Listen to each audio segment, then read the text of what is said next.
Hello, everybody, and welcome back to the Games Done Quick Hotfix. Today, we are going to be showcasing some Paper Mario runs. Before we get into it, just a few quick reminders. We do have the official GDQ Discord. You can join it, you can add the Hotfix role, and then you can keep tabs on upcoming events, talk with staff and showrunners, and more. You can use !Discord in Twitch chat for more information. Also, if you've missed out on any of our previous shows or events, you can go check out the VODs over at youtube.com/GamesDoneQuick. Now, today, Paper Mario, we have two Paper Mario runs lined up for you. The first one we have is all cards. I'll hand it over to our runner and commentators here. Let everybody introduce themselves. All right. Hey, what's up, everybody? I'm Jake Popdart. Go ahead, Ryan. Sorry. I am Rain Cheese.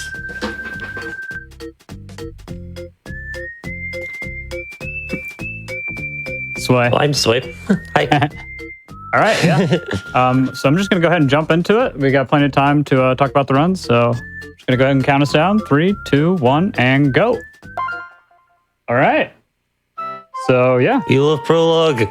It's prologue time, that's right. So we're going to start off with a lot of holding B here. Going to be about 2 minutes or so until we get to any actual movement, so pretty exciting gameplay. But once we actually kind of get the run started, it will be pretty exciting, I promise. A little bit of a slow start. But yeah. One of the best things about the game, I think we can all agree on, is the fact that we don't have to mash text.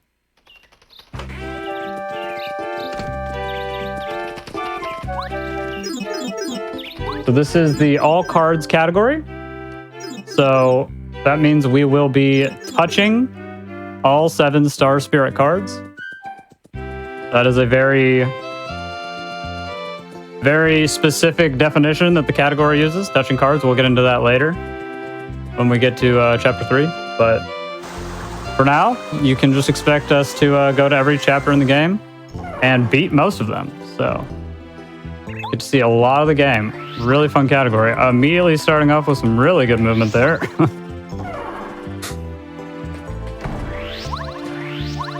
Rain, do you want to talk a little bit about spin cancels and stuff? Yeah, sure. So you'll see that when Jake goes up the stairs here, you can spin and it will cancel the spin. And that'll allow you to not have to do the slowdown at the end of the spin. So currently, when he's not using stairs, he will also use jumps. And again, that'll prevent the very slow end of the spin from occurring. And that'll be the fastest way to get around the game. Later, we will get a badge called Speedy Spin. And that will increase our speed distance from 8 units to 10.8. So it'll be quite a bit faster. And it also lasts slightly longer than a normal spin.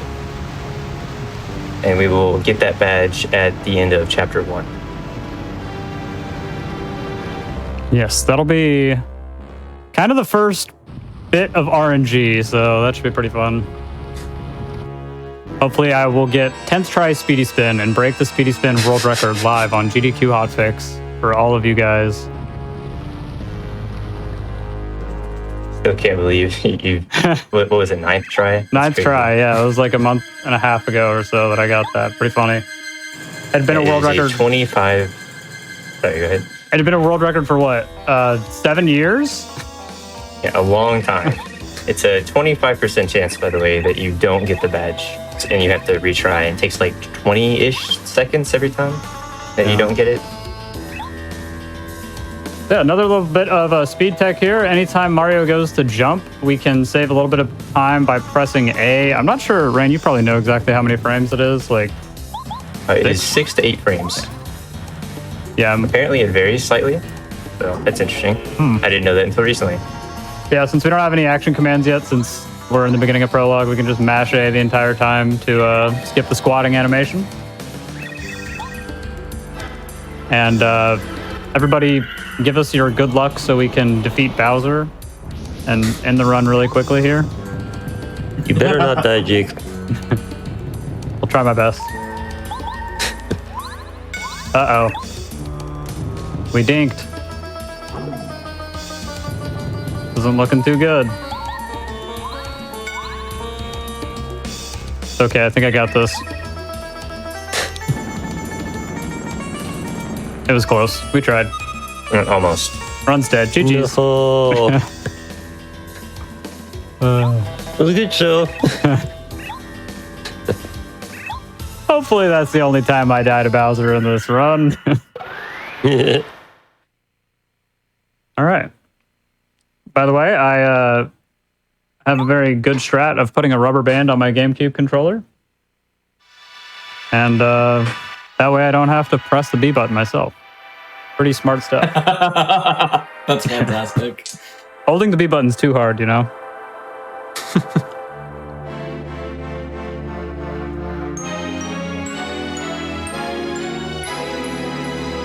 All right.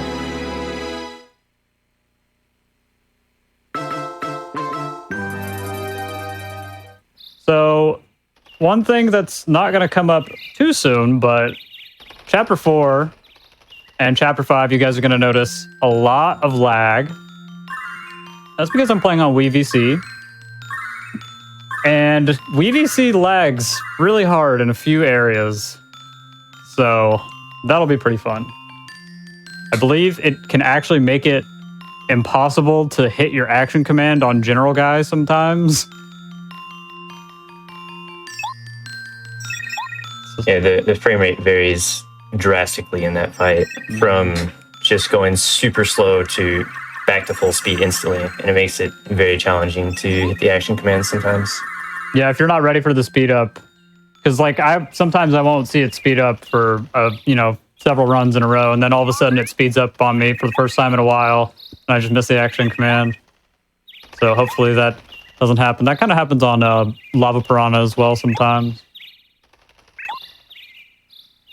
There's not really a lot of pros per se to running on Wii U.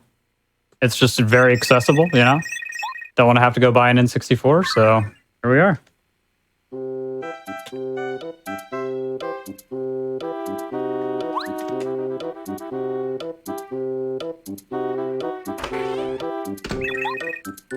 All right, finally get to play the game here soon, almost.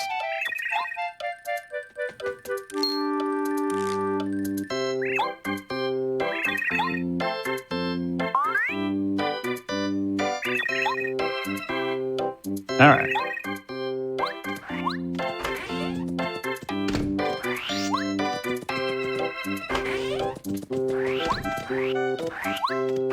Going to these guys' house. Talk to Goompa. I'm gonna go talk to Goompapa.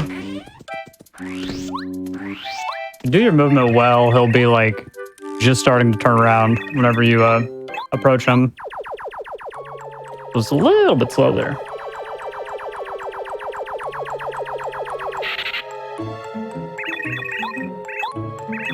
All right, so we're coming up, fastly approaching the first glitch in the run, Junior Skip. So Rand, do you want to go ahead and kind of explain LZS and Junior Skip? Sure. So we're going to be using LZS here, which is loading zone storage. And the way that this works is that the game takes 2 frames for it to actually take you into a loading zone. And so if you frame perfectly jump, the loading zone will not activate. So with this, we can do frame perfect jumps and get all the way over to the hammer. It's in a bush. And if you shake the bush also frame perfectly, which the timing is slightly different from the jumps, you can skip the tutorial battle with Junior Troopa. And we will be using this loading zone storage trick all through the run. It's very versatile in what it allows you to skip. Yes. Well put, yeah. Yeah, I had to ask Rain to explain that nice and early so he's not talking while I'm trying to do it, because it is pretty hard. So hopefully I can get this. Well, great start. Okay.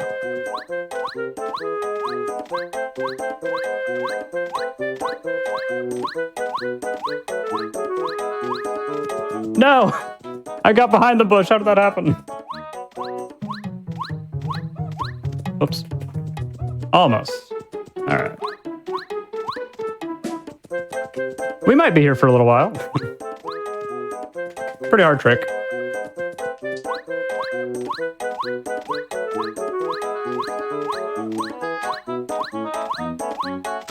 Okay, I'm actually pretty happy with that. I will take it. It is important that he was on the side of the bush closest to the screen, because if you're behind it, the bush will fold over, and that slight animation actually makes you not get the hammer. Oh, wait. From doing LZs. I didn't know that. Good thing I didn't try that. That is the thing. Wow, I was actually thinking, like, man, I should have tried to save it and grab it from behind, but I didn't know that just doesn't work. Good to know. Yeah, when I was first learning this, I was doing that, and it was just not working, and I could not figure out why. And yeah, that is why. Well, I learned something today. Look at that. Cool. Yeah, I was pretty worried about that, because that is, in my opinion, probably the hardest trick in the run. I'm sure other people would say otherwise. There's some other tricks you can do. I opt out of some of the more difficult strats because they're hard to do without losing time. But Junior Skip is a lot of frame perfect inputs, so glad we got that done. Yeah, on top of the frame perfect jumps, you also have to hit the stick frame perfectly. You can't just hold the stick. And so you want to press A and the stick frame perfectly. So it's technically double frame perfect on every single jump. Like 26 frame perfect inputs if you want to count them to the max, you know. There's mashing B there to skip the badge tutorial. We just got power jump, which is actually so good. We use it for like the whole run. Power jump is pretty great. Maybe not the whole run, but it's really good in early game, and we use it a little bit at the end as well. It's kind of our only option right now to do damage. I think I equipped that.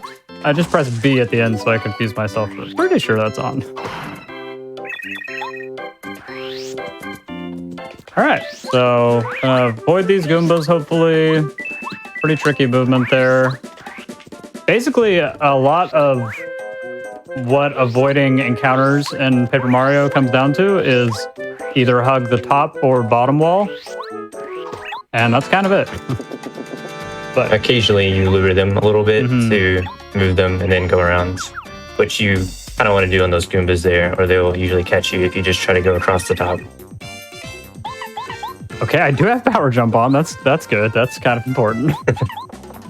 Yeah, and we are gonna just power jump each of the Goombas here one time, and head bonk the red Goomba with Goombario because he has 1 extra HP, and then use a Fire Flower. We're just gonna do nothing with Goombario here, and then we Fire Flower here. Is faster to kill them on the same turn. At the same time, rather, because if you kill one of them and leave the other alive, they'll cry and talk about how they're sad their brother died or whatever. All right. We just grabbed a Goom Nut after, right after getting power jump and everything. We're just going to eat that right now. Goombario just kind of chilling over there. Also, you're going to see me probably hammering in front of a lot of loading zones. I just like to go for swag hammers. You can press B the frame, you touch the loading zone, and Mario will kind of swing his hammer as he enters the loading zone, and it just looks cool. But if you miss it, then you lose a little bit of time. Absolutely worth it. Yeah, you got to go for the swag. All right. Goomba King here. An absolute icon of a Paper Mario boss.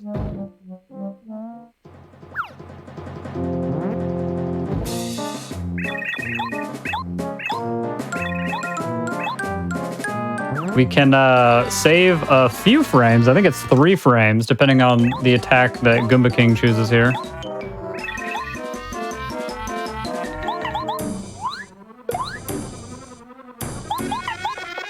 Select the tree, head bonk that with Goombario. Take everybody out. That's Goomba King. Ah, nah, he did not nut. Darn it. If he stomps the ground and makes a nut fall down, then about 3 frames faster, I'm pretty sure. But oh well, we'll just have to take the time loss. Gonna try and jump on the switch as it flies out of the bush here, but I don't think I'm gonna get it. I've gotten this one time. No! I didn't even jump.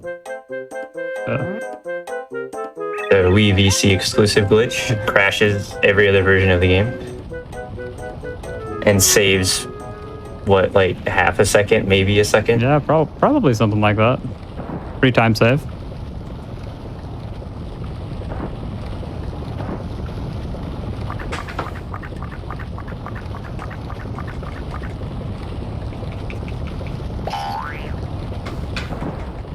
Yeah, if you are an old Paper Mario speedrunner enjoyer, then I hope you're ready for some new stuff. Relatively new. I can't remember. Do either of you guys know when Seed Dupe was found? Like 2 years ago at this point? Beginning of 2023, I think. Okay. Yeah, it's like a year and a half old at this point. Seed Dupe has changed the route a lot. Lets us, we figured out a way, I didn't have anything to do with it. They figured out a way to dupe the Chapter 3 seed so that we don't have to finish Chapter 5 in order to get the magical seed from Colorado. And that has some pretty interesting implications on the run, so if you haven't seen a run in a while, there will be some different stuff.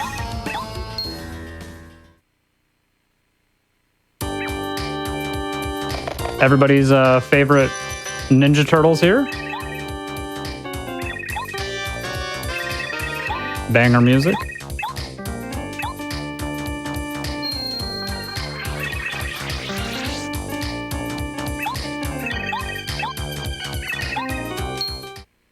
Yeah, we will talk more about Seed Dupe later whenever it's happening, though. That'll be about 30 minutes or so from now, maybe more than that, maybe more like 40.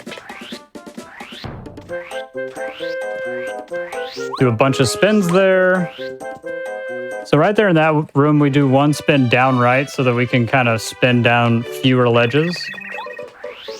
Interesting. We do a lot of interesting movement here to, well, kind of all around the game to get as many spin cancels as possible. So we're not always going to be going in just a straight line. Sometimes it can be a little bit faster to spin it away. So we get our spin canceled so we can avoid having to jump.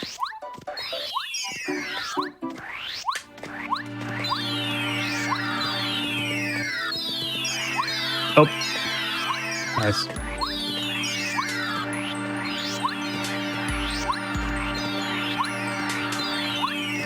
Make our way up to Star Summit here. Talk to Eldstar.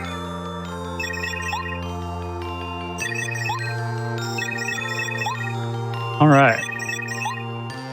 Getting close to the end of Prologue.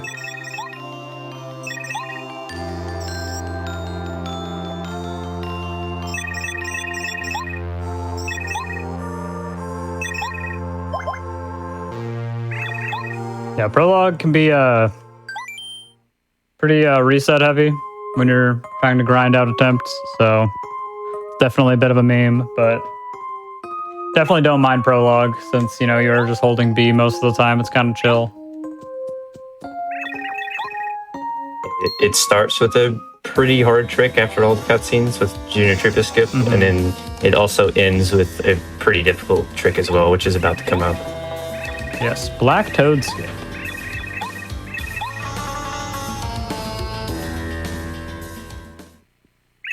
But first, we have to meet the most important character, the protagonist of the game, some might say. It's Twink.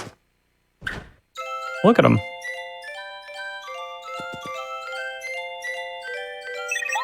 Yay.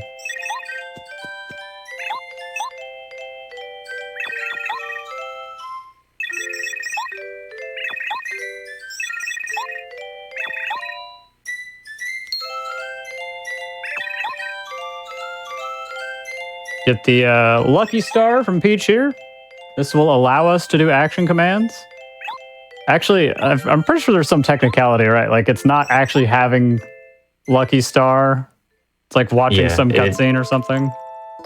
There's just a bool in the game that gets set. It doesn't actually have anything to do with the key item. Yeah. But you get them at the same time, so. It is possible to skip action commands if you really want to. You can do the trick that we're going to be doing here in a second called Black Toad Skip. You can just do that before you go up here and go to Star Summit, and you won't have action commands, but believe it or not, action commands make the game faster. Yeah, there's only one category where it's really worth skipping, and that's the ace category. Mash B again to skip those very lengthy tutorials. One's a good 30 seconds or so, I'd say. We're just gonna time power jump twice here. Mario's just gonna stand there and look pretty. Blocking that saves 3 frames. I think blocking most projectiles saves a very small little amount of time.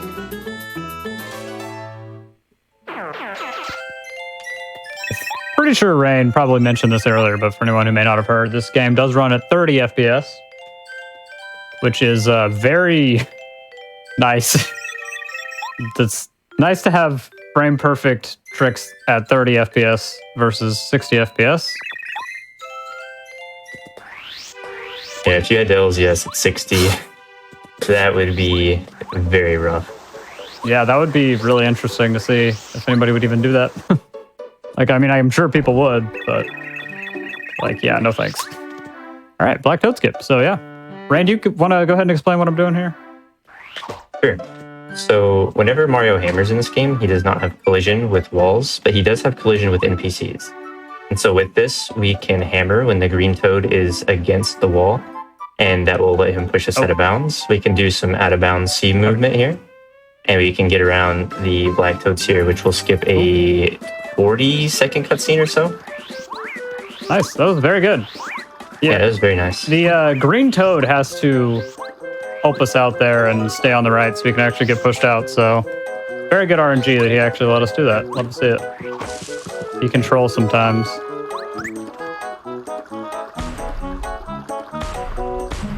Yeah, sometimes he likes to just walk back and forth and never stop at the right side and waste a lot of time. All right, so we're gonna grab 10 coins from this block. I can't count. I tried counting while I was talking, it did not work. All right, and I'm going to remember to shop here, because that's important. So yeah, we are going to buy some items basically just for Chapter 1. A lot of mandatory fights in Chapter 1 that really the fastest way to deal with is just getting a bunch of items.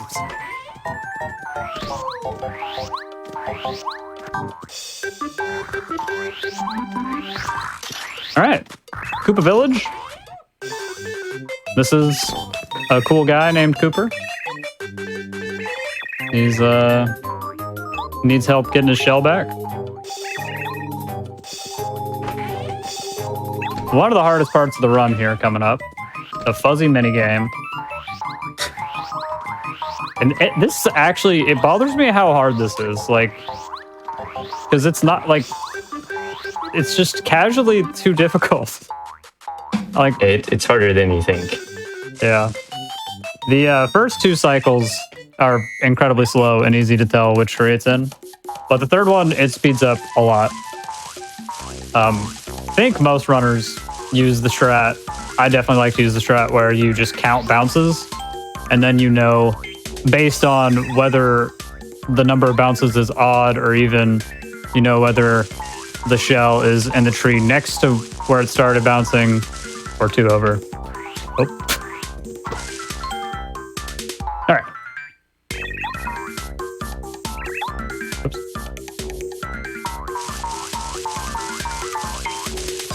Okay. Cool. A little bit important we don't mess that up because I'm not sure exactly what the chances are, but there's a pretty high chance that you'll have to fight a fuzzy if you hammer the wrong tree there. Which we do not want to do. The experience that we would get from those fuzzies would definitely mess with us at the very least a little bit later on. Experience routing is very tight and a lot of routes in this game. Just kind of how it works out, unfortunately. And we'll be using Peril Mario strats later on, where if we equip Mega Rush and have Mario and Peril, they'll be doing 4 extra damage. And sometimes we need to keep Peril between boss fights. Like, for example, between Hallway and Final Bowser, which is pretty important. So, yeah. The level routing is quite important. So, don't want to be doing any extra fights at all or anything like that. Partially why the fuzzy minigame is so... it's very annoying. Sometimes it's just better to reset your run if you have to fight fuzzies. I mean, especially if your PB's good. Don't really have a choice at that point. Alright. So we are going to Koopa Fortress now. This Koopa is going to try to ambush us. We can just spin past him. He didn't get me while I'm standing over here. That's nice. Grab this Thunderbolt. Hope this Paratrooper doesn't get me. I don't like the spot he's in. Okay, we're fine. Cool. Yeah, getting encounters is pretty annoying because we need to keep all the coins we have right now. Well, most of them. Grab a few extras, but we need to get Speedy Spin later, which is 50 coins. And anytime you run into an extra encounter, you will drop coins as you run away, which is no fun. So we're going to try and avoid our encounters as best we can here. This is a force fight, though, sadly. Nice. Somehow he didn't first strike me there. Feels like that should have been a first strike, but this game's funny like that. Thankfully, in this category, it doesn't really matter. Yeah, I don't even know what's better. First strike or not if you don't need the FP. I think first striking is like some number of frames faster. Okay. But in some categories, you need to save the FPS. Yeah. So if you have to power spell, you'd have to hit a heart block later. That is not the case here. Yep, we got Or it. well, here you have to hit a heart block regardless. Yep. I think. That's right, yeah. Yeah, because we got the pit fights coming up. Chapter 1, besides a trick that I didn't do called Cooper Skip that is ridiculously hard, there's not really a lot of glitches. There's one right here, staircase skip I'm doing. Rain, do you want to explain what this is?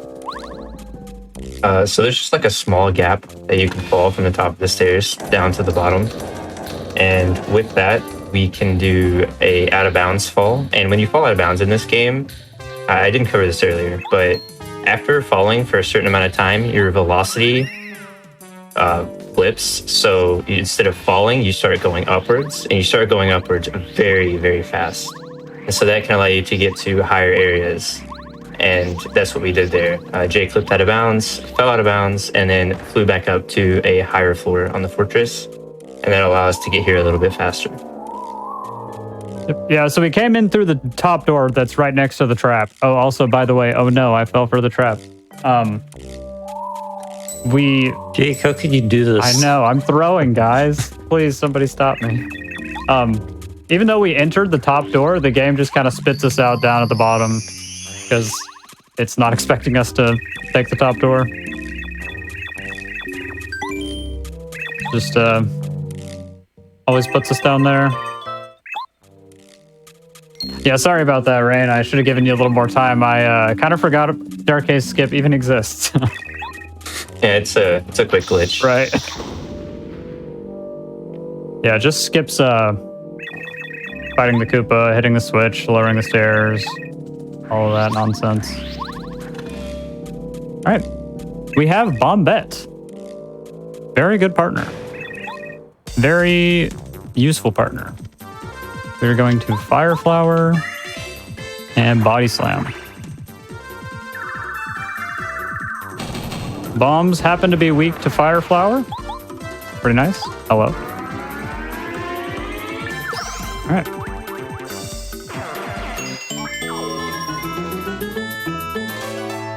Right.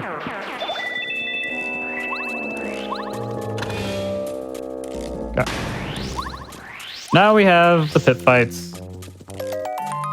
Gonna try and get this bomb first strike on the paratrooper, but man, it is not been going well. Nice. Somehow. I've missed that the past like 6 runs. I was lucky. Cool. It is quite difficult. You gotta have the paratrooper notice you at a decent time so you can line everything up. Yeah. And the bombette hitbox in the overworld is very weird. It has a very long X distance, but the Z distance is tiny. So it's kind of jank sometimes to actually get the first strike. Nice. Hey, nice. Yeah, you have a 10% chance of each of those enemies not running away. 1% chance for neither of them. Thankfully, we got lucky there. Nice. Good first strikes. That last first strike is much easier. Oh, right. Forgot I... oops. Don't have enough FP to bomb. I just wanted to bomb. Please! Stop throwing. Jeez. Just trying to switch partners so hard. Alright. First upgrade of the run is going to be FP, of course. FP is very, very, very useful.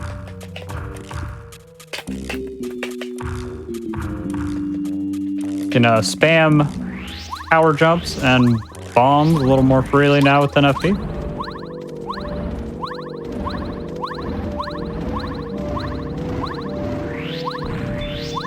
I have extra coins, so I don't actually have to worry about missing any coins too much here. It can be a little bit nerve-wracking there to break the fire bar and then run off in case you're too slow on picking up the coins, but yeah, I grabbed plenty of extra coins. Oh, I have 2 extra coins. That's not as many as I thought I had. Must have missed one somewhere. I had to grab like 3 extras. Whoops. All right. I'm gonna try and lure this Koopa away from the wall.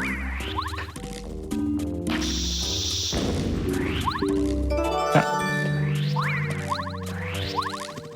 All right. One more small trick coming up here. Really hope I don't fail because it's very, very punishing to fail. Pie jumps. We're basically just going to line up certain spots, skip around these movable walls. Coming up in the next room. Oh. Yeah, this saves like 6 seconds or something, and falling cost you 30, something like that. So yeah. Very punishing.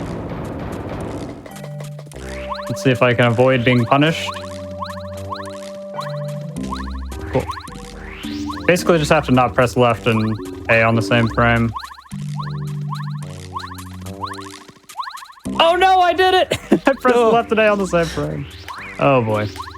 Well, let's try again. yeah, if you do that, you do not carry max speed into your jump, and then you just can't make the jump. Well, that's why we have a nice generous estimate. For spaghetti like that. I have a feeling that won't be the most costly mistake of the run. So, no big deal. Surely I won't miss it 2 times, right? Oh. Cooper tricked me there a little bit.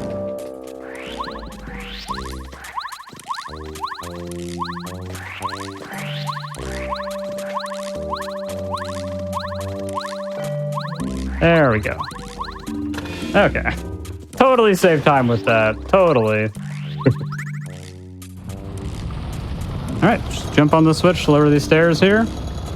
Grab 1 more key. Remember, kids, don't do the second pie jump. That is really good advice. Yeah, the second one does not save nearly as much time as the first, so... I think. Yeah. Looks cool, though. Yeah, because you only have to hit 1 switch at that point. I guess it's... The first pie jump skips hitting 2 switches. Right? I don't know. But yeah, the fact that it looks cool is the real reason you do it, you know? That's what speedrunning is really about.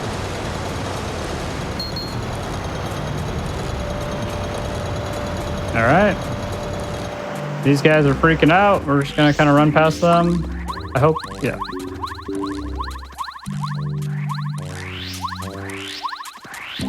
Another pretty nerve-wracking section here, actually.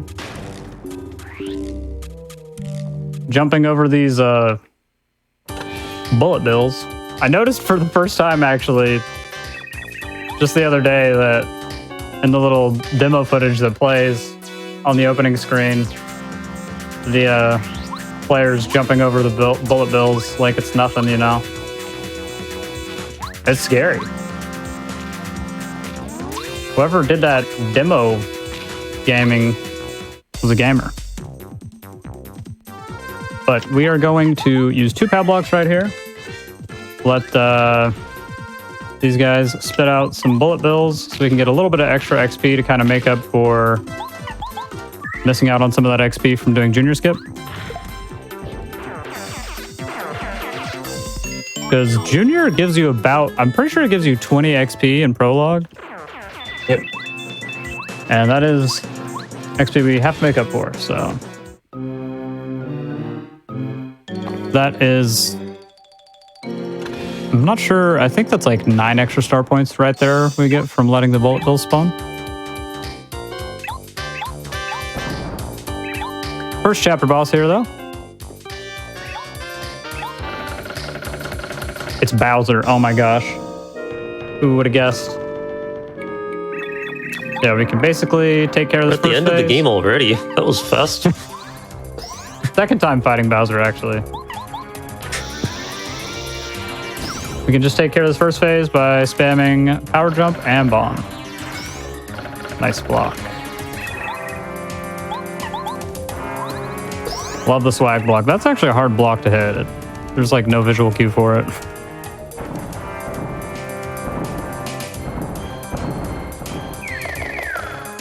And having 10 FP here makes this very fast. Because you just power jump, bomb, power jump, and then you still get your turn after the fake Bowser dies.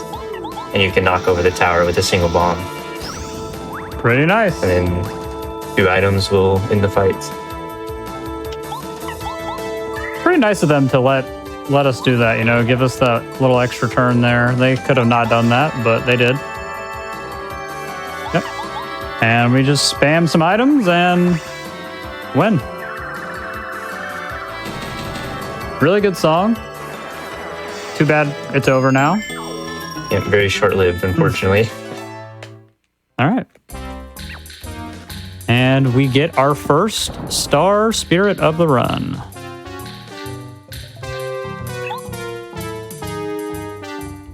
Okay.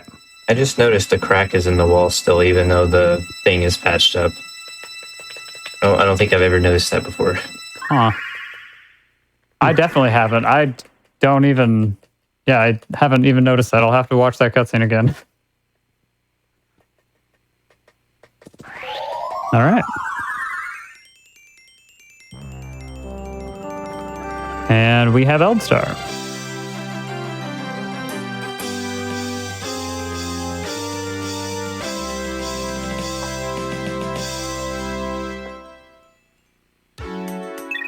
So surely the next Star Spirit that we'll get will be from Chapter 2, of course, right? Surely.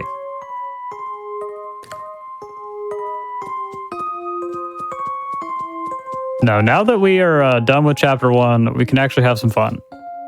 We kind of have to do Chapter 1 first. I mean, we don't have to. Reverse all cards exist. We can do Chapter 1 in at whatever time we want to, honestly. But it's very inconvenient to do Chapter 1 at any time besides right at the very beginning of the run. So once we are done with Chapter 1, the game kind of opens up. There's a lot of ways to take the story progression backwards, but there's not really any good ways to do that for Chapter 1. So it's easiest to just complete it when you normally would. All right, read Bowser's diary here.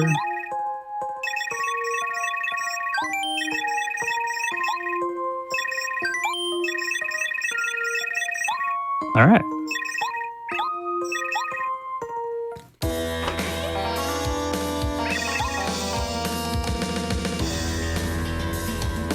Bowser is not very happy that Peach has been reading his diary. It's kind of fair, honestly. I mean, that is an invasion of his privacy, you know?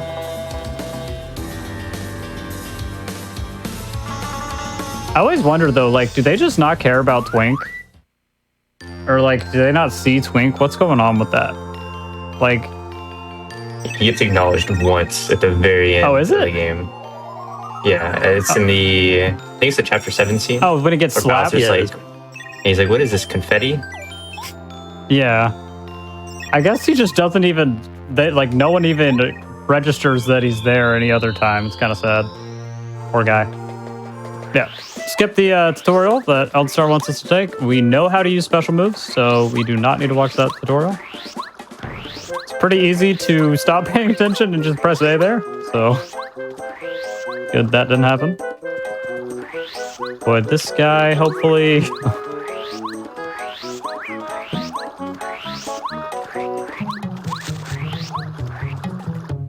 We're going to grab this honey syrup over here. Don't really need it. It's kind of just so we can do a trick called item dupe later on. Talk about that later. I'm going to be doing one of those in chapter 5, so we'll talk about that later. All right. Junior is waiting here to ambush us.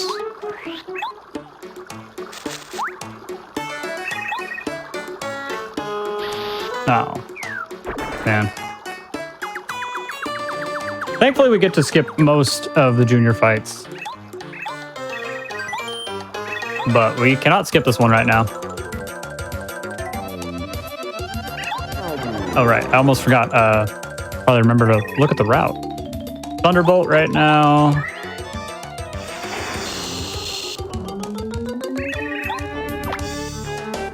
Yeah, by using that Thunderbolt, we can actually take care of this fight pretty fast. We just failed power jump. And bomb again. Not sure how much faster failing a power jump is than hitting the next just about to ask. Yeah. I know it's a few frames. I'm not sure the exact frame count, though. All right. It is time for Speedy Spin. Time for 10th try Speedy Spin. Yeah, so there's 4 badges that can be in the shop, and 3 appear at a time, and we need a Speedy Spin. Only a 1 in 4, or yeah, 1 in 4 that's not there. Surely we won't get that unlucky. Oops. Oh man, kind of wanted to get Speedy. First try. Oh well, I didn't lose time. So immediately equip Speedy as soon as possible because it's just the best badge in the game. And now you can see we are moving quite a bit faster and spinning much, much further. I'm gonna grab the first magical seed of the run and go to chapter 2.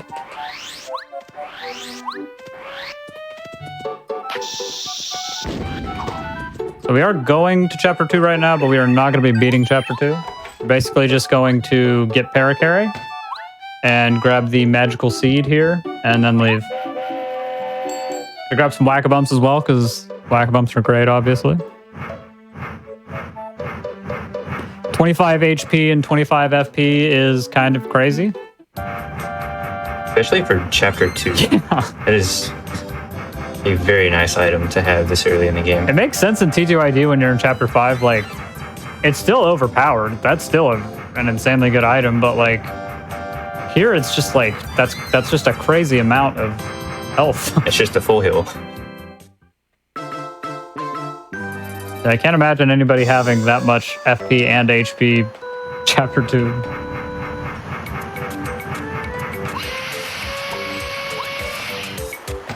They also sell for quite a bit, so Whack-A-Bumps are pretty useful.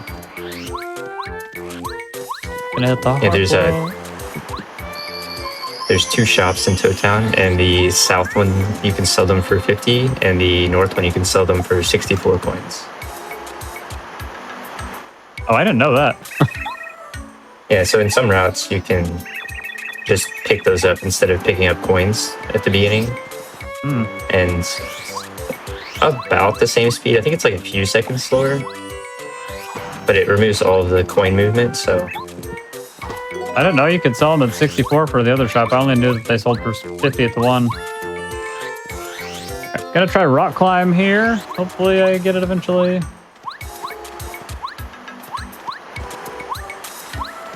Just trying to land on a little bit of collision up here. Oop. Oop. Come on. yeah, it's very tricky. And sometimes you just fall off of it, even though you do jump up there like that.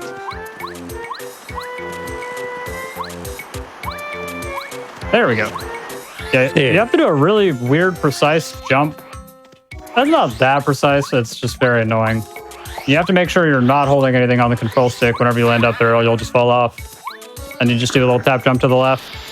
And then you can jump and start holding upright, so you move around the corner, and then just start holding up left, and you'll just pop in.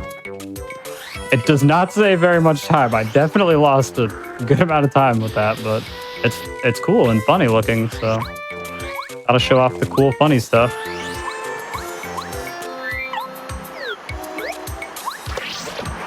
Grab the second letter here. Paracarry is a really good guy, but he's not a good mailman. That's why we're collecting all of his mail that he dropped all over the place.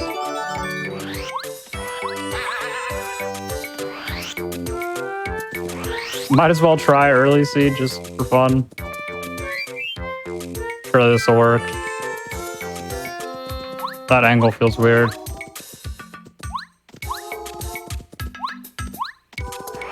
Ryan, you want to explain what I'm trying to do?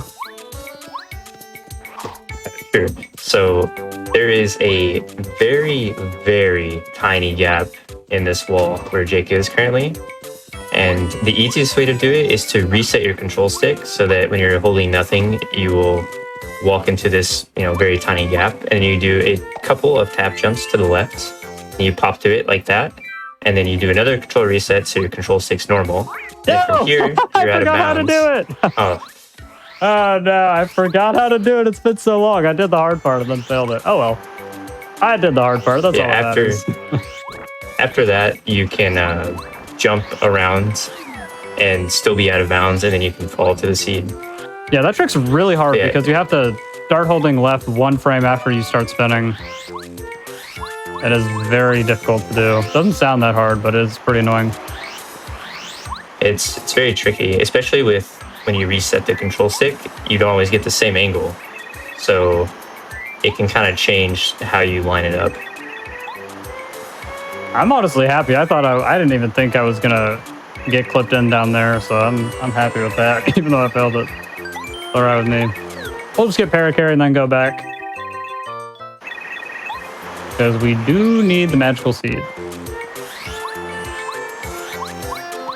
Okay. Gonna grab one more whack-a-bump here. Might grab a fourth if I'm not paying attention later. Did that earlier today. All right.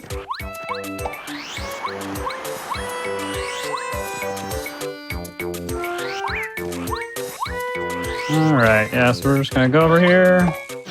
Use paracarry.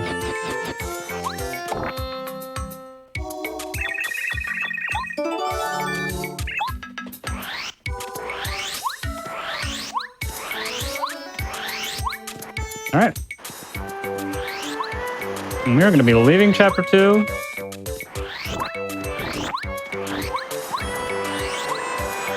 And next we're going to chapter 5, of course.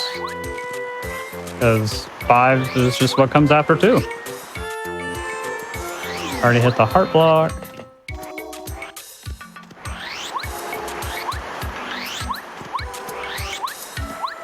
Ryan, how long has a Blue House Skip been around? Over 10 years, I think. Something like that. Yeah. Like one of the oldest glitches found in this game that I can recall. Yeah, so we're going to be doing Blue House Skip here in a second so we can go straight to chapter 5. And we basically just need to get sushi right now, but I'm going to go ahead and kind of explain a little bit about how Blue House Skip works, Ryan. Yeah, so the easiest way to do it is to spin in place and then hold left so that you can buffer your left input. And then from here, you can jump out of it. Wow, that was very nice. It's free. And that is much harder than he just made it look. Yeah, it is actually pretty tough, but once you get it down, it's just kind of in your muscle memory forever. You jump out of your spin, and you have to go neutral on the control stick the frame before you hit the ledge of the house. And then you have to do a frame-perfect jump, again, while the control stick is neutral. And then very quickly after you hit the frame-perfect jump, you need to roll the stick from like upright to up left to kind of go around the corner of the house. Yeah, sort of like rock climb. You got to do the upright, up left.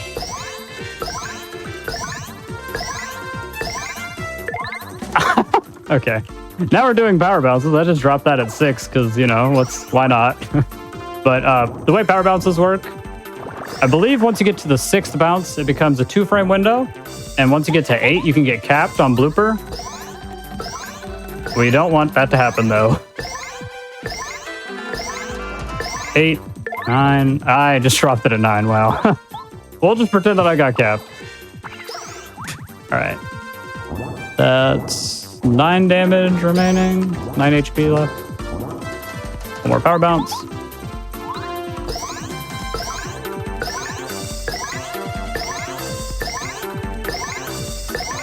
Okay. Not the... Oh. Huh, I miscounted. How did I miscount that? Did I fail a shell shot or something? I don't know. I must have just not counted right. Oh well. We're just going to upgrade FP again here. To explain caps, the way that they decided to kind of balance power bounce, there's a hard cap of 101, but on bosses, they have a power bounce modifier. And for blooper, the lowest amount of cap, like the lowest amount of bounces you can get is 8. And I think the highest that anyone has ever gotten is like 21. And the odds of that are very, very slim. There's actually a chart that you can look at that has the exact odds for all of the bounces on all of the enemies. Yeah, if you get really good luck there, you can get a 12 and a 13 bounce and then shell shot and kill blooper very, very quickly. Yeah, the 1.5 turn fight.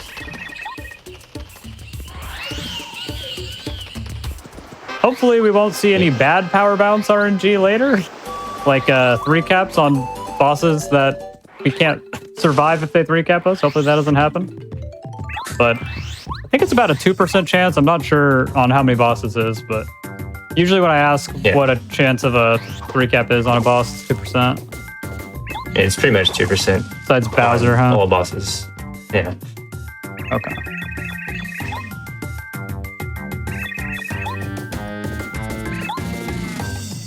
You wouldn't believe it. Sometimes I feel like I get 3 capped way more often than 2% of the time, but you know, what are you gonna do? We got Sushi, who is a very important partner because we are not able to do seed dupe without Sushi. Hopefully I can jump over this guy. Nope. Oh, okay. That was weird. Didn't aggro. He just didn't feel like interacting with me today. That's fine. Pretty cool. Alright. Power Quake is really good. Gonna be pretty helpful later for dealing with some fights. Alright. And now that we have Sushi, we can just leave Chapter 5. So, like Jake said, next is deduping. And the way that this works is you can clip out of bounds on a sushi dock, like what Jake is on right now in Toad Town. And from that, we can move during talking to this bulb that gives us the seed. And for some reason, and this is like the only instance in the entire game that I have seen where this is a thing, but when you talk to the bulb, it waits for the dialogue to finish before it actually sets the flag for you getting the seed. In every other instance in the game, it sets it immediately. But for some reason here, they didn't do that. And so we can actually move while the text is up. Nice. and that will allow us to seed dupe. Because we can exit the area before the flag gets set by just not closing the dialog box. Now Mario's just casually riding a fish in the middle of Toad Town, you know? This may seem really slow, but in the end, it saves a lot of time. Yeah. It's especially slow because we have to do this twice. We don't seed dupe just once. We actually seed dupe twice for a total of 3 Chapter 3 seeds. Yeah, unfortunately, we don't think there's a way to just dupe twice without doing this whole setup both times.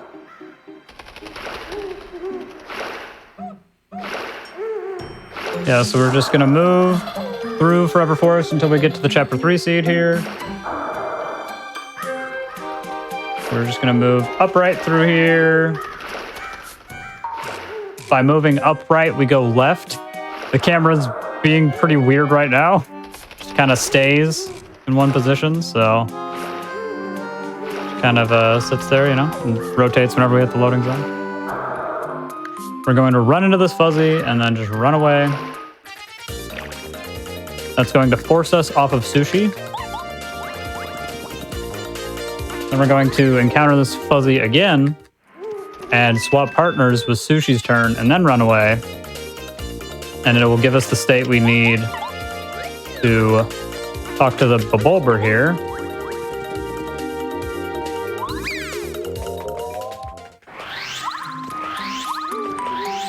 Without picking up the seed.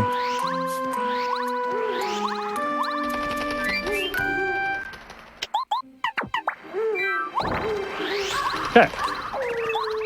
And you can soft lock there. You press A too late, you just stand there forever. And I kind of wanted to save before that, but I forgot. So we're just gonna save right now.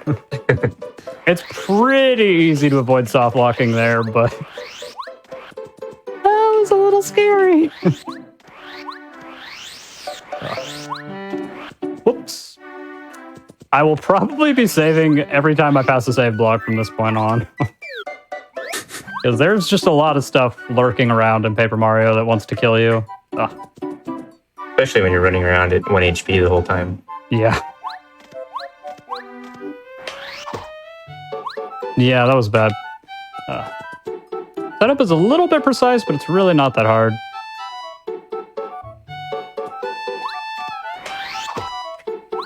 Come on.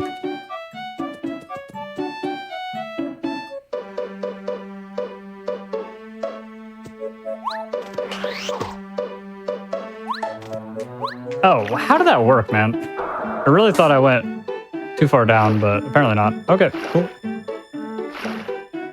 Yeah, somebody found this glitch many years ago, and it was unable to be replicated until Mr. Cheese looked into it and was able to check the decomp and figure out how it might work.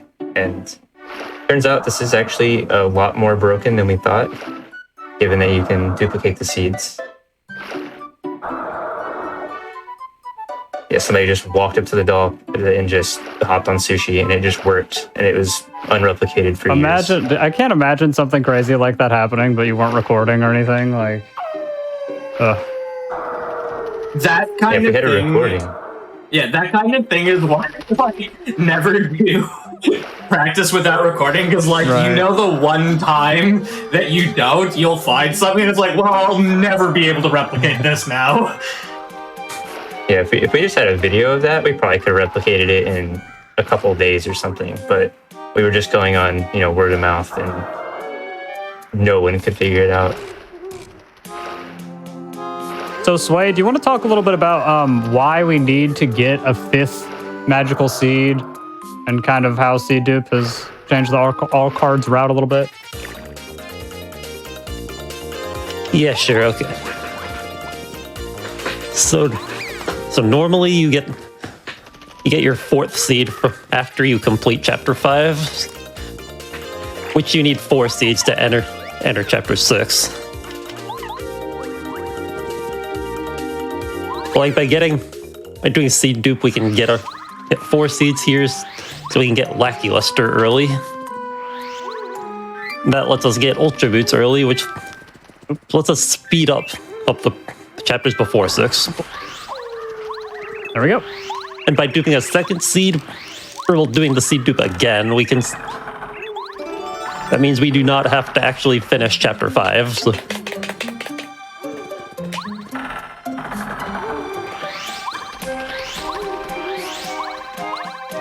Yeah, so C-Dupe kind Well, you of... don't have to go through the peach intermission. Yeah, C-Dupe kind of changes... You still have to fight the boss, of course. Gotta touch the card. True. Changes quite a bit about the route. Having Lackluster early lets us do quite a bit of stuff.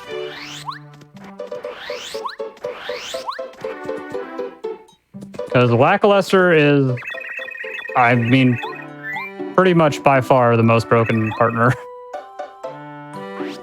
Definitely. There's an argument for Goombario, but probably Lackey. Yeah. Gubario does let you do arbitrary code execution, so you can make an argument. And he's just so strong, dude.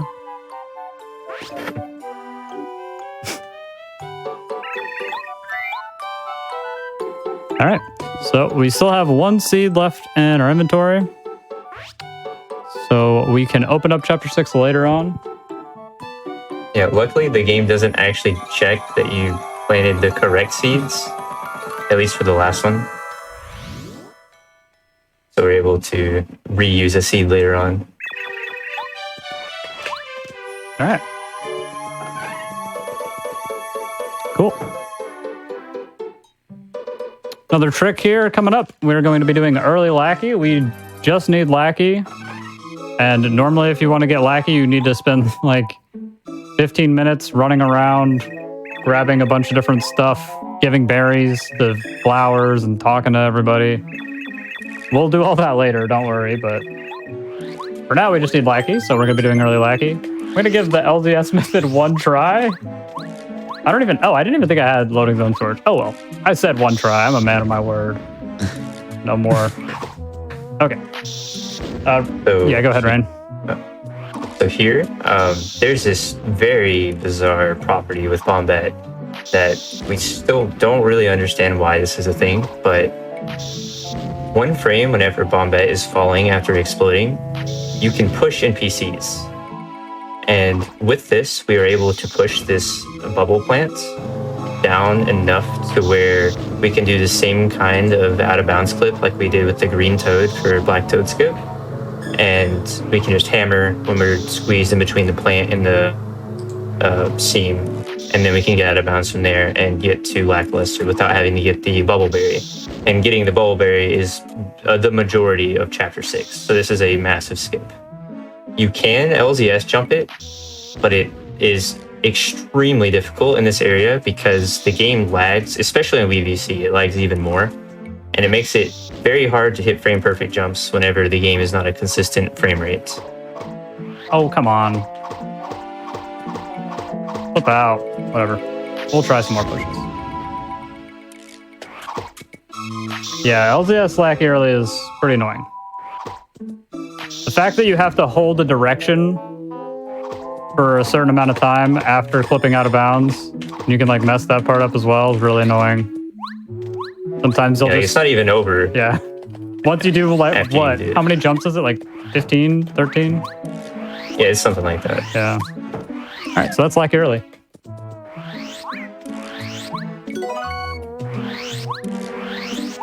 Lackluster is pretty tough boss, honestly. But first, let's see if I can get top step. Ah, just kidding. I'd never get top step. I would have freaked out. You can get 1 step further if your movement is really good there. You can skip this whole walking up the tower sequence, but it is ridiculous and is more loading zone storage jumps. I think it saves like 20 seconds if you get it first try, but pretty much nobody goes for that in runs because it's just ridiculous. Except for Rain over here. It's built different.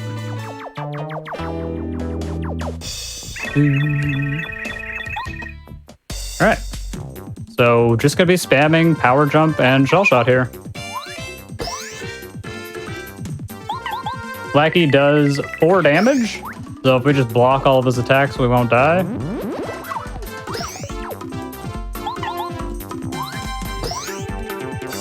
I think I'm just gonna refresh, honestly, though. I think I'm just gonna take an extra turn or two, not risk dying, because I don't want to. Yeah, I could just power jump here and shell shot again. But yeah, I'm just gonna play it safe here. Yeah, the fact that the spiny projectile goes like off the top of the map kind of makes it a little tricky to block. Seems like it's kind of a later action command than a lot of other blocks in the game as well. Yeah, it's not right before it hits you. It's like after it has hit you. It's kind of weird. Okay. Now we're just going to eat one of those delicious whack-a-bumps that we got earlier. And keep shell shotting and power jumping.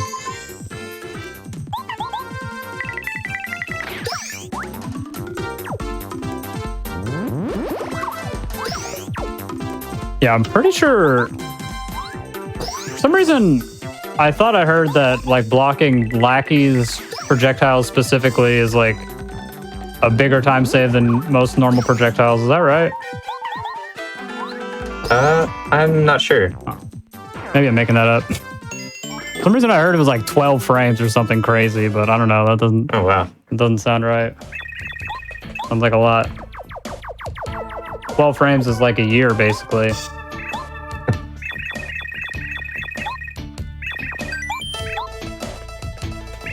All right. Oh, dang it. I meant to menu down to select world peace, which I think is faster. Yeah. Frames. Nice. Need another whack-a-bump here, because we're going to be doing some stuff later on. We're going to need FP and HP for, ideally. Okay. You mentioned you wanted to take the break after the lackluster fight. Yep. You want to take an hour and a few seconds here. Yeah, that sounds good. I'm just going to get in this room here at the old trusty save block, and we can take a break. Yeah, so during these longer runs, everybody, we like to take breaks every hour or so. Just so everybody can get up, stretch, get some water, anything y'all need to do. Just a quick reminder before we do go to the break, your subs, Prime Gaming subs, Get subs, and Bitch Cheered do help support the channel. It helps put on these weekend shows, these specials, all of our regular shows. It all helps. So if you could support, it would be greatly appreciated. With that said, we'll be back in just a few minutes with more of the run.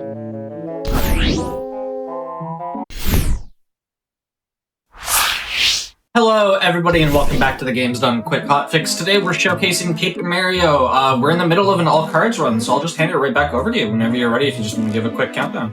All right, let's keep going. 3, 2, 1, go. All right. So, I was probably going to save before the break, regardless of where it was, honestly, but definitely need to save right now because we were coming up on another softlock potential. Double Clippy. Pretty fun trick. There are just so many ways you can softlock doing this trick. But first, since we're in a Chapter 6 state right now, I'm gonna run in here and grab the toy train for later. And the Stizzy Dial. But yeah, we want to get Ultra Boost right now, but you normally need Ultra Hammer for that, which we don't have. So we have to do a trick called Double Clippy. That is an alternate way to do Blue House Skip if you have Lackluster. You can just walk into the corner and hop on him, and you just clip right through the corner of the house. That's another thing that, like Staircase Skip, like, I don't even think about it. But yes, thank you for explaining that. That is, yeah, very cool method of VHS. You just kind of clip right in. But, you know, by the time you have lag. Normally you don't really get to take advantage of it, but with the C-duping, it actually kind of comes into play. So right here, Jake is going to set up Clippy, and what this glitch does is it gives you Lackluster's hitbox, which is much smaller, onto Mario. And the way that you do this is you need to frame perfectly open a menu as you get an encounter, and then swap partners. It is very difficult. Oop. Dang it. Yeah, this might take a little while. Yeah, I would argue this is the hardest trick in the entire run. You gotta set it up twice. And here comes then this guy. there's more. Oh man, that's fun. Of course. Yeah, that'll happen if you don't set that up properly. Okay, let's get rid of this guy.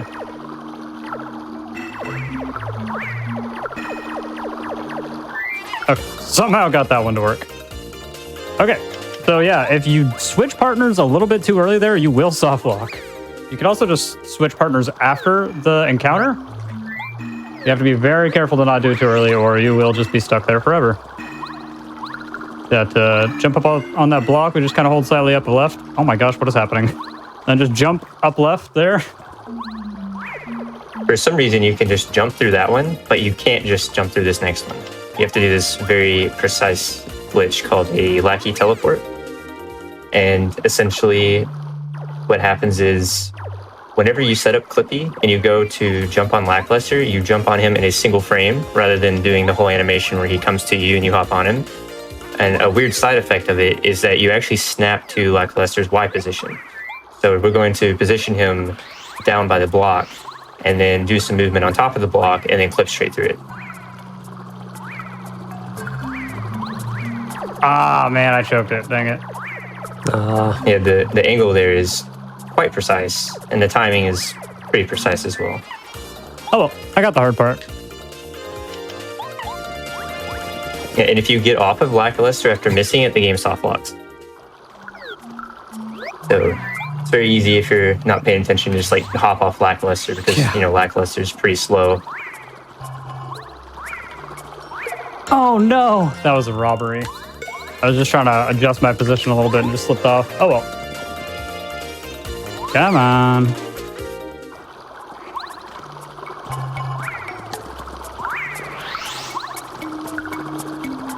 Okay.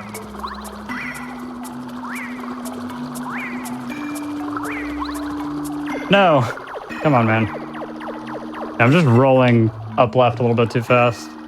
Gotta roll towards the up notch really slow and smooth. You're nailing the Clippy every time though. Yeah.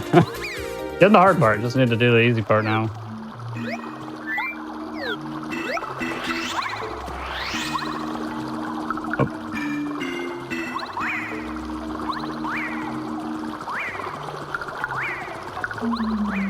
Oh no, man, come on.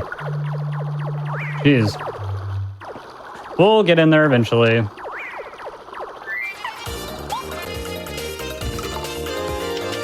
I'm just showing you guys how hard this trick is.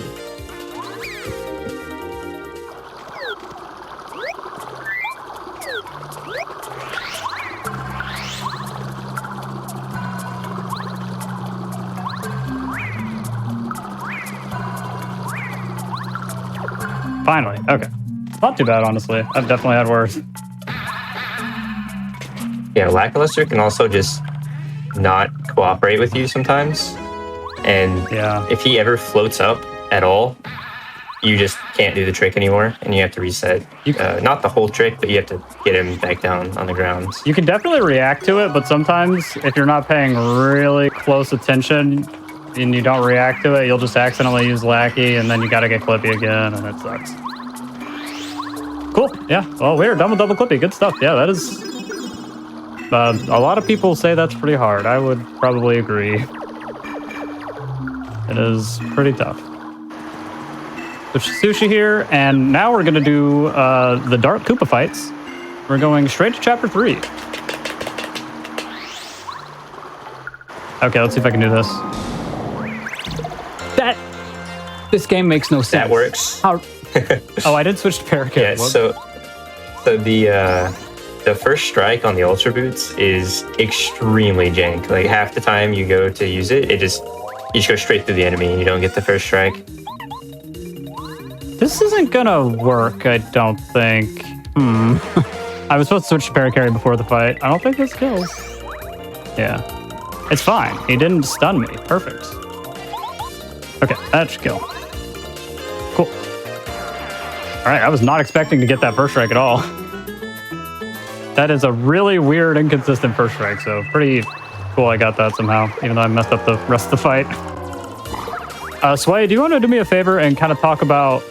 I didn't equip Power Quake! Oh no! Oh no. Oh, I have a life shroom at least. Wow. That's bad. Oh well. Yeah, but do you want to talk about why we're going to Chapter 3 right now, Sway?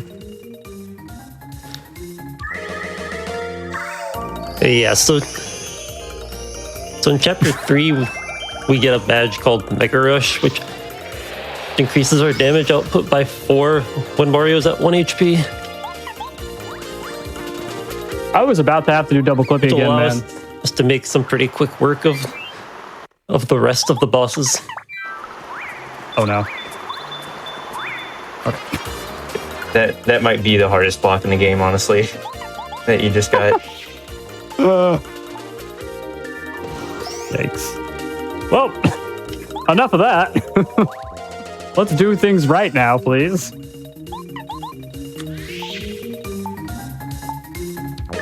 Yeah, that's very nice that I hit that guard because, I mean, it can dink, but usually when you get hit with that attack, it means you're getting stunned for multiple turns. Yeah. Oh my gosh. Okay, man. Yeah, just power quaking everything.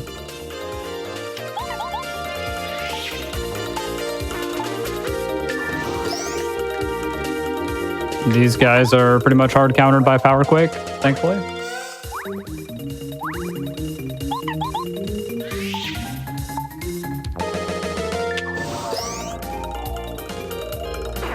Cool. We're going to upgrade BP here.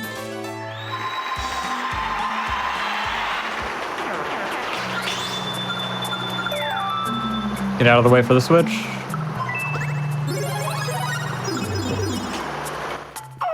And since we have Ultra Boots, we don't need Super Boots, so we don't really need to go into Boost Mansion at all right now. Was that the first swag hammer of the run?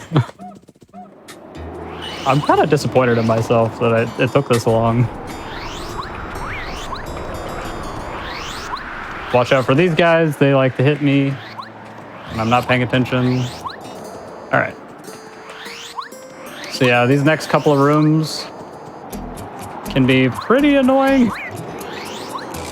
Grab this repel gel. Okay. That's probably the best item in the game. It lets you go invincible for a bit.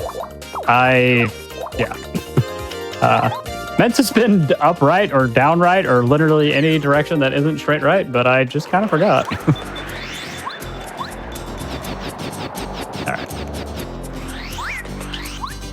That guy gets me way too often. Thankfully, we're not in peril. Might as well save. All right. And entering this door, I believe, puts us in a Chapter 3 state, now that we're in Tabu's mansion.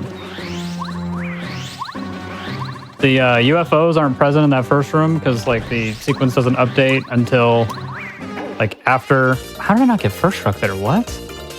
Till after you reload the room. That's actually, I guess that's not a big deal. I can just take extra damage in the spike room, yeah. How is that not a first strike though? He hit me with the, what? Whatever.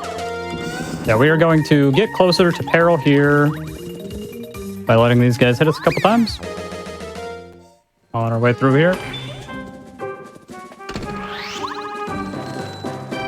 There's a different strat you can do there. That's like 3 seconds faster or something, but a little bit riskier. You have to hit a bunch of blocks, so no thanks. Gonna super paracarry here. Oop.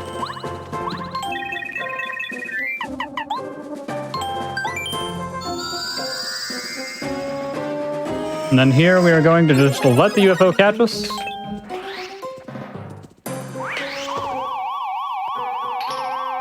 Because it's actually faster than just backtracking all the way through the mansion to the right here.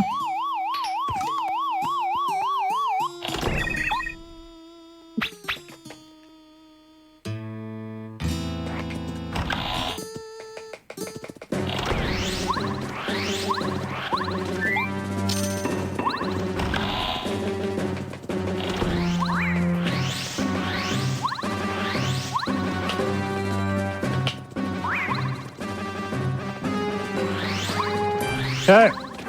Yeah, you can avoid these UFOs by just spinning right past them. It helps if you don't go directly under them. If you go directly under them, they have a much better chance at actually grabbing you, but pretty safe to avoid them. In the spike room here. Yeah, I need to take damage an extra time. Okay. We can just jump on the spikes and it'll pop us back over here. And one more time so we're in peril.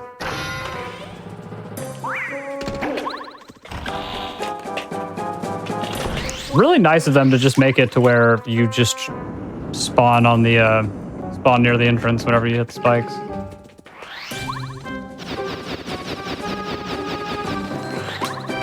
TTYD would never.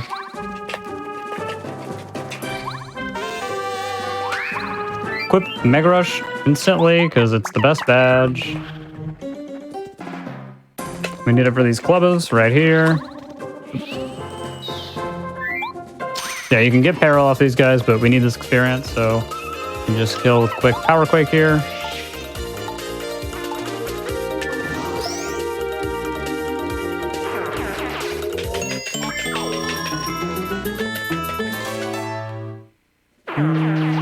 Don't get heart sniped.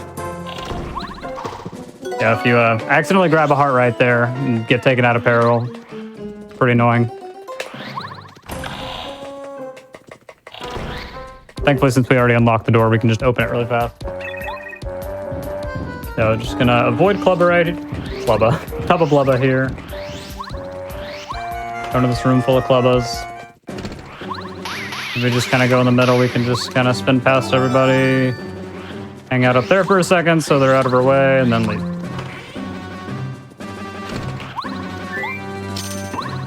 I remember the first time I tried going through that room, I was like, what the heck, man? There's all these Clubbas. This is hard. You just spin past them. There's a trick here you can do called the Yaki trick shot that I will never even consider doing, probably.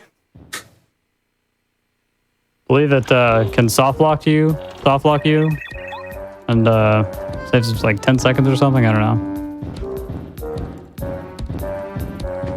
Oh, very, very precise. Yeah, like double frame perfect or something. You have to do like a frame perfect jump. So, yeah. And like open the chest like on a certain frame or something.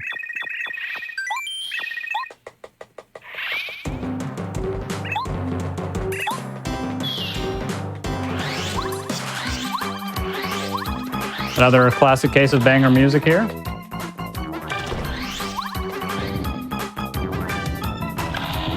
Doop, doop, doop, doop.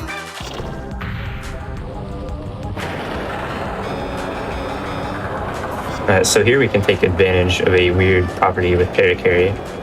For certain instances where you use paracarry, you can like ride up a slope, and using this we can do this escape sequence slightly faster.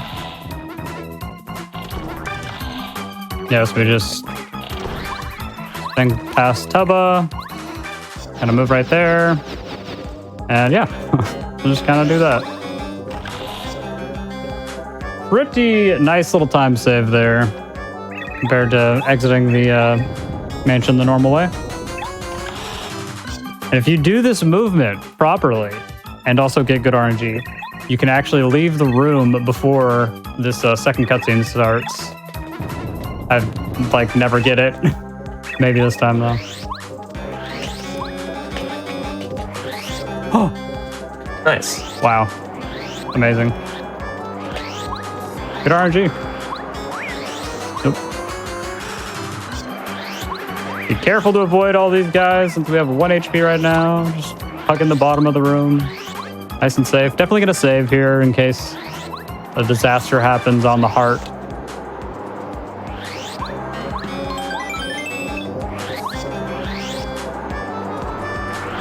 Switch to sushi right here. We can open the partner menu while the lock is falling off there and switch to sushi to save a few frames.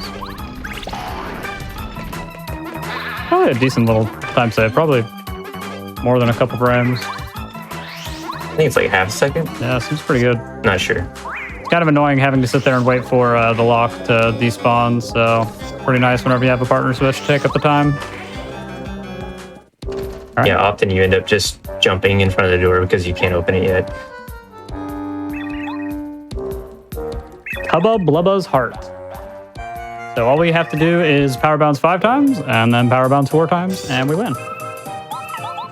Because Mega Rush is broken.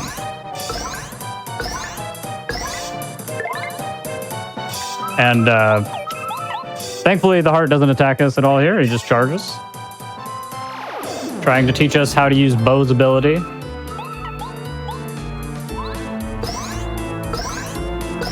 Cool. Didn't get 3 capped.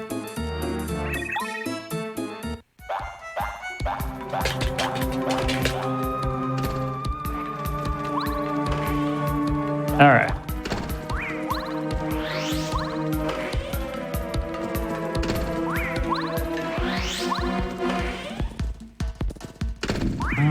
Okay. Actually, I really don't want to jump on any of those Goombas. I'm not sure what the formations are, but I know at least one of them is just a single Goomba. And we're in peril, so if we jump on it, that's the first strike, and it's just dead. So that's star points we don't want, so that would not be good. Thankfully, though, Tub of Blubba only has 10 HP.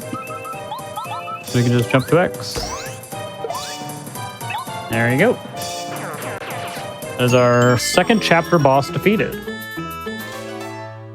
And now we can talk about why the definition of the category is specifically that we touch every single card. Rain, you want to talk about card LZS? Yeah, so here we're going to do LZS again, which is going to be around the same amount of jumps as Junior Troopa Skip. And remember, every jump is technically double frame perfect because you need to jump frame perfectly and hit the stick frame perfectly. And if you LZS into a Star Spirit card, you can collect the card and not go into the Peach intermission afterwards. In certain instances, this actually just does nothing, but by definition of the category, which is all cards, it does collect the card, so it does, the definition of the category. Right, yeah, so this isn't too hard, not too many jumps. Oh. Okay, come on. It is important that you fall into the card. Yeah, so you have to fall onto the happens. card and also not grab it too low like that. So I touched the ground before I touched the card, I think is what happened there, and that's not good. Yeah. That's why we you can walk saved. for a frame, and then you end up hitting the card. That's why we saved. Really convenient. There's a save block just right there. Okay.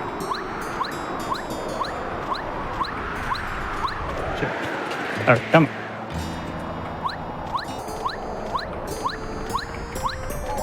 There we go.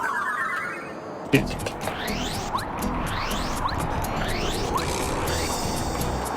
Not too bad.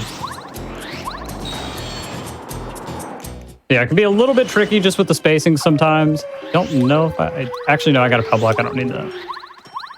Yeah, we don't need to go in here at all. We just beat Chapter 3, so there's no reason that we have to go in here, but we do want Lady Bo because she makes Final Bowser and some other fights much, much comfier. And this is a marathon, so we want to be able to finish. So we're going to get Lady Bo.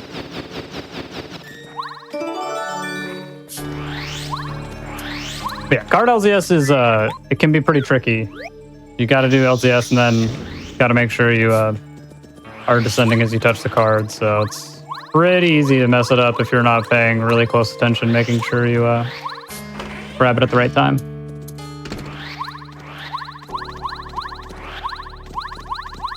All cards is one of the more difficult categories in Paper Mario, honestly, because of card LZS.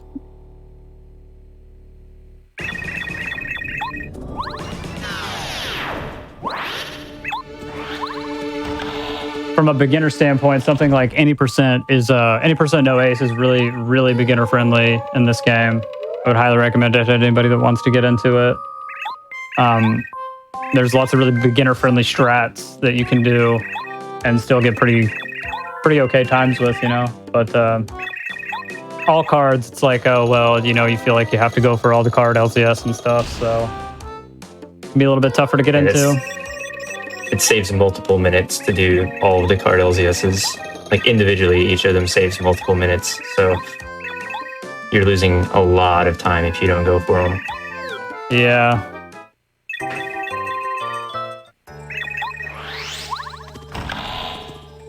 All right. We have the best partner.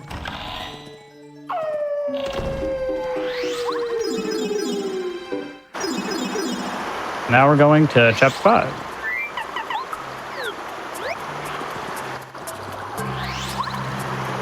Coming up, we're going to be doing a trick called Raft Skip here, since we're in a chapter, well, a post-chapter 3 state right now. By the way, we skipped the junior fight that normally happens after chapter 3 by just not going over there. We just leave through the blue pipe and never have to worry about that fight. You're normally not supposed to be able to have the blue pipe open there. Yeah. But yeah, by holding down and then left, we can just kind of clip out of bounds here. And then do some out of bounds movement. Oops, accidentally fell off, not a big deal.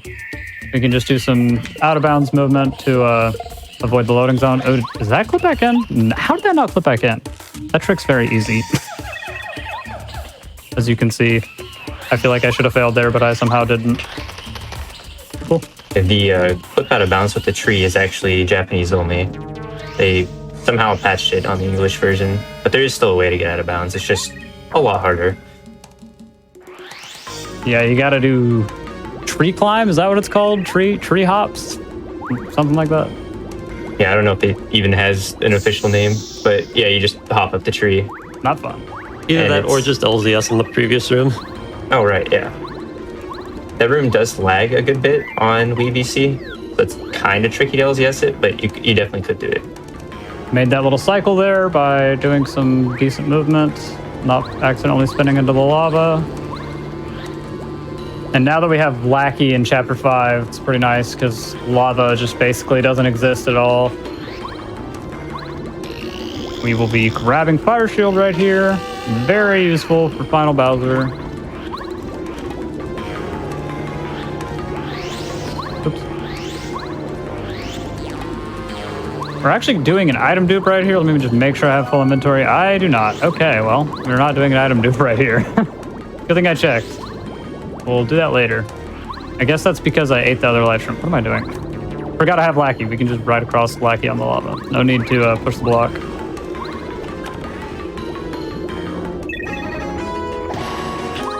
I do...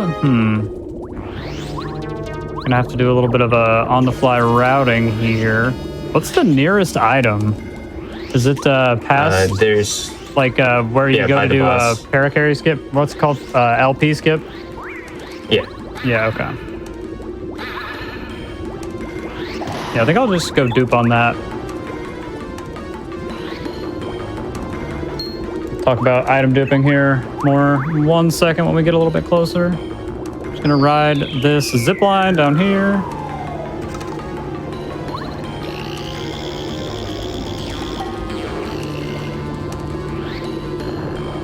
And through this room.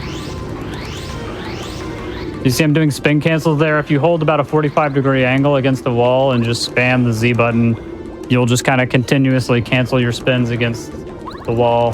Be a little bit tricky sometimes.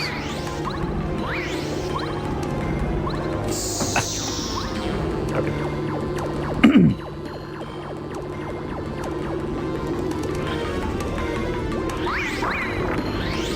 Then past these enemies.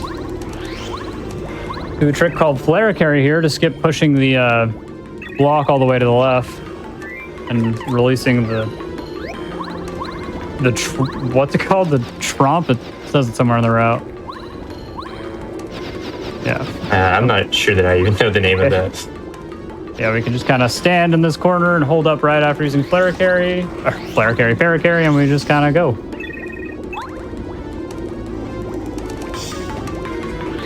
That's a very easy trick. You guys should try that. Okay. Just make sure I have full inventory. Okay. Yeah, so to item dupe here, we're basically... that is not lackluster. I'm going to grab the item another time. I don't want this item to disappear on me. So we're going to get as close as possible to the item, and then we're going to eat an item. This maple syrup. and then grab the super shroom while we're eating the item, and then we're going to toss a repel gel. And what that's going to do is actually overwrite the repel gel in our inventory, so you can see that maple just turned into a repel gel. And we toss a repel gel at the same time. So now we have an extra repel gel. Oop. Definitely going to switch to sushi here, because I need to do that. All right. I'm not sure exactly why item duping works, but it is very handy. Really nice being able to make as many repel gels or life shrooms or whatever we need. And that is another Japanese exclusive glitch. I always forget that's JP exclusive.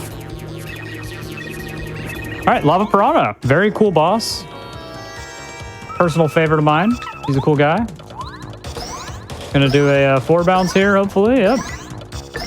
Or a couple extra bounces for fun. Wow, he didn't even cap me at 6. It's crazy.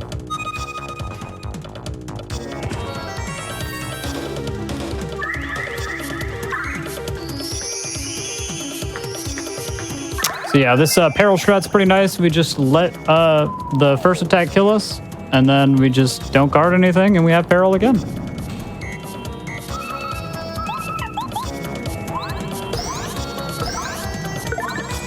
Okay. And that's the end of the Lava Piranha fight. It's definitely the very end of the fight, and it's over now. What? For the second phase here, just use Sushi's ability, Squirt. So we don't have to die when we jump on LP.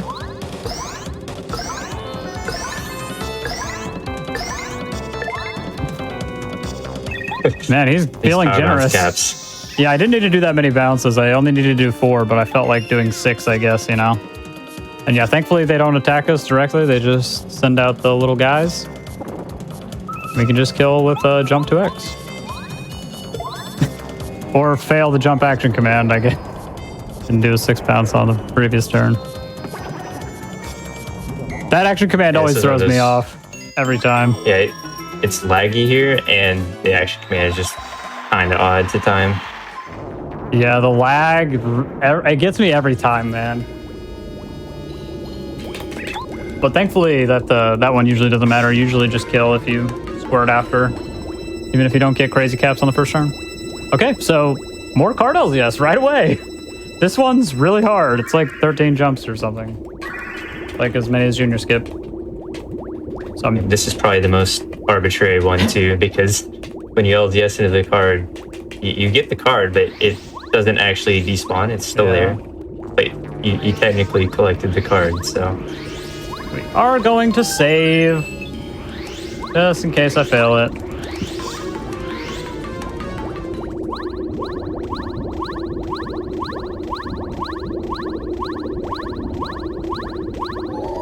Very nice. Very nice. Sweet. Cool. I think that's the longest one, isn't it? Oh yeah, by far. As far as card LDS goes, so that's nice to get that over with. Yeah, that and Junior Skip were the 2 things I was most worried about for this run by far, so good to get those over with. Wow, barely made that cycle. It's actually a pretty tough little jump there.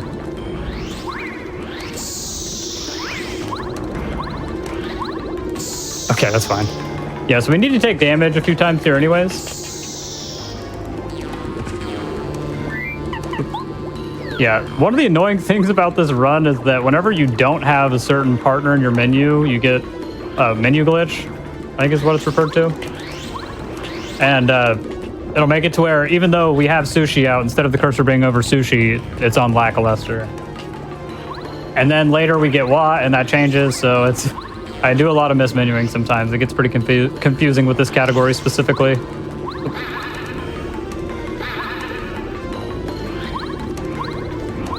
Just when I get used to menu glitch, it's gone.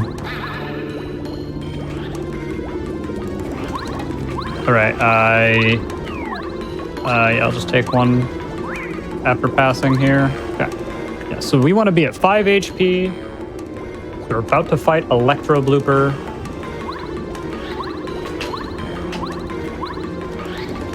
And I believe... Yeah, I believe, the way, You said 5 HP? Yeah. Oh, did I not take another hit? No, I did not. You can fall in that lava to your right by the zip line. Oh, right. That's a thing. Wait, can you not fall down here? You just gotta take this. Thank you, Rain. I know, you have to take it down from the... Like, you have to take the zip line into the lava. Oh, you jump off the zip line into the lava, right. I was thinking of, like, when you can fall into the lava during raft skip. There we go. Okay. Whoops. All right. There we go. As I was trying to say, before I forgot to get barrel there,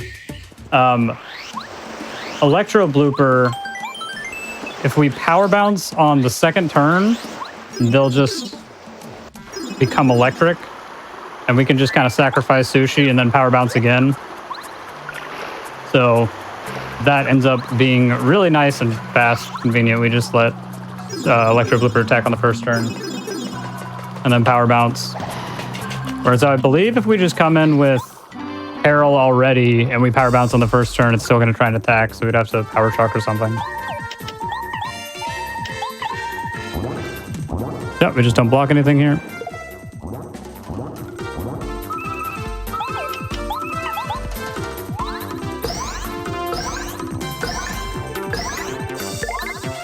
And do nothing.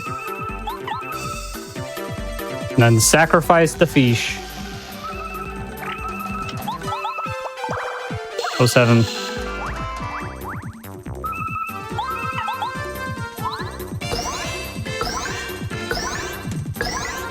Cool. There's Electro Blooper.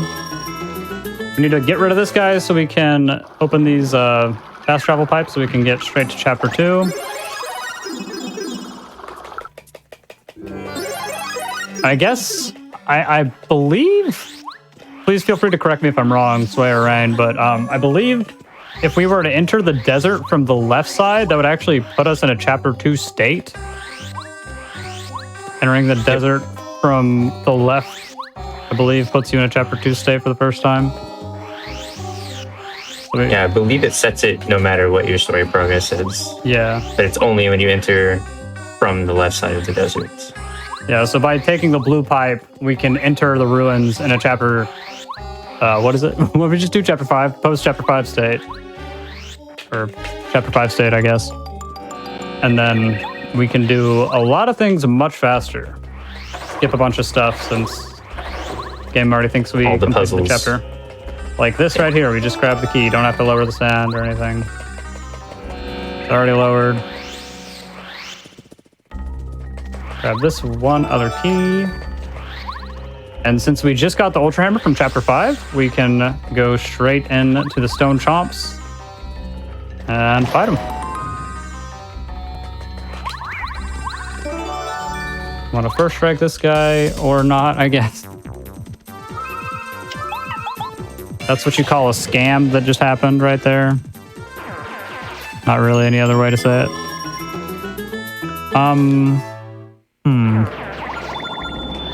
What am I gonna do about that? I think I just... Do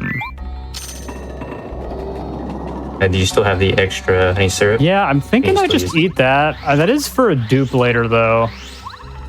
But I guess as long as I grab another eatable item, like I can just grab another like blueberry or something in chapter 6. Eat that instead. It's probably the play.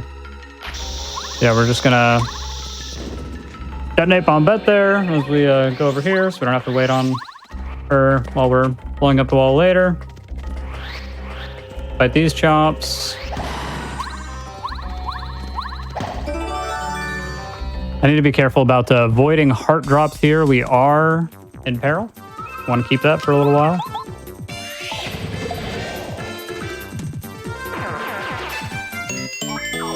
So Yeah, sometimes these heart drops like to spawn directly on you. It's a decent time loss if it happens. yeah, that one is a little bit easier to avoid because you can just kind of grab the pyramid stone from further over left, or the lunar stone, I guess it is. I didn't blow Bomb. What happened, man? I heard Bombette go off earlier. What? Oh well. Upgrade Bombette here.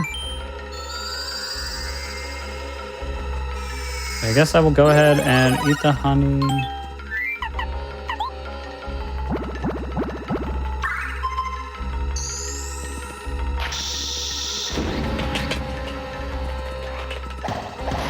Okay. So just gonna failed Power Quake again here.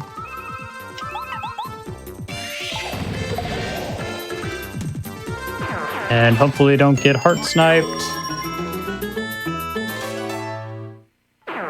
And don't forget to get the super hammer this time. I always try to forget the super hammer here.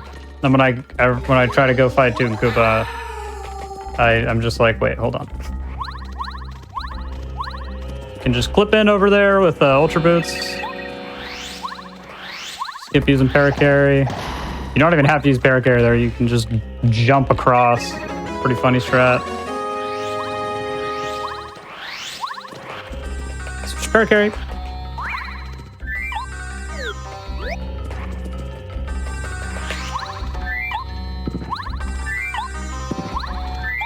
All right.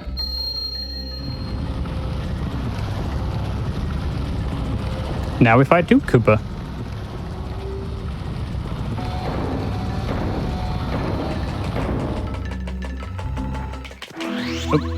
Why downgrade? We kind of just have to downgrade because we need to set the game into a Chapter 2 sequence. I'm just going to save.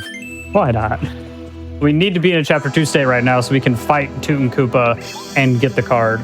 There's a trick called Rune Stone Skip that, well, I guess that you only do that whenever you're in a Chapter 2 state, huh? I guess we can just go down and fight Toot and Koopa. I'm not sure if we can or not, but either way, if we do, we don't get the card. Unless you can do the fight, I believe, but the card will not spawn for some reason.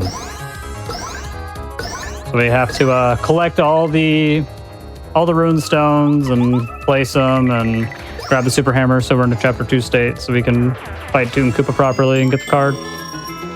And yeah, this is probably the hardest LZS in the game. I mean, I said the same thing about Junior Skip earlier, but I think this is the hardest one just because of the ceiling on the door. Yeah. Since you're just always used to doing full jumps when you LZS because you want to move as far as possible, you're going to do full jumps all the time. Really awkward to have this one instance where you need to do small jumps. And I see people do setups where you don't have to do the small jumps, but I don't know. We're going to save in case I mess it up.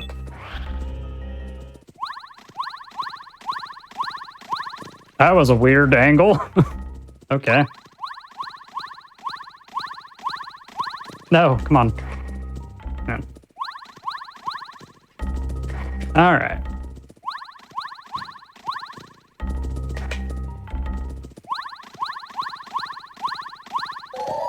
Oh, that wasn't too bad. Pretty tough, so I will take that.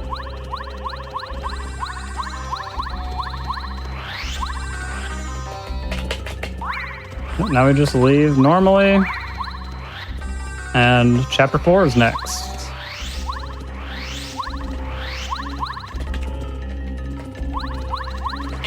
It's a little bit scary because we are in peril right now, so I want to be sure to avoid all the buzzies and stuff.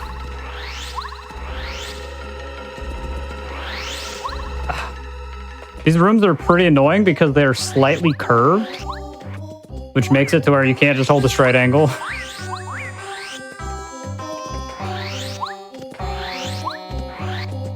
Alright, so yeah, we just go back to the outpost.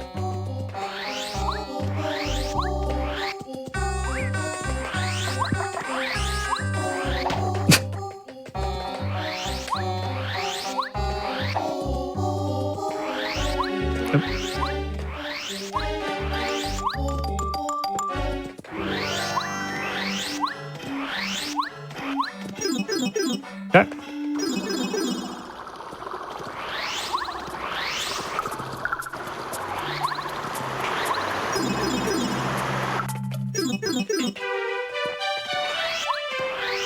So we already grabbed the toy train earlier before we did double clippy, so we can just go straight into chapter 4.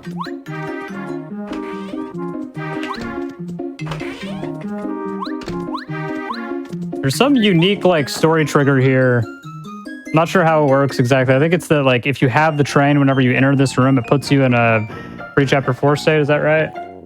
Yep. Yeah. And there we go. Now we're gonna do a trick called blue switch early, or something like that. Just gonna do a lackey teleport here. A little early.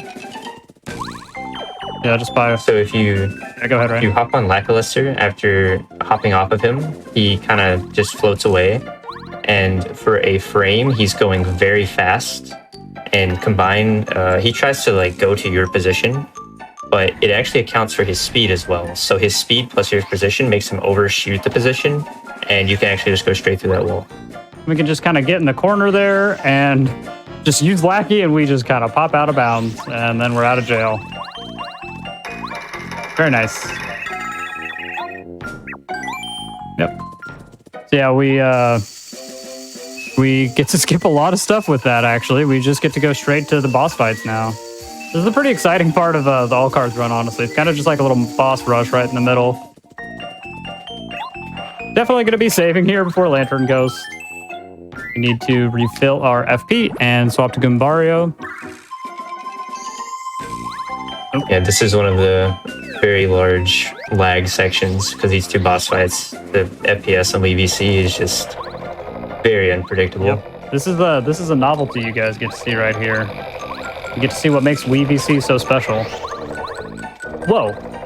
Oh, so How was close. I so fast? That's weird. It's usually like already up.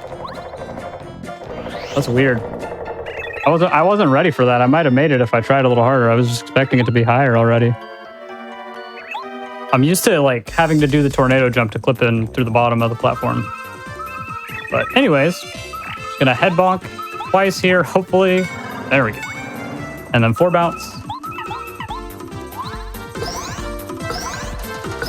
Nice and laggy. And head bonk and then 3 bounce.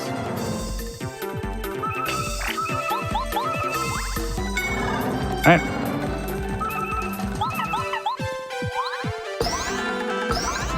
Cool. That is a pretty scary fight on Wii VC, not gonna lie. I have missed those action commands a few times.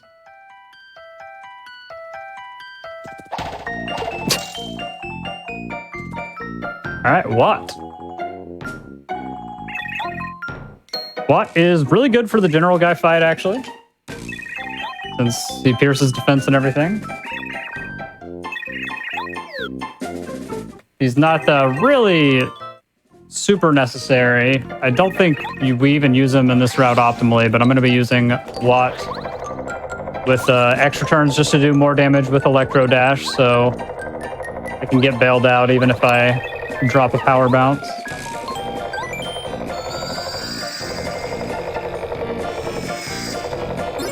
But yeah, General Guy is next. We just kind of go straight to General Guy now. Yeah. That Pyro guy is the scariest thing in the game. Yeah, jumping on him is death, as he is on fire. Yeah, we are 1 HP right now, so that is pretty fun that there's Pyro guys running around here.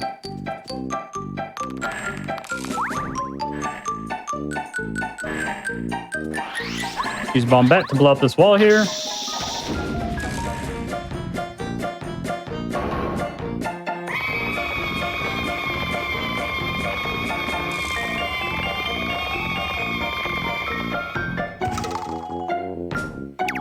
All right, and yeah, this is a tough fight. There is a non-zero chance of a reset here.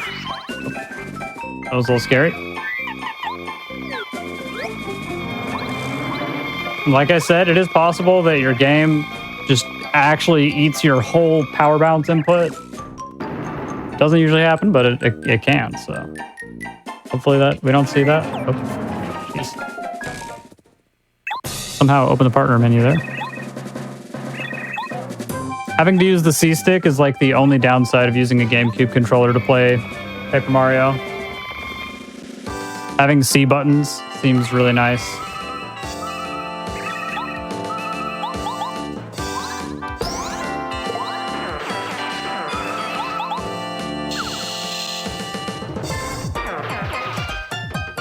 This is a good song, though. So if we do die, more banger music. Worse things have happened.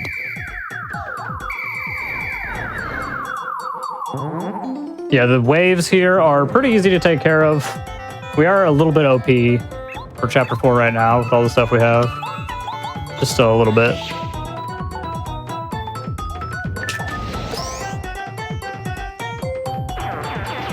It's really just Mega Rush. That's all you need.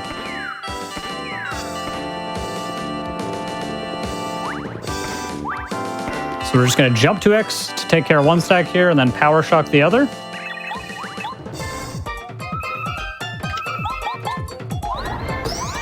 Yep.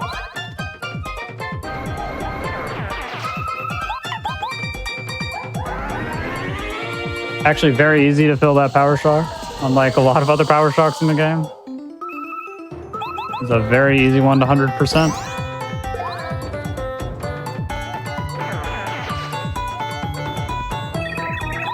All right, Repel Gel.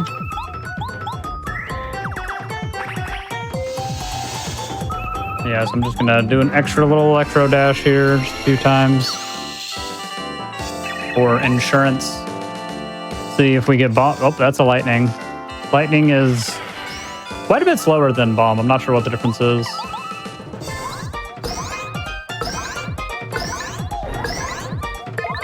I want to say it's like a second or something. It's maybe 2. It's pretty significant. I think it's 2. See if we can get a Bomb. Somewhere around there. Lightning again. Double lightning. Of course. Time to reset. Just kidding. That was a nice speed up. Y'all see that? Yeah, good thing it didn't matter. Yeah, it seems like it sped up like after I pressed A. Just a reminder to save before the LZS. Yep, I'm gonna do that right now. Thank you for the reminder, though. Yeah, this is actually one of the more this card LZS saves quite a bit of time. Since it skips baking the cake, which is one of the slower Peach intermissions. Although, baking cake is pretty cool. Yeah, we really don't want to fail this. We're going to go save.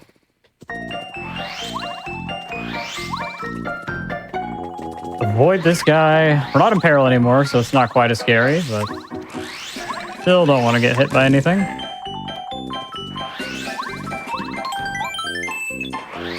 All right, last card LZS in the run. Last instance of LZS in the run, actually, that I'll be doing. I believe we can get it for too long.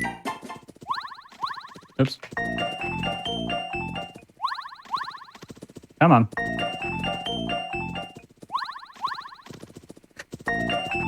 To hear the first part of the song over and over. Come on, man.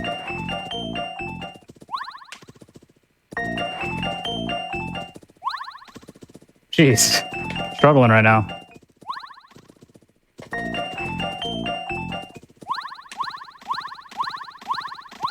Oh, man. Just barely missed that last jump.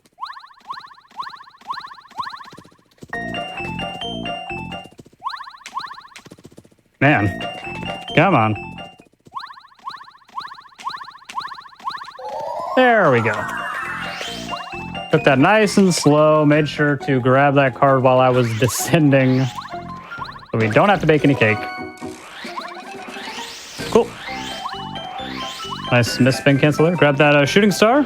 That shooting star normally just mocks you because, like, you know, you don't normally have Ultra Boots when you're in Chapter 4. But the joke's on you, Paper Mario. We have Ultra Boots.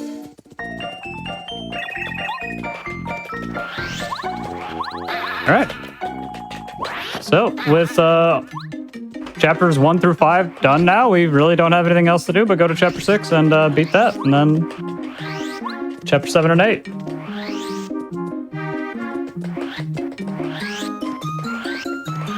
So you now get to see what the last seed is for. Oh, right. I always forget about this. We actually have to bonk the Shy Guys because we just finished chapter 4. And then, yeah, we have that one final seed. Give it a mentee. And just like that, the door to chapter 6 is open again. Easy peasy.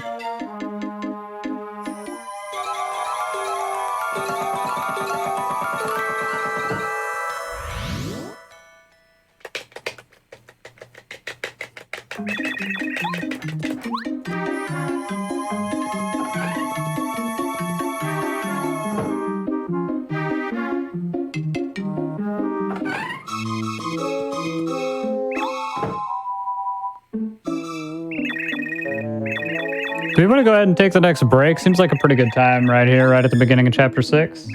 Yeah, absolutely. If that was a great time, yeah, we can take that break. Yeah. Cool. Same spot as the last one.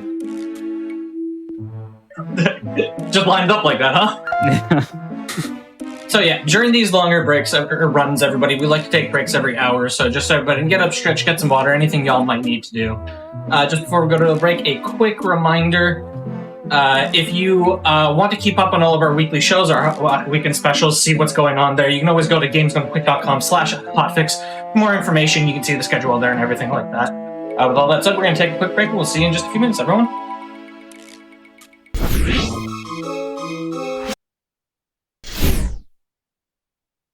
Everybody, and welcome back to the Games Done Quick Hotfix. Today we are showcasing Paper Mario. We've got two different categories. We're in the middle of an all cards run, so whenever you're ready, if you just want to give a quick countdown, I'll give it right back to you. All right, 3, 2, 1, go. All right, let's continue here. Need bomb bets. All right, so start chapter 6. First thing we do, obviously, is fight the moles. So we just leveled up on General Guy. So we do need to get Peril back. Thankfully, this game is really, really nice about just making Peril really easy to get everywhere, honestly. We can just not guard being at 10 anything. HP. Yeah, 10 and 15 HP. Nice. Yeah, we just guard nothing and get Peril for free.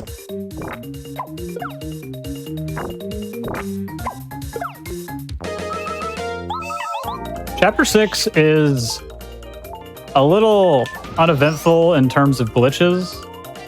We already did Lackey early, so that's nice. We don't have to worry about getting Lackey a second time.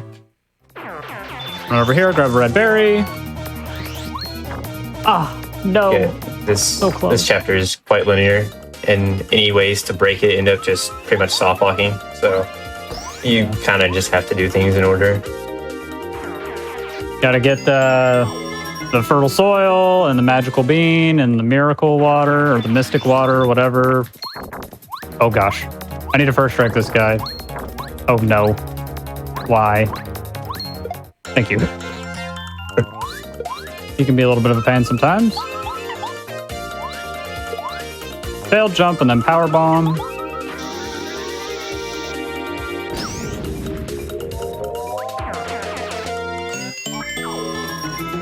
And on this last one, we're just gonna power quake and power bomb. These moles are so annoying. Ugh, thank you. We can just fail this one for 6 and then do 6 with power bomb.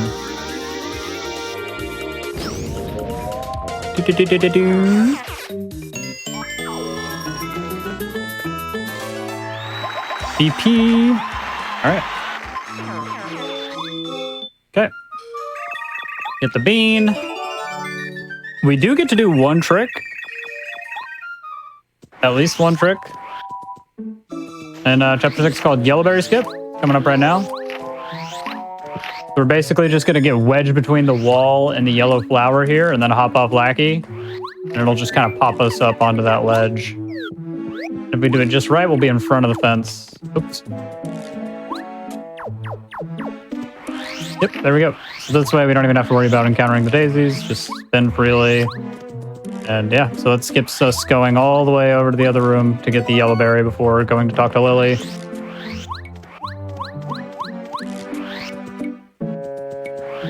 We do have to do it 2 times though. Since we need to come back here to give Lily the water stone. Are we sure this isn't Pokemon? Water stone. Mystic water, even though that's not what it's called and I just made that up. I don't know, man. Okay, don't forget the blueberry. I forgot the blueberry in the past like 3 runs. Have full inventory. I guess I don't need anything else. Yeah, we'll be fine. Okay. Go up here to the left loading zone, get the blueberry.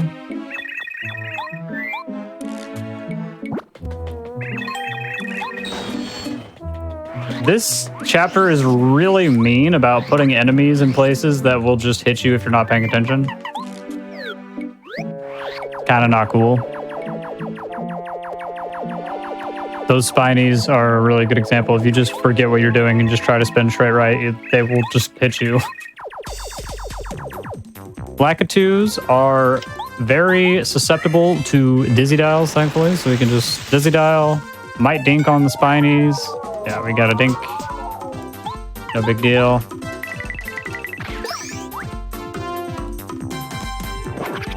Oh, nice. Okay, and we can just shooting star to finish. Since the spinies only have 6 HP, pretty sure they have 6.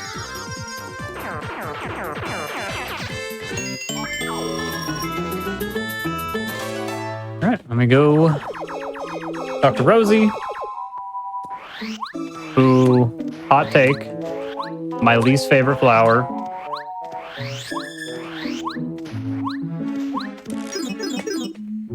My favorite flower, gotta be Lily.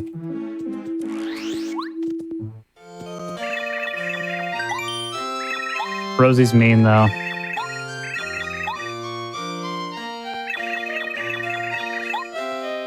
Like, she has the water stone, but she just is not going to give it to us.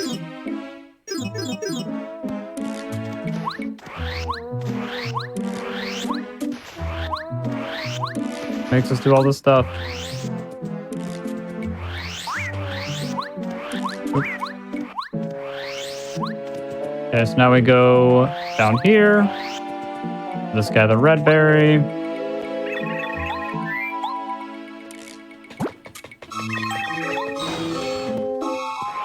Petunia, nice.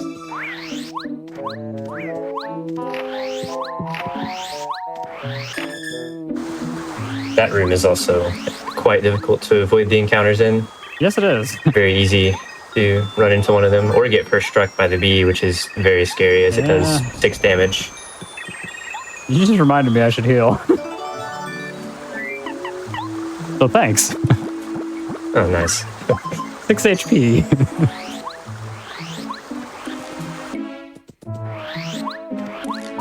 Yeah. Enemies here are actually not that hard to avoid if you do your movement properly, but if you mess it up, they will almost always get you. I'm just going to run over here and save real fast. Seems like a good time to do that. Oop. Okay. Took a few tries to hit that.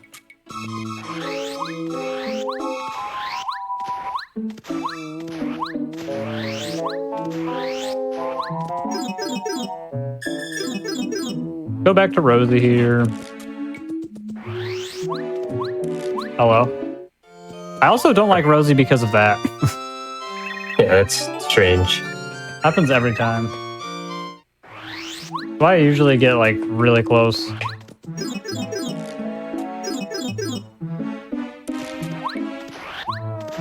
Alright, but Now that we have the water stone, we can just go over to Lily.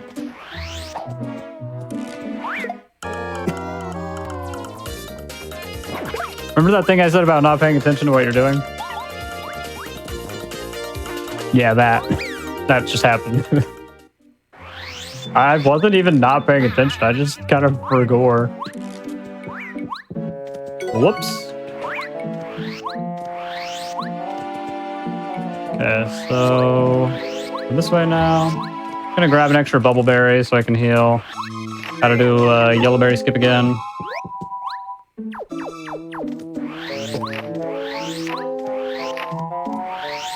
Pretty easy to go a little too far up, and you'll actually be on the other side of the fence if you do that when doing yellow berry skip, which is pretty annoying.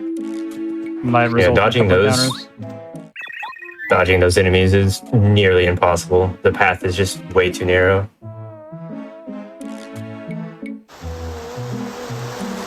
You can talk to Lily and put the water stone down at the same time if you're in a nice little spot there. It's pretty generous, actually. It's pretty easy. Because Lily's cool like that, and she'll just let you talk to her, you know? She's not like Rosie.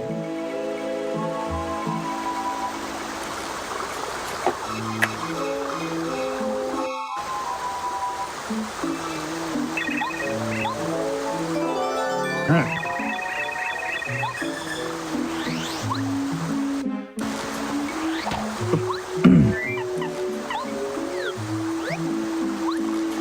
Grab bubbleberry here.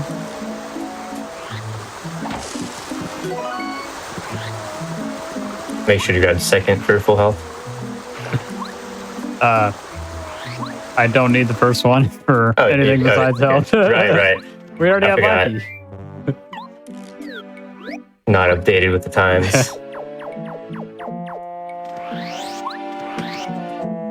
Yeah, so I do want to wait to eat that because I could accidentally take some spike damage or something here. But yeah, since we already have Lackey, we can just go straight to finish the puzzle.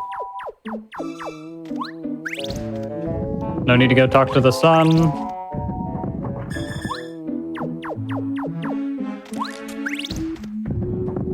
Just spin jump these blocks in a certain order.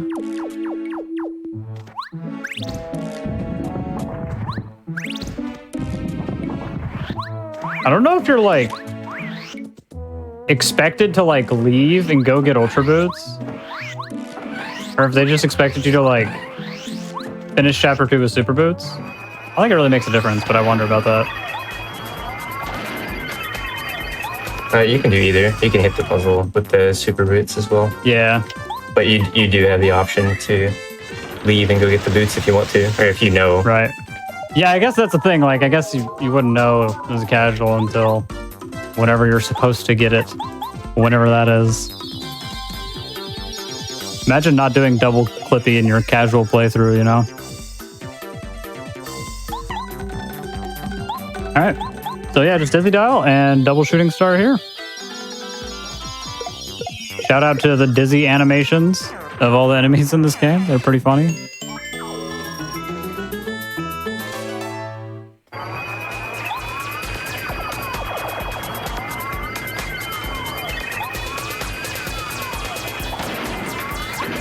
You actually have to hammer the right side at least once before you hammer the left side, or it won't break. Pretty weird.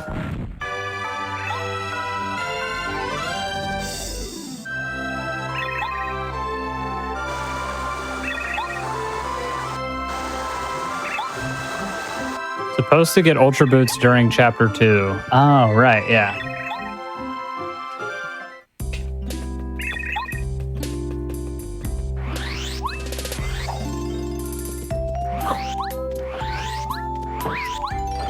All right.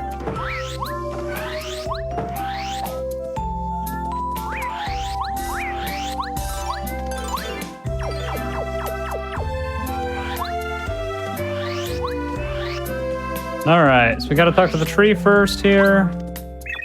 Some interesting spin cancels there. We can actually eat an item as we plant this stuff by hopping off Lackey and eating an item. pretty neat. Overlap those things a little bit, save a couple seconds.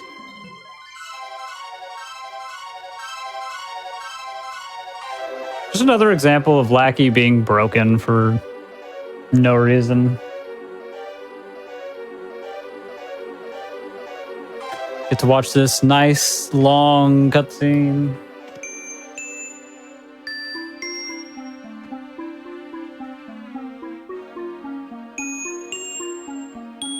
Definitely gonna save before Huff. Not the hardest fight at all, but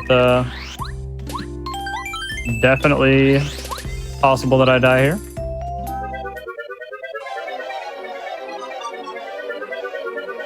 It could happen. As long as we get 4 bounces, we should be fine, but if I drop it at 3 or 1 or something, I'll have to reset, so hopefully it goes well here.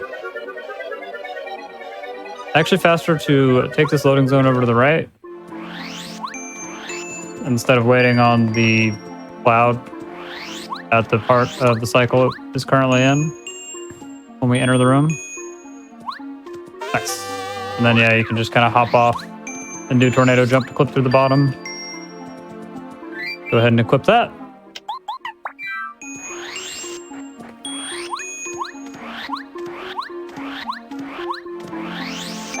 Oops. All right. Yeah, since we have bow, this fight is pretty easy, actually. Have to guard 1 attack. Pop the bow with Lackey's turn here.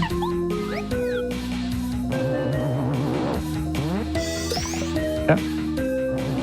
That block timing is weird to me. It took me a while to get that one down.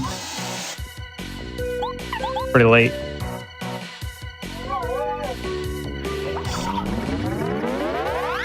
Yeah, we just out of sight here. This is actually quite a bit faster than having to sit through the action command, I think. I know getting a close call is faster. It is very long. It's one of the ones where you have to mash the bar. Don't guard that one for peril and power bounce.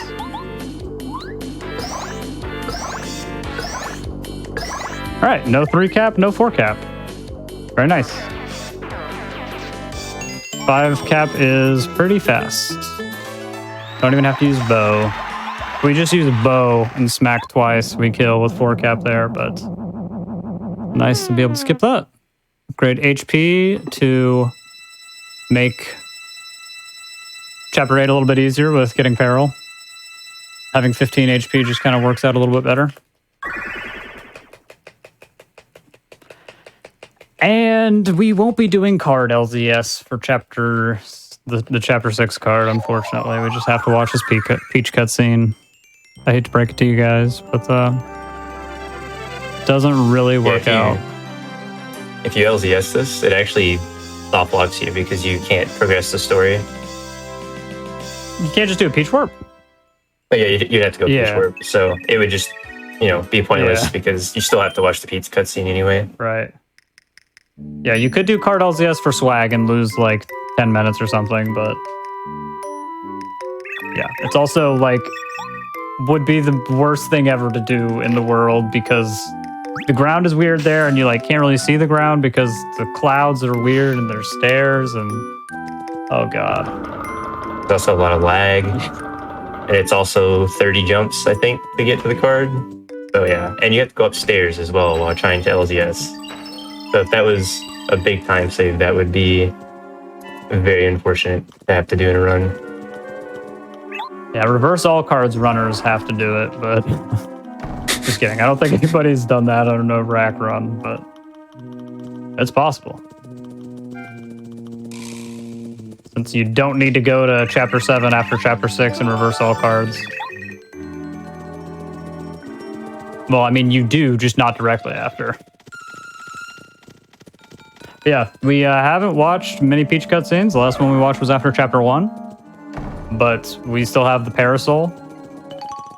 So we can just do this normally, nice and slow. This one, yeah, this is quite a Peach cutscene of all time.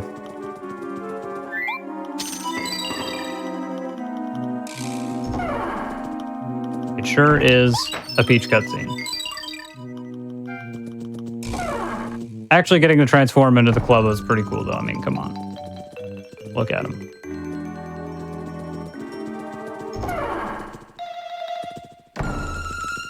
It's too bad they didn't let Peach spin. That would have been so cool.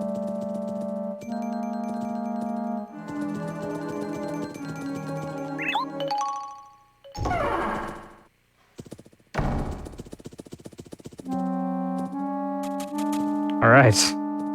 I definitely did not accidentally transform here in a run the other day and lose like a minute and a half. That did not happen. Yeah, pressing B at the wrong time here is really, really bad. Yeah, I'm so scared of that I just hold B this entire time. Just never let go. I think that's what most runners like to do.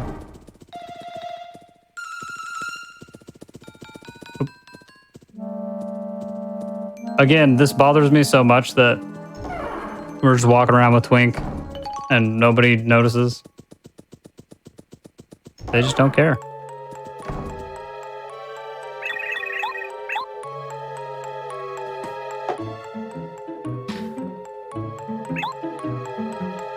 All right, so we only have one card left to get. That's the Chapter 7 card, of course. Getting to Chapter 7 the normal way is actually really, really slow, though. You have to go talk to Merlin and then go to Chapter 7 and solve the murder mystery and do all this stuff, fight Junior. There are some things we can do to make that faster, but still the fastest way for us to get to Chapter 7 is to actually beat it by doing a trick called Peach Warp. Rain, do you want to kind of explain Peach Warp? Yeah, so for some reason in this game, you can complete Chapter 5 again, and it will count as you completing the chapter that you're currently in.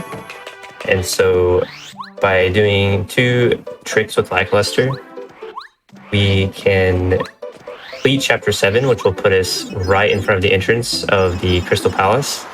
And luckily, the entrance to the palace, when you first enter it, sets your story progress to whenever you would normally first enter it. So we essentially just get to skip all of the traversing to the Crystal Palace by just completing Chapter 5 again. But really completing Chapter 7. Yeah. Yeah, Peach Warps are really funny how they work like that. Like, this is what it looks like to beat Chapter 7. I don't know if you guys knew that. Anyone who's not doing it this way is just doing it wrong. Yeah, basically they just decided not to like block off the final area of Chapter 5 for whatever reason. I mean, it's blocked off in, you know, a casual sense, but they didn't do a good enough job blocking it off, and yeah, we can just get down there to trigger the end of the chapter, so. Peach Warps are really, really cool. You'll get to see it a couple of times in the 80% run later. Yeah, we just go straight to the Peach Warp. And really nice spin cancels.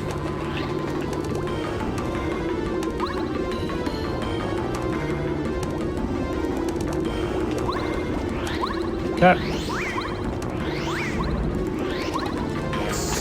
Dang it. That's funny. Oh, go, Lackey. Tried to press C down a little too late.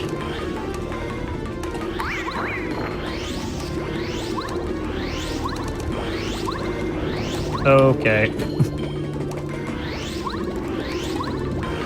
Alright, so yeah, right here, we're just gonna get in this corner, then get on Lackey, and you know, you just kind of pop out of bounds. We just start holding down right as soon as the screen shifts up there. We can make it to this loading zone down here. Do the Lackey teleport. And yeah. Yeah, if you do that first flip incorrectly, you can actually soft lock.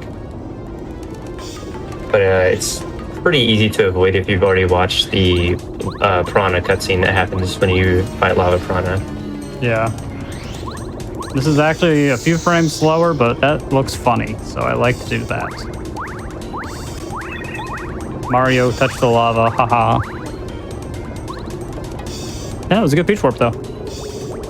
Yeah, very nice. Yeah. That is the only Peach Warp we do in the run, actually, so... Feels kind of weird to only do one Peach Warp. It kind of feels wrong.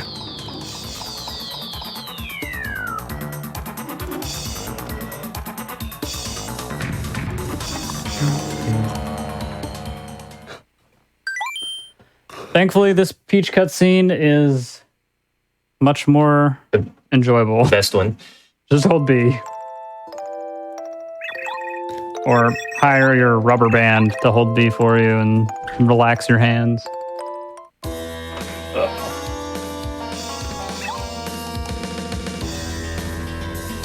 All right. Chapter 7 has one trick that we get to do right at the beginning. And then one more that we get to do that saves like 10 seconds or something, but that's about it. There's really not too much that we get to do besides skipping like the entire, first 70% of the chapter.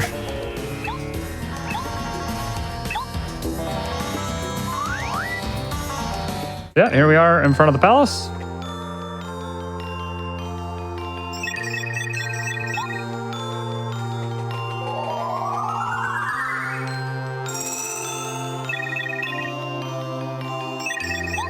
Kalmar is a pretty cool guy, in my opinion. He looks like a cool dad.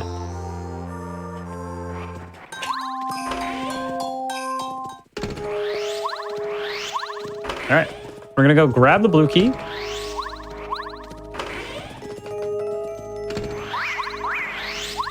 Avoid these bats. Kind of important we get the blue key. If we don't, we just soft lock. Because we're about to do a trick right now called Mirror Clip, where we're going to clip through this mirror.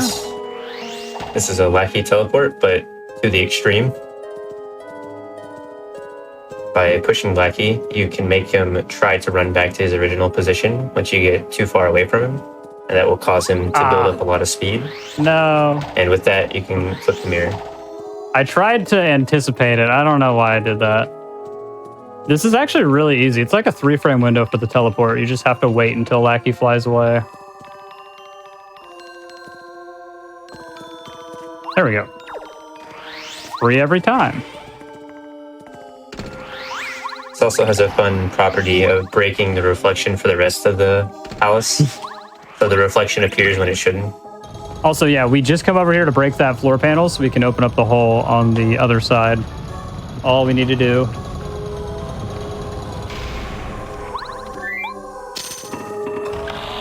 Okay, switch bomb bat here.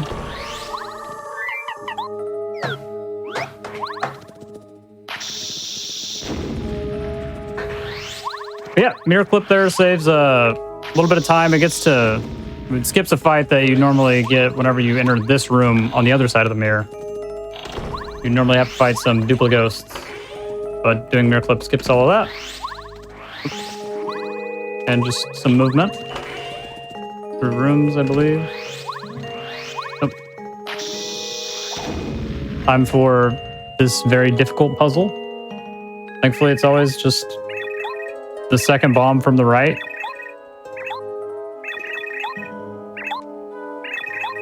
The second bomb bet from the right.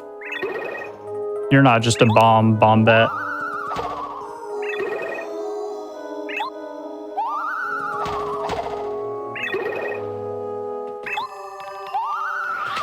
There we go.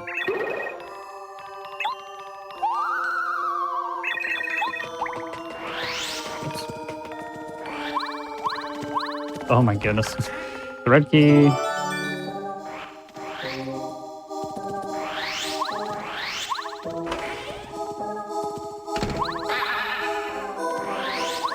I'll say. It's been a while.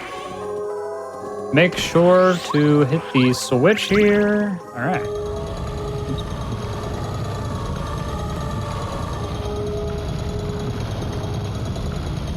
Get to fight some clubbers here.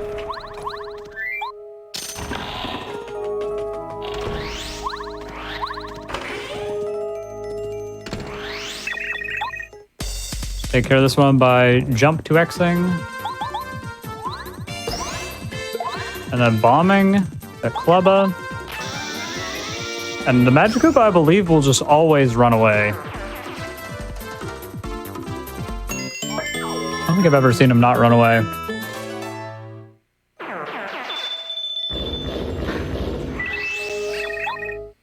Whenever he's by himself, he just runs away. Can't blame him. Blue Magikarp does have a chance to stay, but I think all the others are guaranteed, as far as I'm aware. Interesting. But we're not going to run into any blue ones this run. So. There's an interesting thing with the coins in this room, where every time you pick up a coin, it's worth 2. I don't know if we know why. And just a random thing. I mean, yeah, obviously I'd assume it has something to do with the mirror, right? But like, I don't know. Oh, I almost made a mistake there. Whoops. Up and away. About to try power bombing and start swimming again. But you do not want all that XP. Up and away is a really, really good move. Just kind of is like an auto win button for a lot of fights.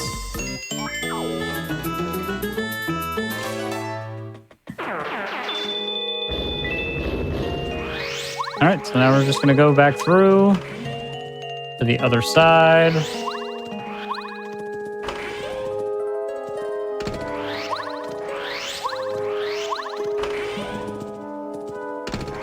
Hit the switch with Bombettes.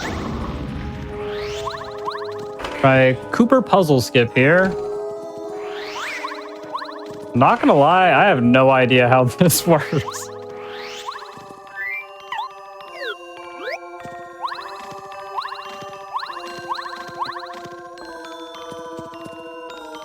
I don't feel like that's gonna work, but maybe it will.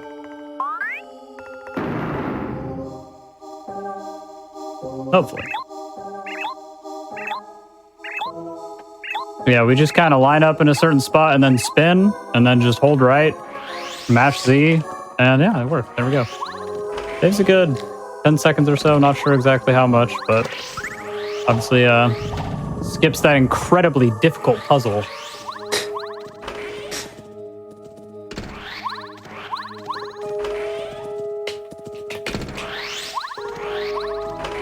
All right, we are going to grab the hidden jam and jelly right here. In a really, really weird spot. I don't know why they put a hidden block over a floor panel star piece.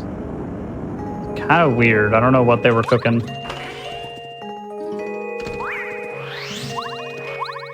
Especially because I'm pretty sure there's another floor panel star piece on the other side. I guess it makes sense since it's mirrored. But... yeah, that one's visible. I think the other one that you just got is invisible. Yeah. There's a floor panel though, right? On the other side as well as the maple. I forget. I'm pretty sure there is. I think so, at least. There's too many star pieces in this game for me to care where they all are. Yeah. There are a lot. I actually don't even know how many star pieces there are. 160. Oh man. Yikes. And 64 of them are from Quizmo. How many? 100? 64 are from Oh, Quizmo. 64. That makes sense. Right. Oop, thought it was gonna fall down.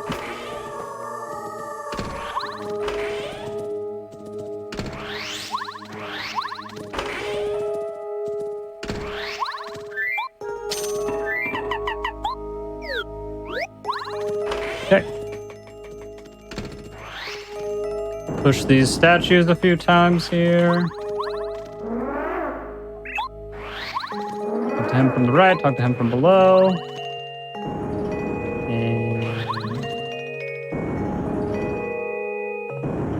almost time to fight Crystal King, which features one of the best songs in the game, in my opinion.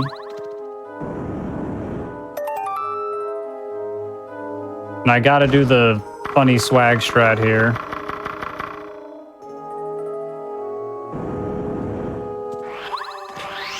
Push the thing from... Oh, wait, we gotta turn it around first, right? Whee! Yay! Forgot about that. Come on, man. Show off the swag jump. There we go. Okay. Had to show off the swag jump. Even if it wasn't very swaggy. Cool. Save there in case something goes crazy here. This is another pretty easy fight, honestly. Crystal King is not that bad. Once Just you need get to guard recapped. 2 bits. Yeah, recap would be bad, but as long as I hit my blocks, should be fine.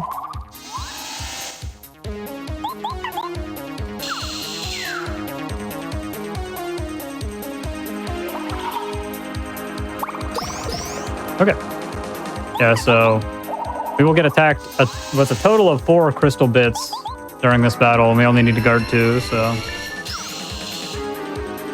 we'll let him attack us for the rest of the fight and charge some more.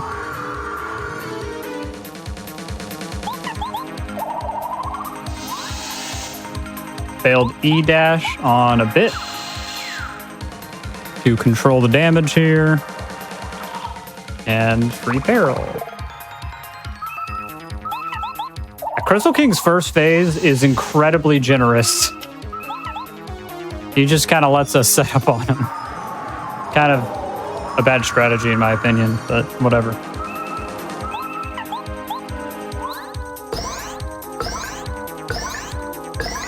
Cool. All right. Got the 5 bounce.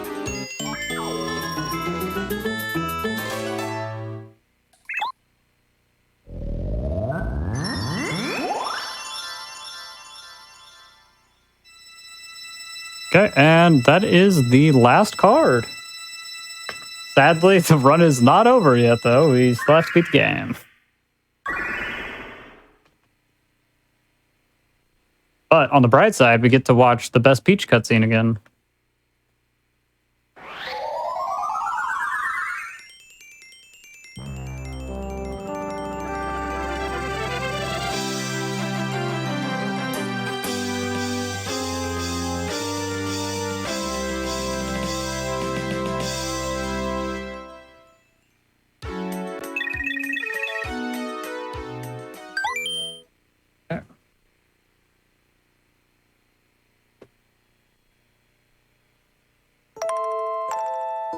All right, one more chapter left. We are almost done.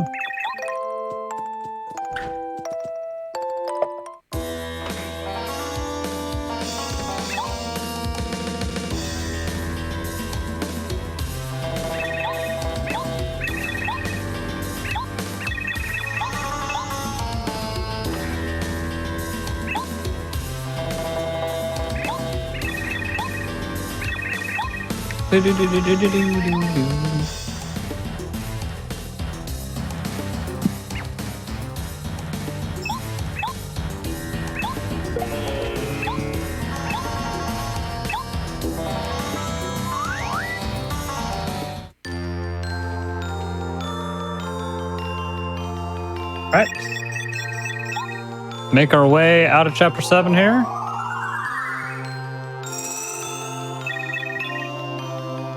Through Shiver Mountain.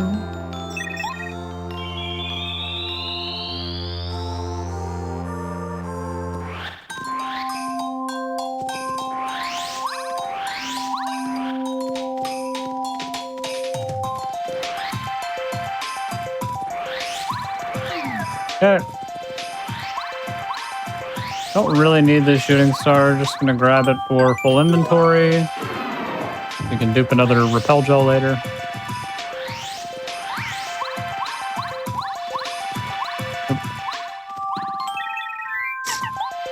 Upgrade sushi.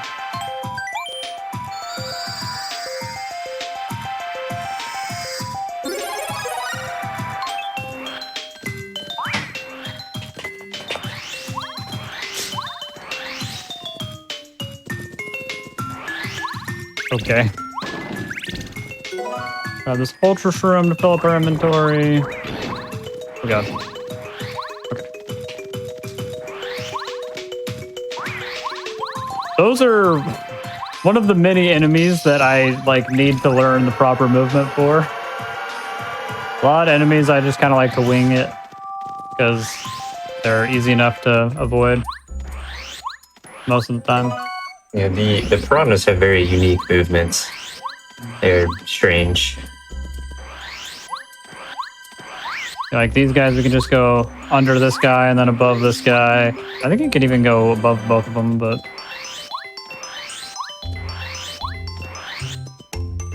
yeah. Chapter 8 kind of ramps up the difficulty with the avoiding encounters. In my opinion, at least.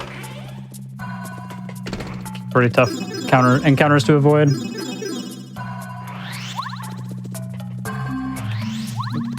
Now we're finally going to leave through the blue house.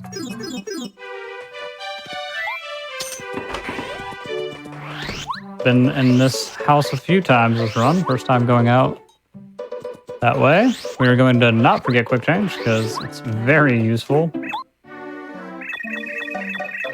Very busted badge.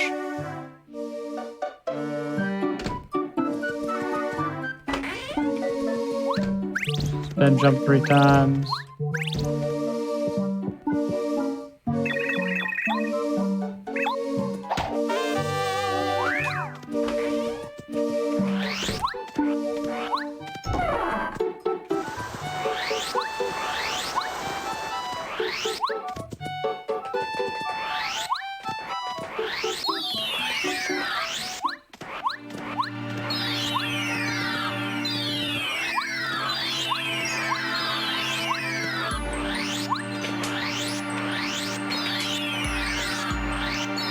Honestly, really fun to do the movement there with Speedy Spin.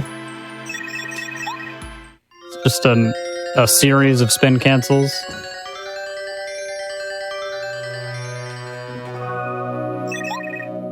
Speaking of hard encounters earlier, I would argue these are the hardest ones to avoid. It's best to just lure these guys and then make them lose aggro and then spin past them. Because otherwise, they are very tough. Yeah, this strat makes them insanely consistent and good. I didn't adopt this for the longest time. I just kind of did whatever, but I almost always got at least one encounter coming through here, but you just literally do that, and if you're quick enough, they're just in their cooldown period still, so they won't even go for you. Really, really nice. Love that strat. Took me forever to figure that out. I think it actually, all it took was Rain coming in my chat and saying, oh, just do this.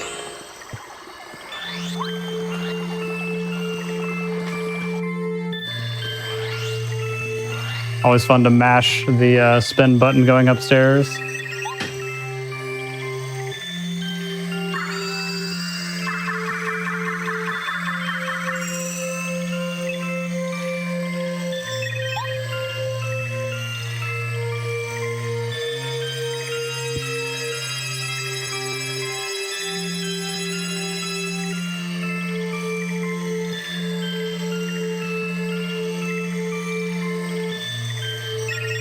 We get to take this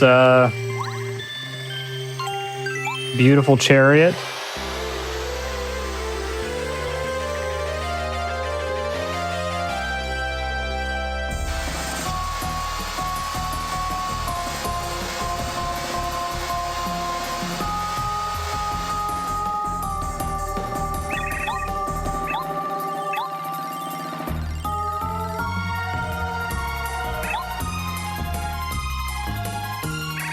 All right. Chapter 8 actually has a few pretty cool skips that we get to do.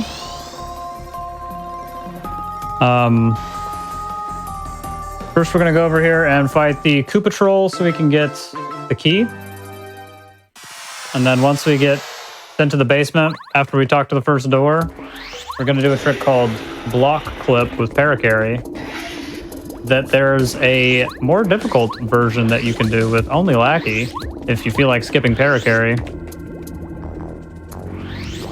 But yeah. Chose not to do Paracarry skip because I'm not a crazy person. Oh, I was supposed to switch to Bombette. Whoops. I don't have quick change equipped. Fine now. Power quick again.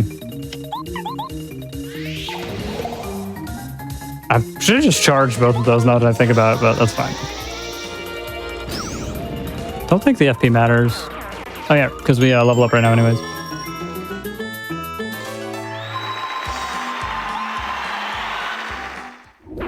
The key went left. That's amazing. I can't believe it. Such good RNG. Always goes right. Yeah, these encounters are a little tricky. If you know what you're doing, they're really not too bad, but they're pretty tough when you're first learning the game. And then in this room, you can just kind of spin cancel by spinning up right against the top wall and then just spin straight right. Okay, so come over here. Get trapped in the basement. Oh no, we fell for another trap. This run is going so badly. I've fallen for 2 traps. 2 in a row. Pretty bad. We're actually going to grab this Tasty Tonic. And the only reason we need the Tasty Tonic is so that we can actually... we need something to dupe over when we dupe another Repel Gel here shortly, so... we need something useless, and a Tasty Tonic is exactly that.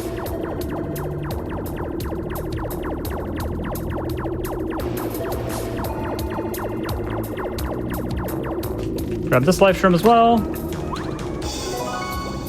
Don't really need any life shrooms unless I get really unlucky on Final Bowser, but if they're just going to be for safety.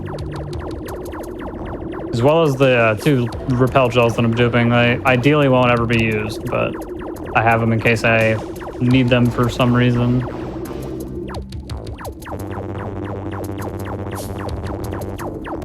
All right, so we're going to go ahead and do Block Clip now.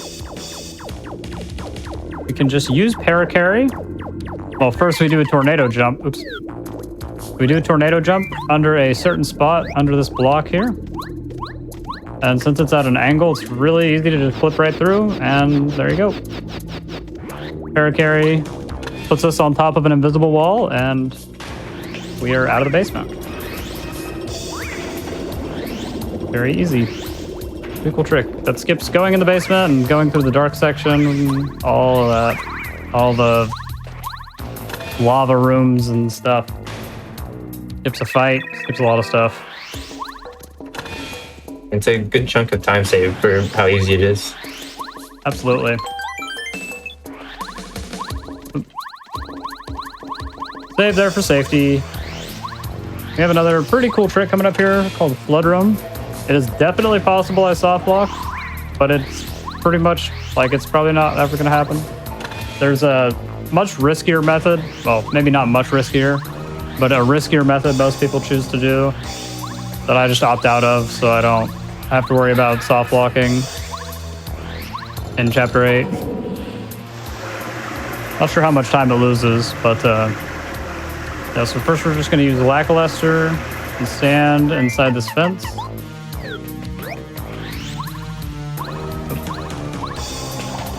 Turn left and just use Lackey and clip out. And we're going to do that a few more times here. We need to hit this switch.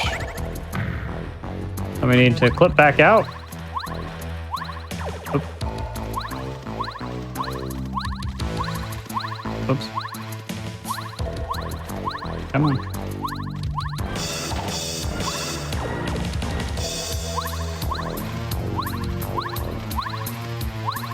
There we go, please. Clip back out so we can clip back in. Hello? Wait, what the heck? That was so scary, dude. Oh my gosh. Oh, I almost soft locked for no reason at all. Okay. Not on the seam. Or I am on the seam. Okay, so we just hold up left here to normalize their position. Tap down right 3 times, and yeah. That's a Cooper super jump right there. Do you want to explain how that worked, Rain? Sorry, I meant to ask you about that. Yes, so when you fall out of bounds and your velocity inverts and you start flying up really quickly, they forgot to reset some parameters regarding how Mario jumps on Cooper. And so it actually uses that same velocity, and you go flying up when you use Cooper next time, as long as you don't jump before you use Cooper. And they actually caught that and patched it in the PAL version of this game, which is kind of interesting. If we line up in a pretty specific position here, we can get inside the wall. And then do a little bit of movement here. And that is cannonless. Lets us barely slip by these cannons by just spinning on the seam. And then, oh.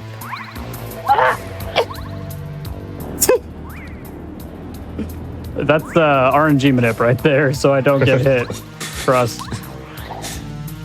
Okay. Gonna push the left block now. Oh my gosh.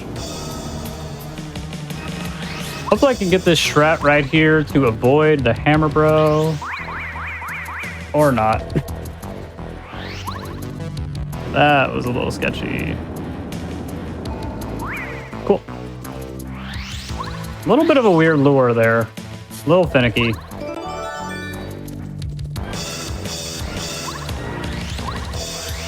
Okay. All right, now that we got the key, we're just gonna backtrack. And save before the quiz, because this quiz is really hard, you know? Answers are the same every time. Gosh, it's just so hard. We say yes to the first question, then no. Skip him explaining how the quiz works. I think is the lore. Pretty sure.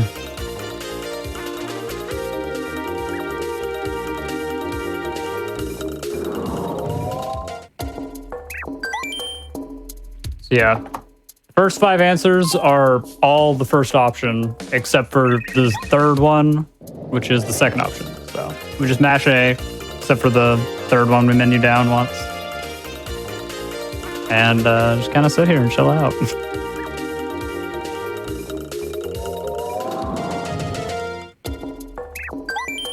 Getting pretty close to the end of the run, though. Hopefully. There's not an impossibility of dying to Bowser. So that's why we have such a nice and generous estimate here to account for the possibility of that. Pretty costly. You have to go through all of phase 1 and then watch a cutscene where Twink fights Kamek. And it takes like 7 minutes if you have to reset on Final Bowser at the very least. So it's pretty costly to reset there.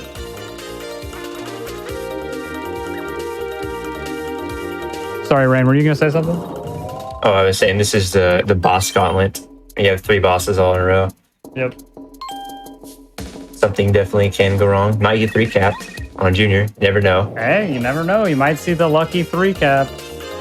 I got a Strat for it. I'm ready. And if we get 3 capped, we just Power Shock and we're fine. But if Power Shock fails, then yeah, that's fun. All right. Good quiz. I'm just going to check my inventory really fast to make sure I have full inventory. Yes. Okay. So we're going to do another dupe here. Hop on Lackey. We're going to eat the Super Shroom. Grab this maple. Untoss the repel.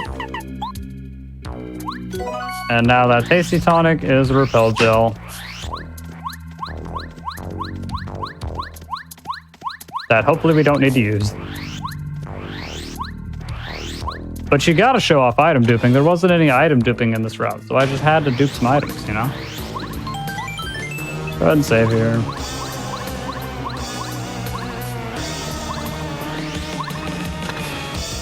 Actually, just do this room by holding straight right.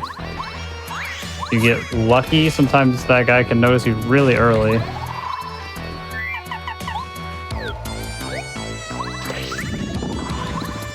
No, I went for the swag spin. Of course. Ultimate punish. Oh, I just got owned. Next time.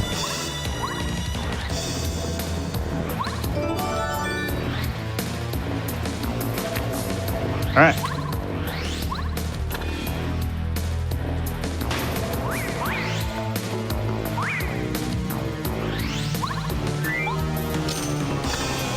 All right, classic endless maze here.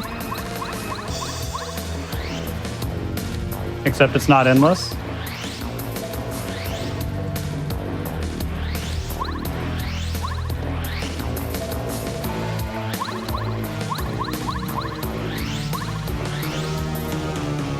Yeah, we just basically alternate, except for the one time we don't. Alternate every single time except for after the very first time you're on the lower floor. You just go straight right there.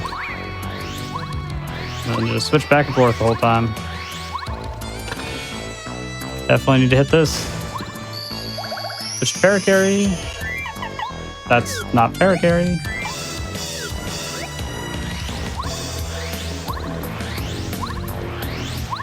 Hi, Peach.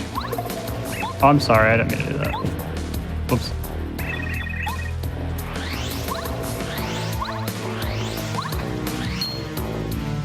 Wait a second. That's not Peach. Hold the phone. All right. And for Duplo Ghosts, you might have guessed it. We're just going to up and away. That's not up and away. Not sure how effective Peach Beam will be on Duplo Ghosts. I mean, Star Beam, not Peach Beam yet. Good. No dinks.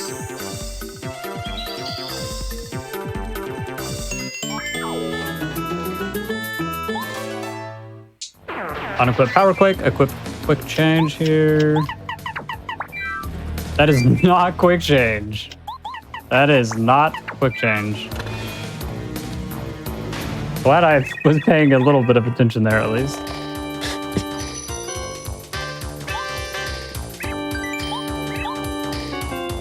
Alright, so we get to fight the Koopa Bros from Chapter 1, right? Just kidding. Yeah, this fight is pretty easy. Junior's attack's pretty easy to guard. Gonna charge, shell shot here.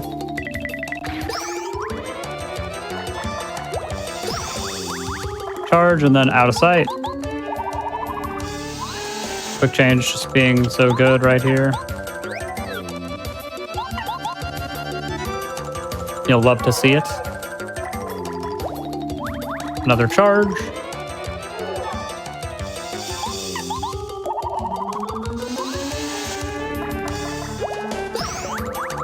Five bounce.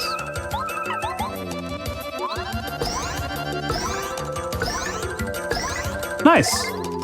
Wow, he was gonna let me go to 6. Love to see it. Yeah, so getting a 5 cap there actually skips having to use out of sight an extra time. Pretty nice.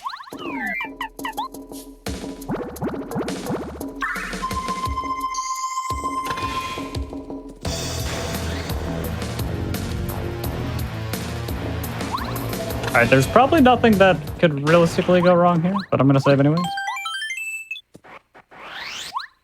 I don't even think double 3 cap is that bad. Unequip charge, equip PFT down. Oh wait, no, this isn't the room. I was thinking I want the extra life room, but that is in this room. Just gonna dip in here. Get an extra life room just in case. Just in case I need it.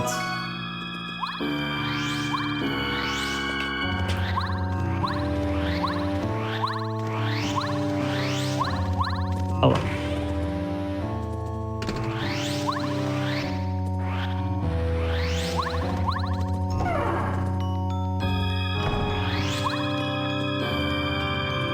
So Hallway Bowser, I believe, has 50 HP, maybe 49. I'm not sure which. It's 50. Okay. But we can win really fast if we just get 2 5 bounces here. It's not exactly very likely, but it could happen.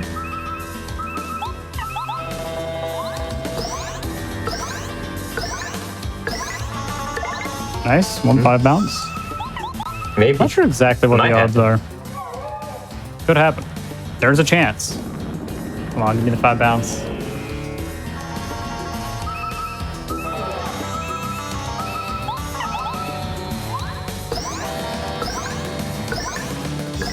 Oh my gosh! Wow.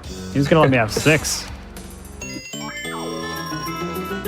That's pretty good. Yeah, you do not see that very often. Yeah, it's not bad. All right. Final Bowser is all we have left.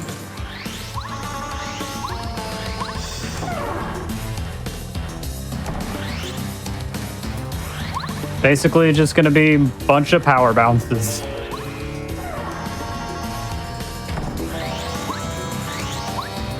It's really nice that we get to just keep Peril after Hallway. Carry that over into the first phase of Final Bowser since all that damage carries over.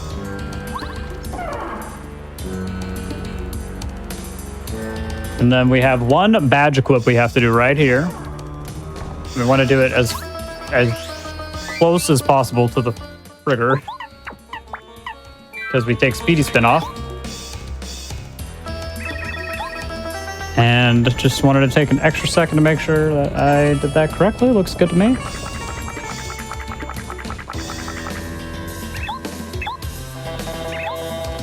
So now, Final Bowser. Nice, long, drawn-out cutscenes.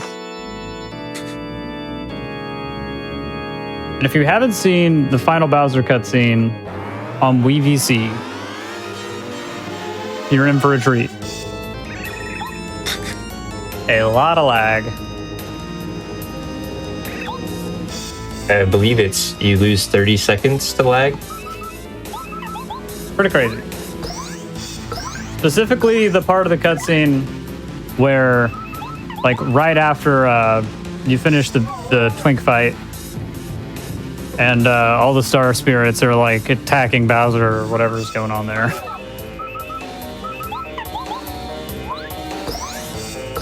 They start sparkling and stuff, and the Wii does not like it.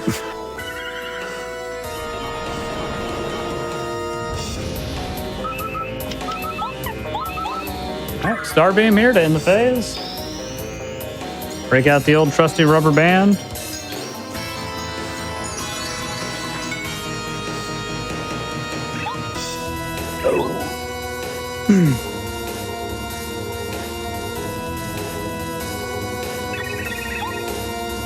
Yeah, so basically the way the final strats are set up is very safe. We have it to where we equip Fire Shield and PFD down, and then use Water Block with Sushi. And since Water Block reduces the damage you take from fire by 2, it makes it to where all of Bowser's attacks, as far as the attacks he can do on the first couple of turns, Stomp, Claw, and Breath will all do 7 if you guard them. So with 15 HP, we can consistently get Peril. Just gotta hit those blocks, which are a 3-frame window.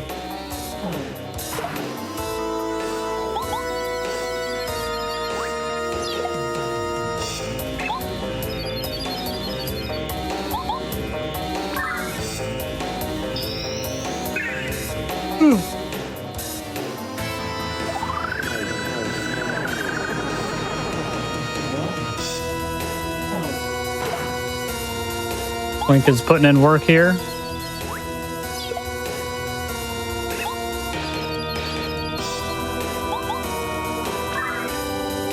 This is like the majority of the final Bowser fight is just this cutscene.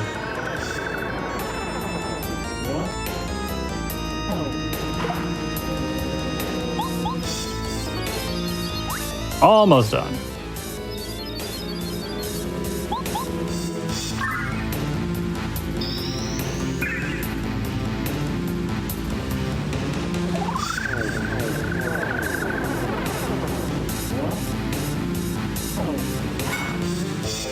Dink.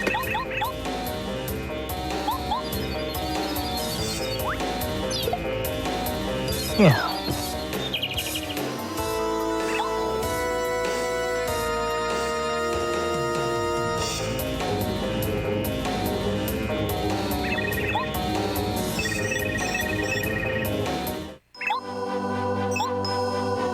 Right. Here's where the lag really starts. Pretty fun.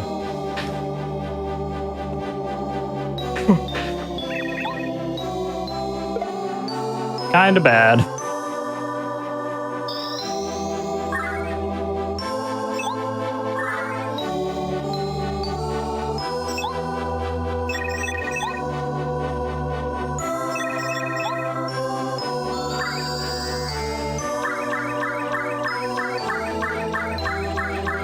Yay, lag. All right, here we go.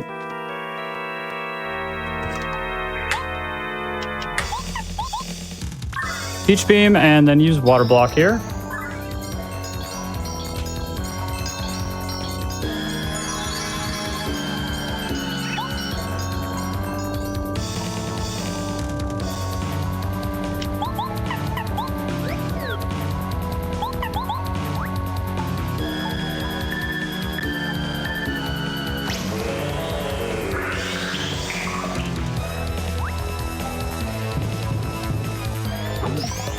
Okay.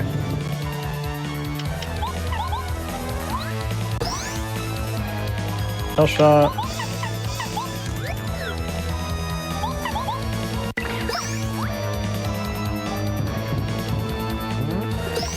All right, we got Peril. Let's go. Now I just have to remember to do the right thing, and we'll be fine. Out of sight here.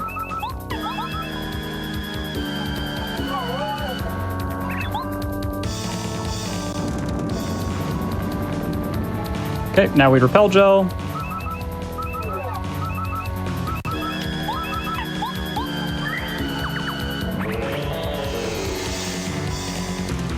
There's the shield.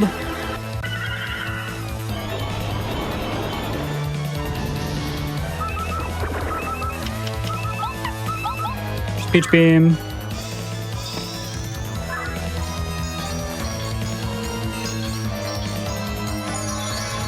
And a turbocharge with what?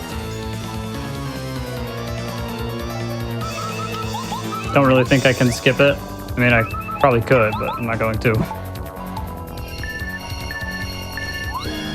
For some reason I failed that last one a lot, but it shouldn't matter at all. Power bounce, out of sight.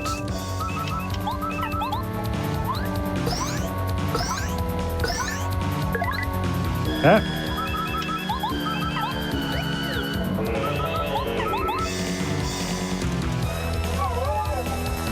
So this last power bounce should kill. Okay, yeah, so we don't even have to worry about the wave block since we're out of sighted.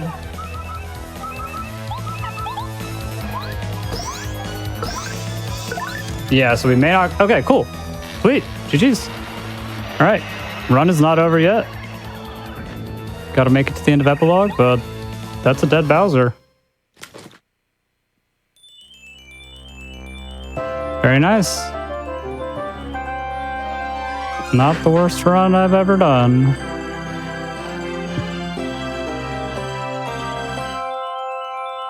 All right, time to break out the old rubber band again, the real star of the run. Clutch up these last 6 minutes of text scrolling. But yeah, cool. Good stuff, man. Very nice. Yeah, GG. Thank you. GG's. Appreciate it, guys.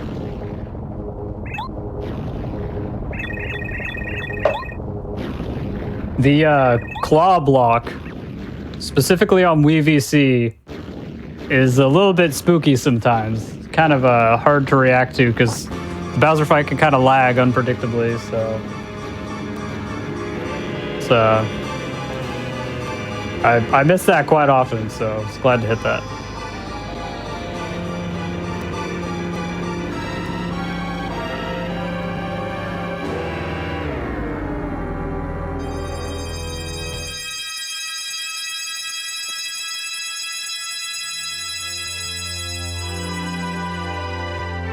Did I game over? I don't think I did. I don't think so. I came very, very, very close. But You I hit the don't think clutch I block. did. On the Dark Koopa. Oh. Oh, man. I don't want to think about that. Oof. Cool.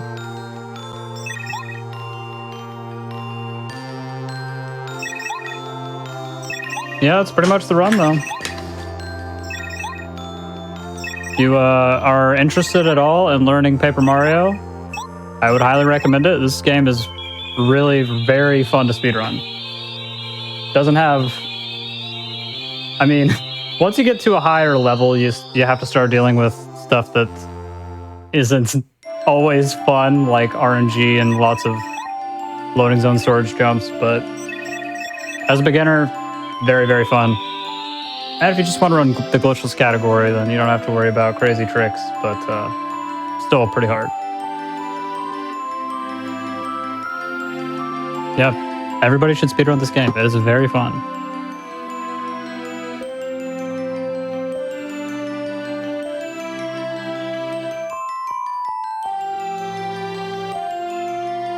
Yeah, the world record for this category is 243 on Nintendo 64. 243.25, I believe. Yeah. And then the Wii VC record is 255.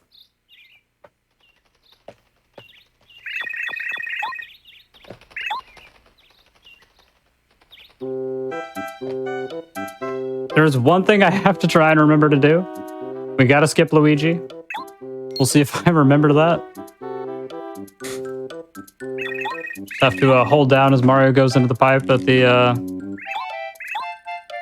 end of this cutscene here. A very strange oversight that you can just hold down in a cutscene and skip another cutscene.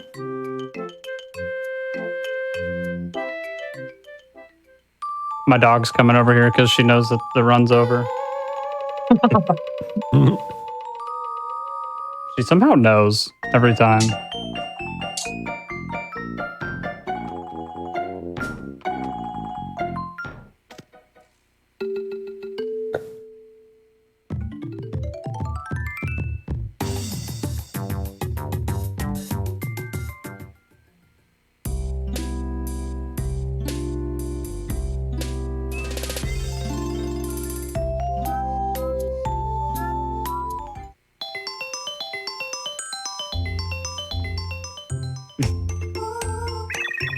Are you ready for me to be done?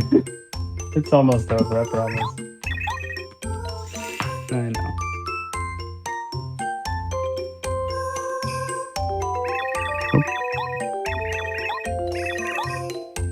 Angie eyebrows? Yeah, she's got the singular eyebrow.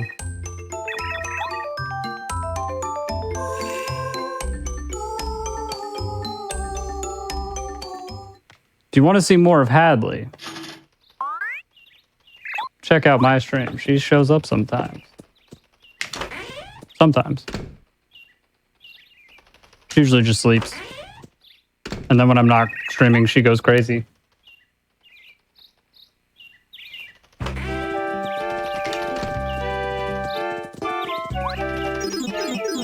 All right, there's Luigi skip. Goodbye, Luigi. Goodbye, Luigi. Bye forever. And yeah, I think it might be a little bit faster to actually re-equip Speedy Spin here, but since Wii VC, I didn't even mention, one of the things that's so laggy about Wii VC is the pause menu. Whenever you open the pause menu, it takes like an extra second. So re-equipping Speedy Spin is just a little bit less worth it. Yeah, I believe equipping Speedy Spin does save exactly a second here. So And we are coming up on time, by the way. I'll call it right here. It's when Peach raises her hands.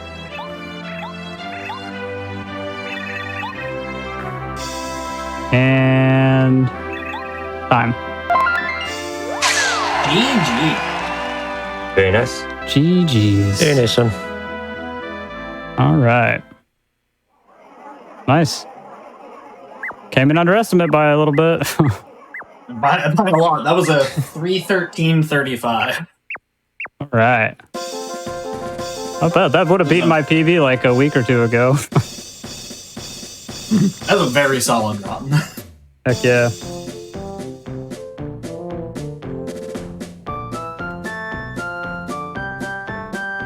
One of the best credit scenes in any game ever, by the way. We just get to watch this parade.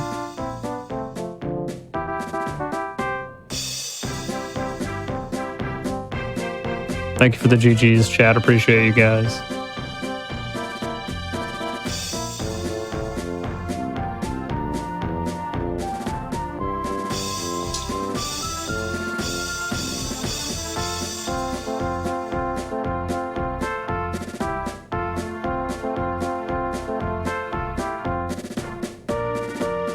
Do you have any closing thoughts or anything like that?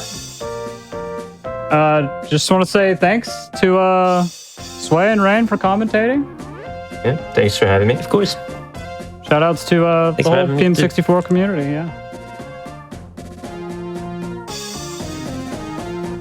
Thanks for having me on. I really appreciate it. This was a lot of fun. Yeah, absolutely. Thank you all for being on, for showcasing the game, talking about it, commentating. Y'all were great. Absolutely loved having y'all on. Everybody should definitely go check out these three, and Paper Mario in general. Definitely a good community to get in, like you've been saying this entire time. It's really easy to get into any % no ace. So people should definitely check them out. With that said, speaking of any % no ace, we actually have Sway is going to be running that in just a few minutes here after our break here. So don't tune out. We've got that coming up. We are going to take a quick break and we'll be back with that.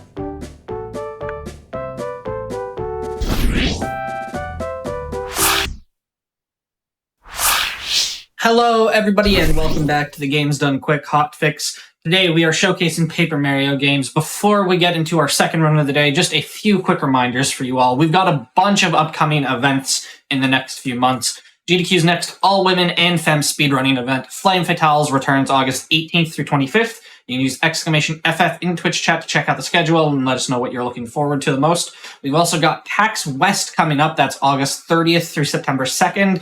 Again, the schedule is out now. You can go use !PAX in Twitch chat for more information.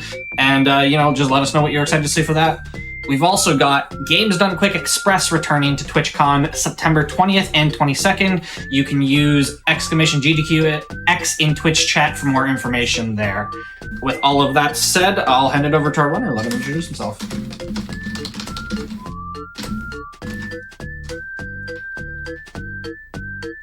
All right, hello. Is it time for me yet? Yep, that's you. Okay. So yeah, hello, I'm Sway. I was just on commentary for the last run, but now I'm in the hot seat. But I guess, are we ready for countdown? Yep, whenever you're ready. All right, 3, 2, 1, go. So yeah, the prologue is prologue. It's gonna start off basically the same as Jake's run just a bit ago.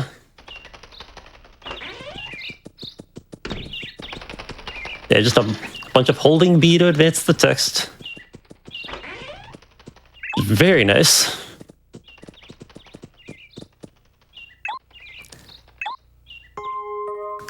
So, Unlike Jake, I am playing on a Nintendo 64, so yeah, we'll get to see some of the differences here. Like a lot of places, there's less lag on N64.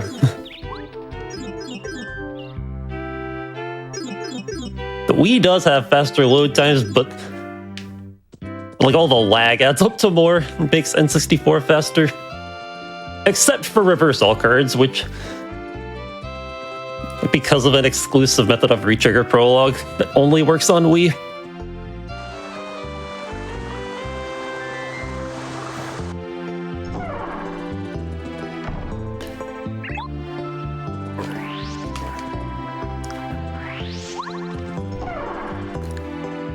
You just gotta go up the castle. That guy likes to eat your jump input sometimes, but didn't this time.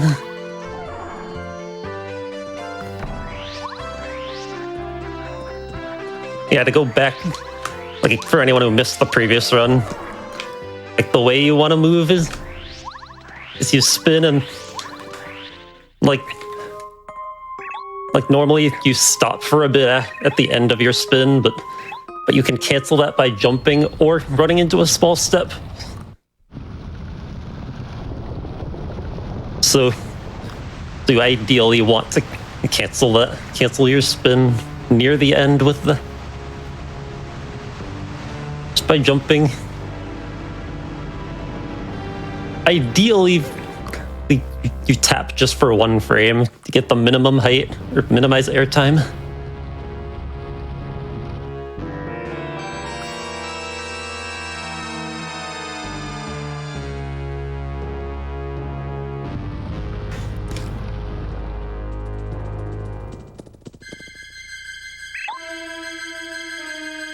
Yeah, true. You can also cancel it with hammer. Won't help you move quickly, but can help for some trick setups later. Which actually I will be doing. So. But that'll be later on.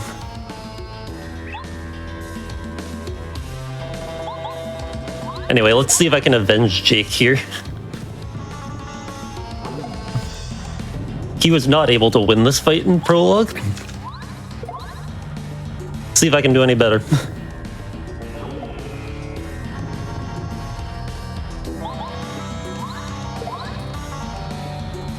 It's going okay so far. I don't know what could possibly go wrong now. Oh. You just made yourself sparkly, what?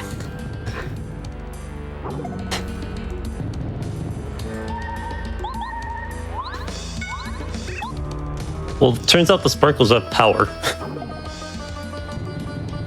So yeah, looks like my fate isn't really gonna be any different.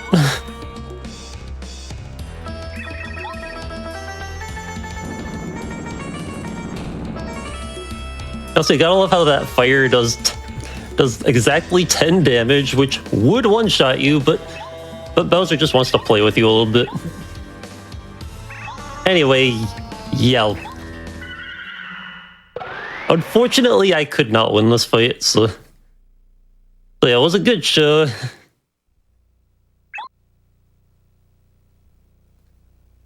Oh yeah, I guess I should say what the no ace, or what this category is. So the last run was all cards, which requires you to touch all the Star Spirit cards. So it's basically the all chapters category. This one is just beat the game, which we will be touching 0 Star Spirit cards this run. And as for no ace, ace is arbitrary code execution, which is just lets you do pretty much anything, including warp to credits, which is what any percent by itself does. Every other category does not allow ace because it's just too powerful. This category is just what any percent was before ace was a thing, or was known about.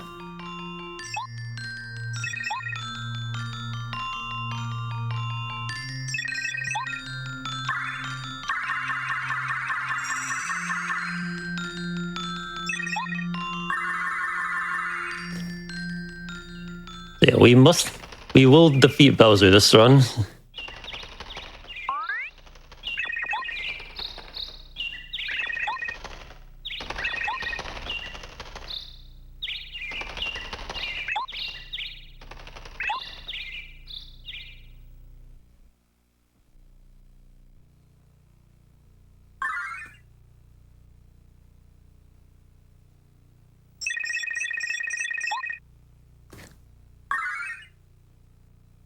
Also, yeah. I see someone in chat saying an OOT is an integral part of the experience. Yeah. Credit warp is actually doable without Ocarina of Time now, or well, always was for tasks, but an RTA setup was found like a while ago. But you can't do it until later in the game. Task can do it in the same place that Stop and Swap does. Like, that's what we call the whole use OOT thing.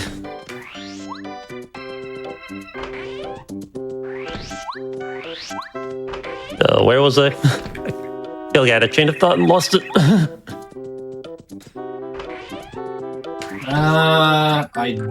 Honestly, I do not remember either.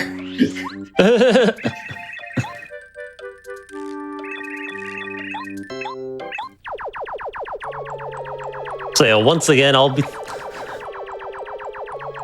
trying to explain what LZS is, because we're about to do it for a trick called Junior Chupa Skip. So when you jump into a loading zone, like, the game takes 2 frames to... You have to be on the ground for 2 frames before you'll take the loading zone. So by jumping the first frame you land, and also you have to be holding neutral on the control stick. You can take the loading zone with you across the room. So I'm going to be doing that to interrupt the hammer get cutscene. Which it's not until that cutscene finishes that your story state is updated. So by doing that, we will skip the Junior Troopa fight. Yeah, hopefully it won't take me too many tries.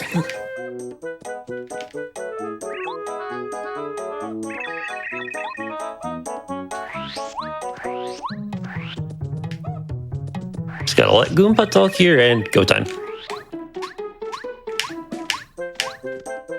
Cool.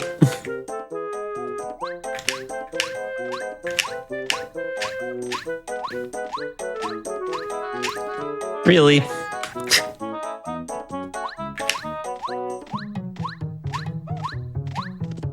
Ah!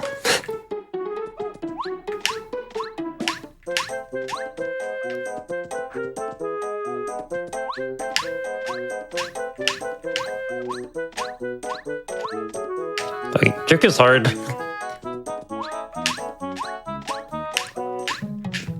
I'll get it eventually.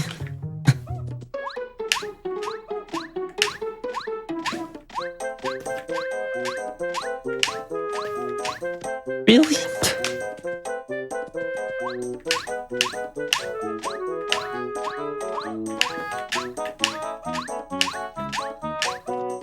Oh my god, can I stop failing right at the bush? I might be a little bit washed. I mean, this does not look easy, so I do not blame you.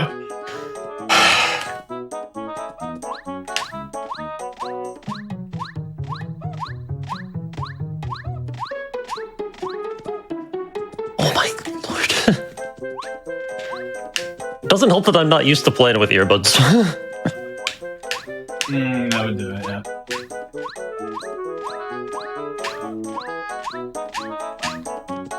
Oh, come on.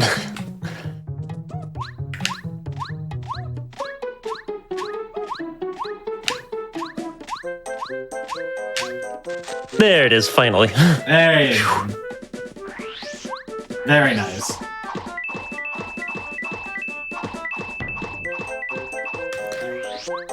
So yeah, we now have the hammer and did not have to fight Junior Chupa. We had to go back in there for coins to buy Speedy Spin later. We got this Fire Flower because it's gonna help with early game bosses.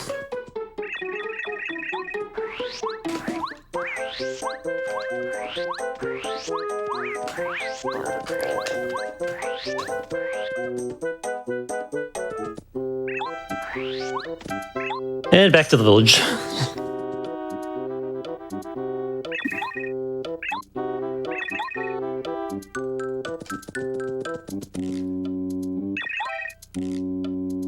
So yeah.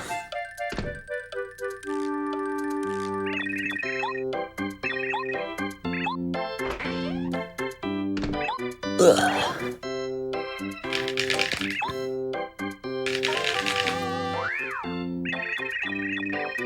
I know how to use badges. We don't need to see this tutorial. So we just press B to decline it.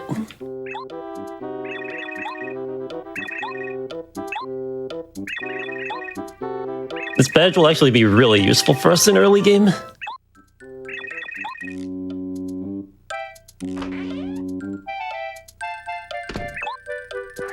course, we gotta remember to equip it.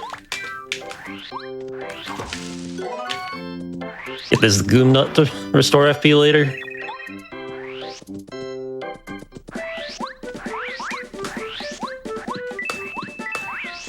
We just zoom past all these Goombas, which is not as easy as I'm making it look.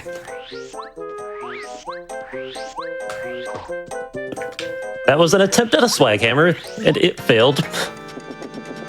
You might be seeing more of those later. Hopefully with less fail.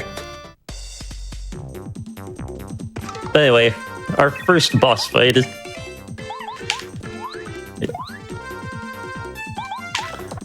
We have to fight these Goomba Bros. Which I'm supposed to power the red one first. But I menued a little too fast. That's why you target them first, just in case you do that.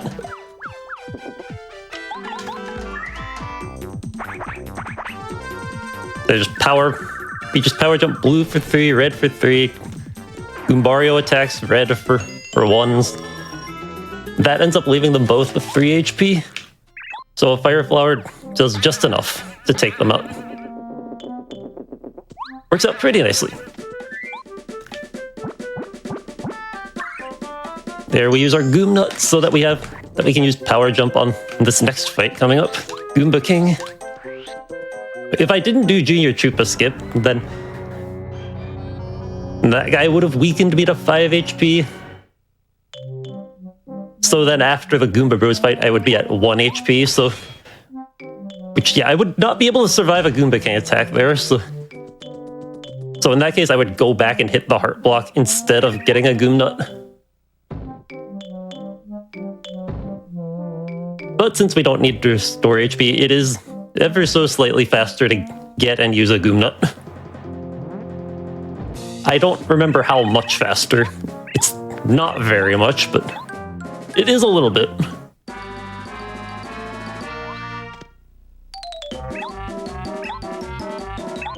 Yeah, these Goomba Bros are back, but they're weakened. And only have 3 HP, so we just have Goombario hit this tree to knock a Goom Nut down. It conveniently does 3 damage to everybody. And we got the kick. The attack is slower by some number of frames.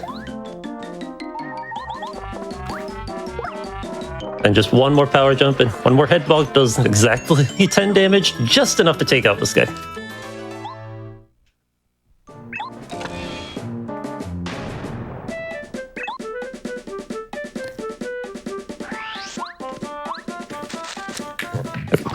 I did not save time with that, but yeah, you can check that bush from above the little step. If you get it quickly, it saves some frames, but...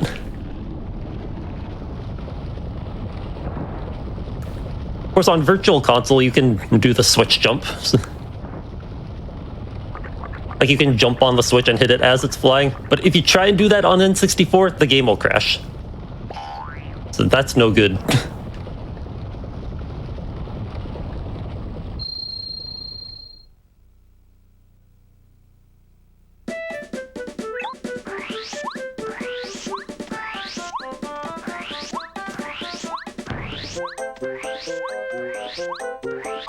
Hey, there's a swag hammer. So yeah, you'll pretty often see me. I'll be pressing B as I'm entering a loading zone. Because Mario does the little hammer swing during the loading zone. It just looks funny. It has no other benefit. Just for swag.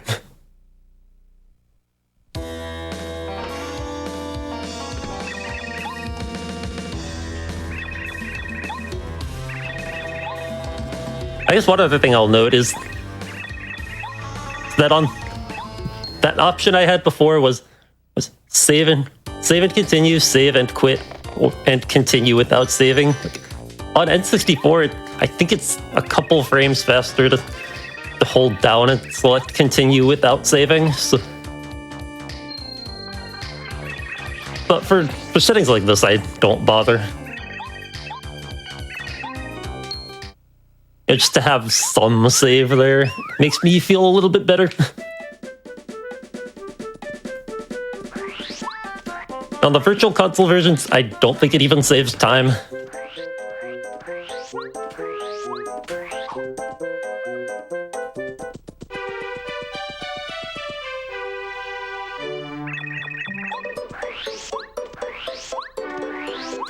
I was trying to go to that step, but yeah, kind of tough because you're off screen for a good chunk of that movement. The camera can't catch up to you.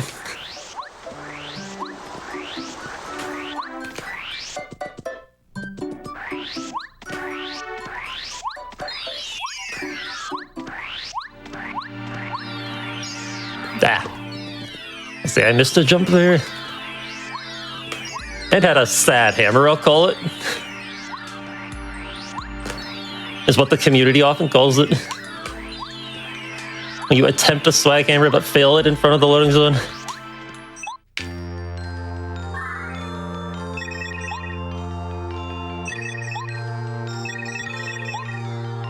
So as we went through the previous run, we could skip going up here, but that would mean we'd never get action commands. Which are kind of hard to beat the game without action commands, unless you're doing Ace, which is explicitly banned in this category, so yeah, how about we don't do that?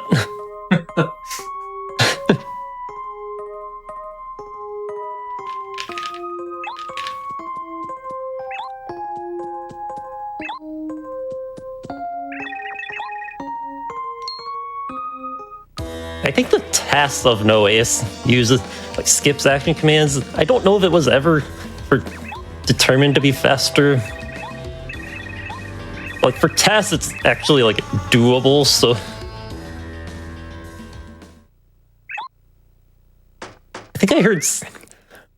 I remember hearing that there was a plan to like do a task with action commands and one without. I don't know if the former ever happened. But like, that would be kind of a lot of work.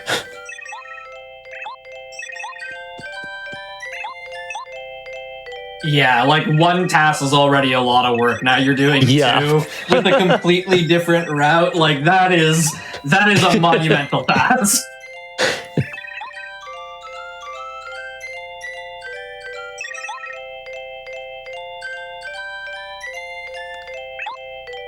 Hey, yeah, if you skip action commands, you kind of need close calls.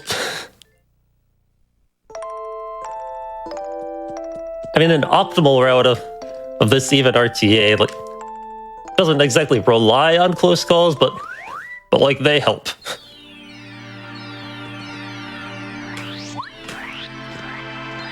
However, those strats are risky, so I will not be doing them.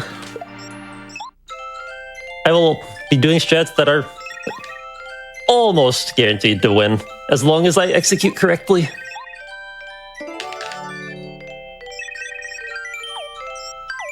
Doing about as well as I can. But like with how underleveled we're gonna be, I think there are some edge cases where you might lose. But that should not happen.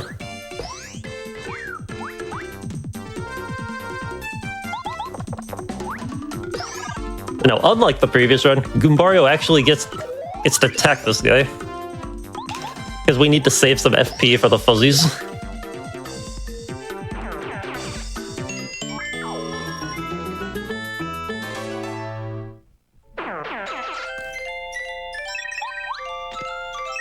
So now we once again come up on Black Toad Skip.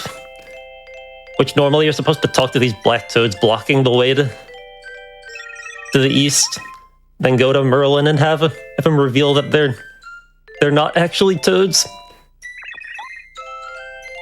But we can just clip out of bounds. do some falling, get to the loading zone behind them. Saves like 40 seconds or something. If it goes optimally. Okay, the toad cooperated.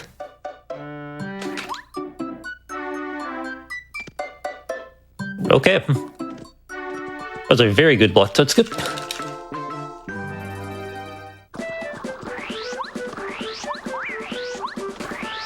So yeah, the toad you use to clip out of bounds can be really annoying. Sometimes he can just turn around immediately. And if he does that, I think there's one frame where you can clip out of bounds.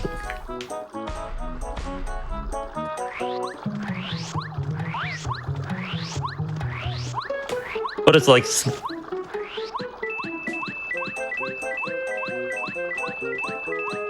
miscounted.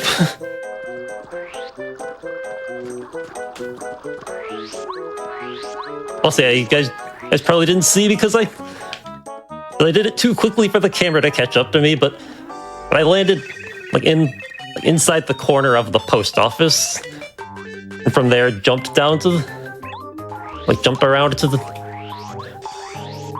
seam on the top left, then down into the loading, fell down again to the loading zone.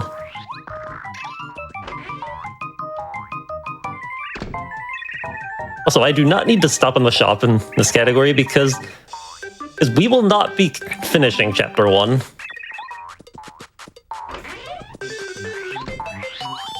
We're going to be dipping right in the middle. So I don't really need too many items.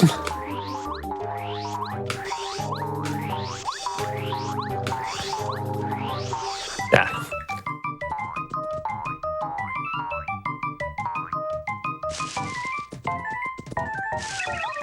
So anyway, we have this mini game now. Yeah, the first two are pretty easy. The third one can be tough, but there's a trick where you just count how many times they bounce, and you can determine which, narrow down which tree it's in.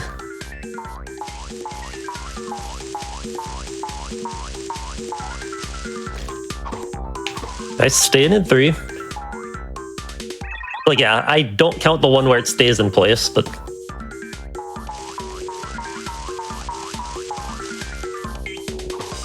But yeah, after that, if they bounce around an odd number of times, then you know it's either in one of the ones next to you.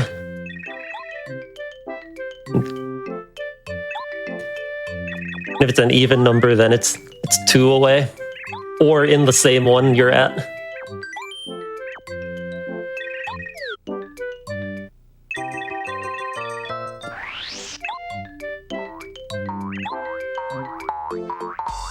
It is doable to just pay attention to it, but you know what, nice to have that peace of mind.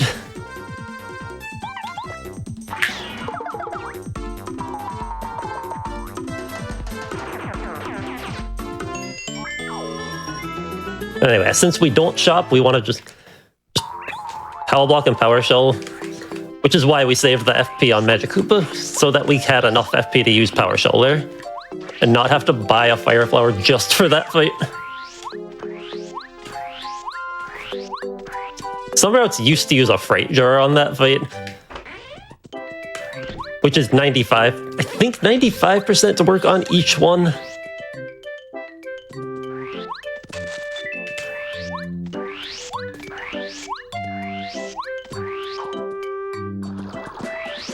But dude, how experience routing works, it ends up being better to just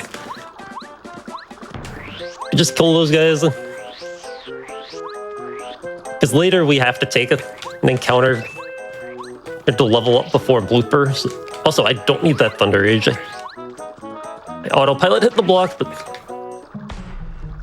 yeah, most routes need to get that T-Rage, or the Bolt rather. But this one does not.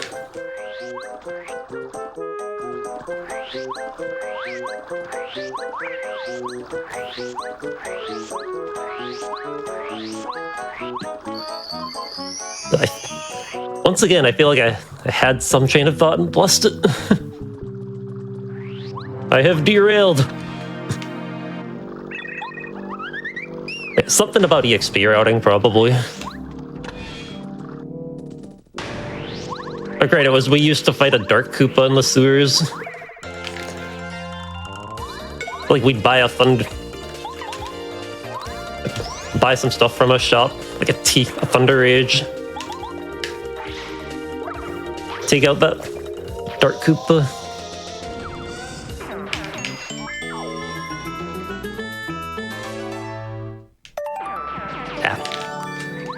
Stumbling on myself.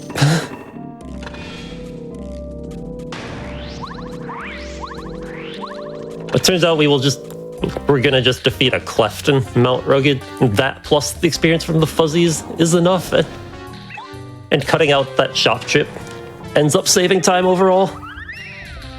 And removes some RNG, so that's very nice.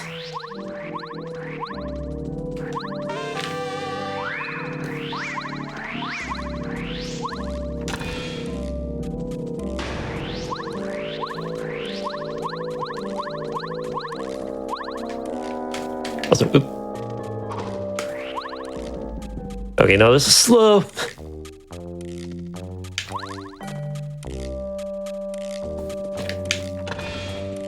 Okay, so yeah, there's a little gap like there's some space between that fence and the stairs. So you just jump down from the top, go down, then up. You can go through that gap and to the bottom. Then from there, you can just jump from the seam to the top level.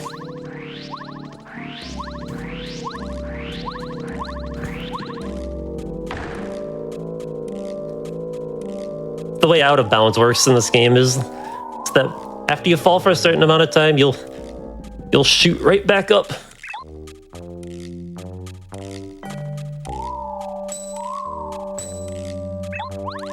And you end up shooting up into the area behind the top door.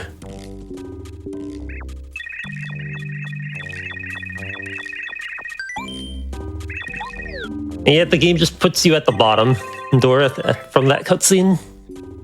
Either way. So unfortunately, I fell for the shiny block just like Jake did. How sad. We now have Bombette, which means we are actually going to be on our way out of Chapter 1, like, for good. Unless I'm forgetting something, yeah, we will never be back to this chapter.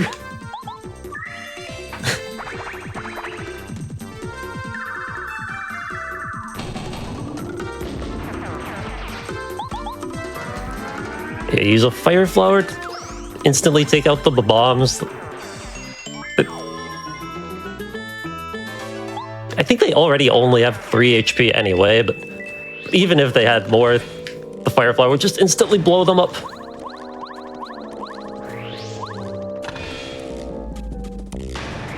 But the Koopa gets left with 1 HP, so we have to have Body Slam. But now we are getting out of here. Coming into another application of loading zone storage,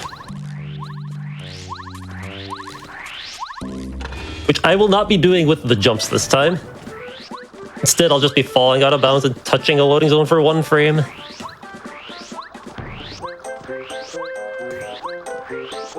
This is going to be to do log skip and skip the logs blocking the way to south of Toad Town.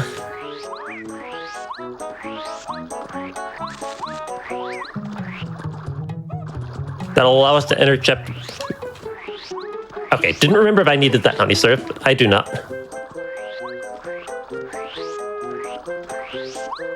It'll allow us to get to chapter 2 without completing chapter 1.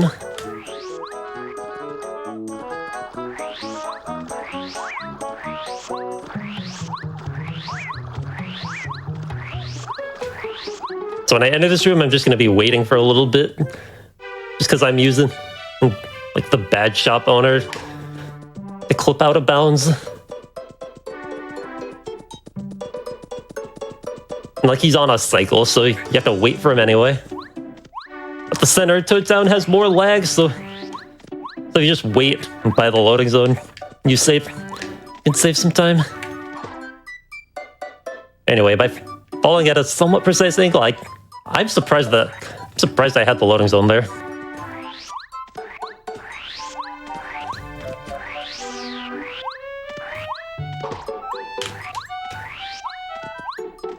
Yeah, I'll be hitting the loading zone. It's supposed to be for 1 frame. Then I'll spawn back where I fell. Because there was no floor. Like, no floor above me when I... Okay, I did not have a loading zone there.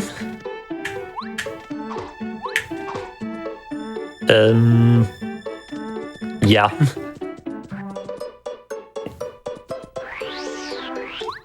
I walked a little too far.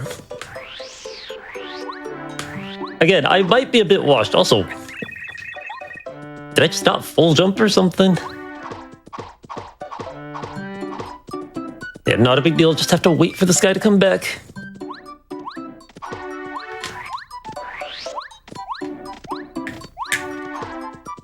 Ah.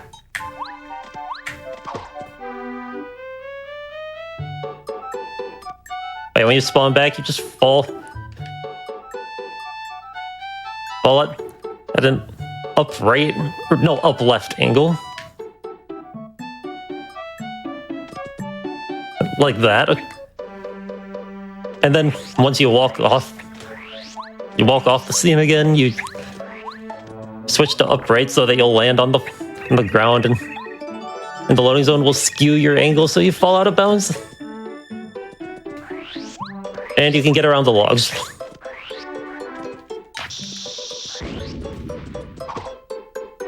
That took a lot longer than I would have liked it to, but it is what it is.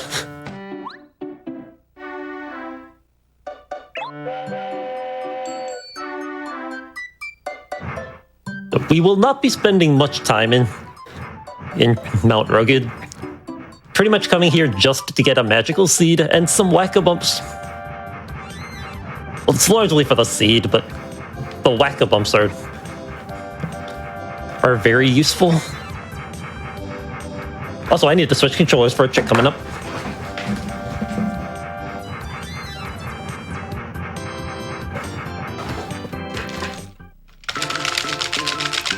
Earbud fell out. Okay. So there's a trick I'm about to do to get this magical seed without getting parry-carry, because normally you have to hover across a gap to get to it. But yeah, I will actually not be getting parry-carry at all.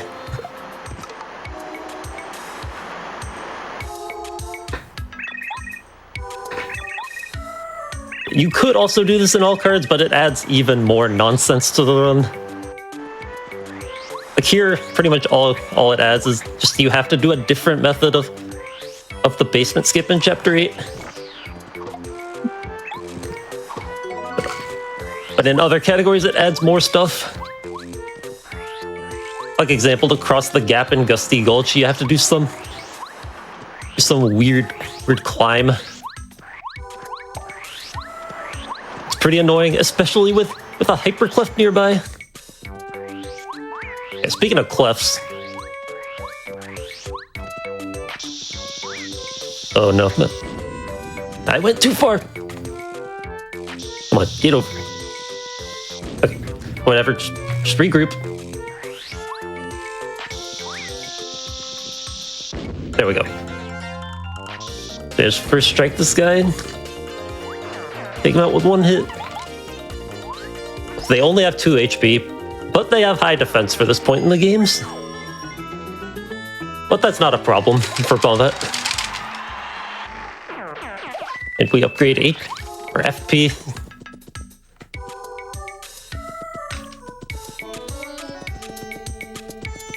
Single might be bad.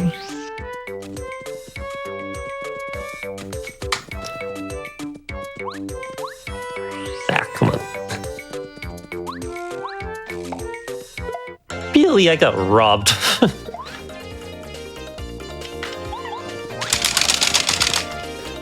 So what's going on here is there's a tiny gap in the collision up there at that spot.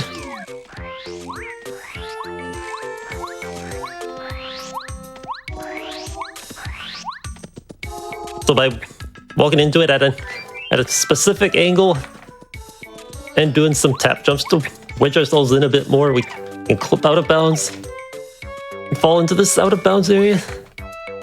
Then jump down around here and get the seed.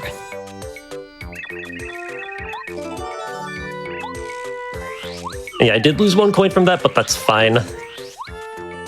I can make that up on the slide.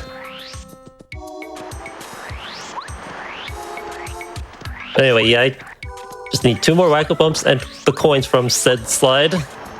And we are out of here.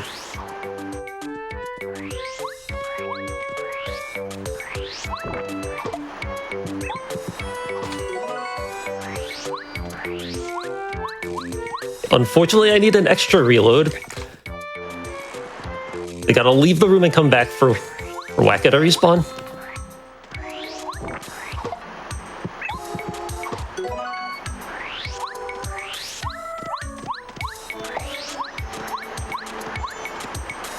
There are very few routes that don't hit Wacko at all. Actually, I don't even know if there are any at this point. Before Seed Dupe, there were a couple. Actually, no, I think no major sequence breaks, I think, still doesn't hit him at all.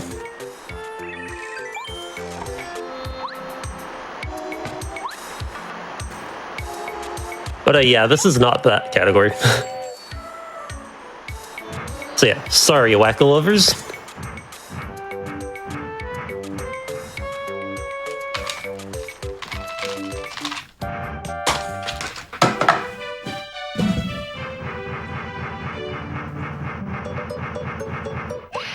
Wait.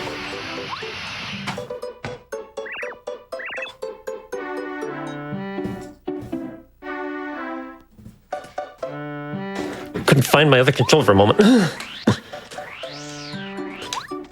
So I guess I never explained why I had to switch controllers.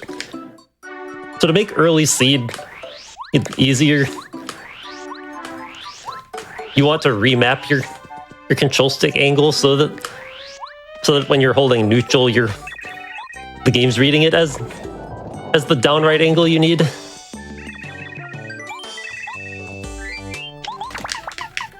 Oops.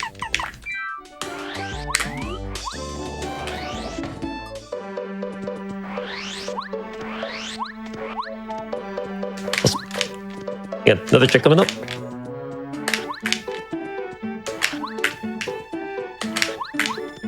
Okay. That's Blue House skip. Where's the key? Okay. Actual hardest part of a Blue House skip.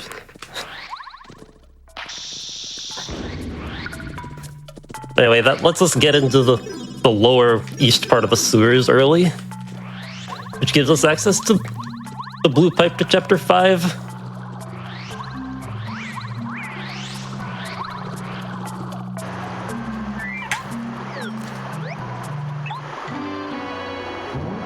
So yeah, I feel like I got lost in a lot of thought there. Too much stuff happening. Yeah, like it's a very technical run, and you're going very fast here.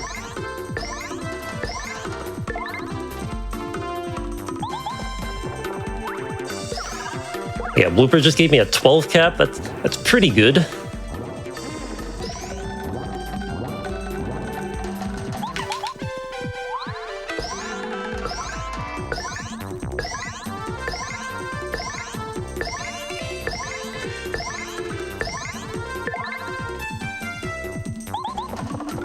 Yeah, I would have needed a 14 bounce to get a 2-turn fight here, which is very not likely. But he should have 3 HP left. So. Just another 12 and I wouldn't have had to power bounce even. I could have just jumped.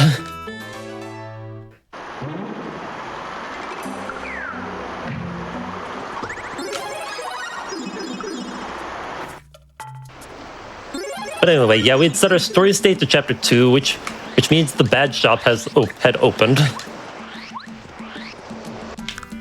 So I was able to buy Speedy Spin, which is one of 4 badges that's available at that point in the game. So, and 3 badges show up at a time, so the 3 and 4 chance for it to be there. And if it's not, then you have to go 2 screens away and waste like 25 seconds or something.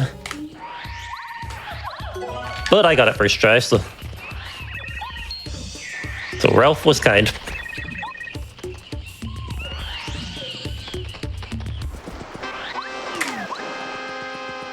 But anyway, yeah, I'm actually kind of tired, so yeah, good night, everyone. It was a good show, but...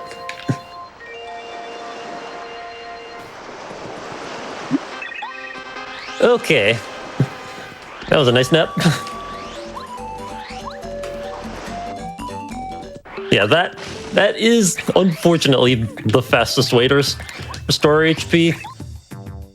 It's slightly faster than reloading the Wacka room for one more Wacka bump. If you don't have to reload, I think it's faster to just get a Wacka.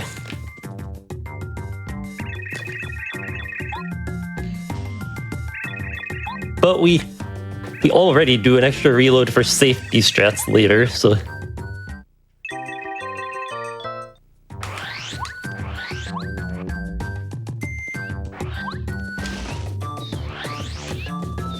Anyway, yeah, we came here actually pretty much just for sushi.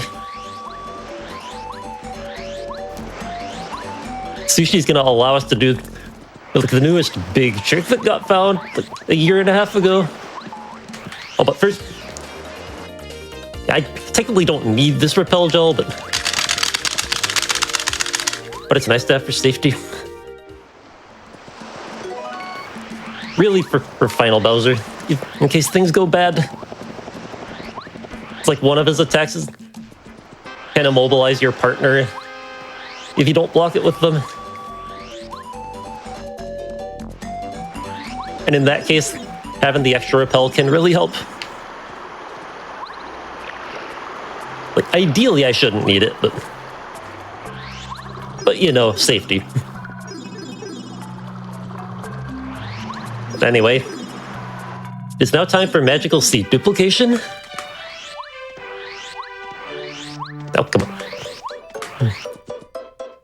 So yeah, this one dock in Toad Town.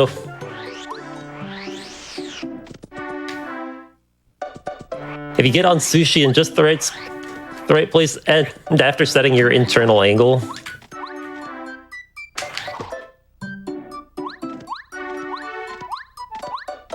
was that really not good?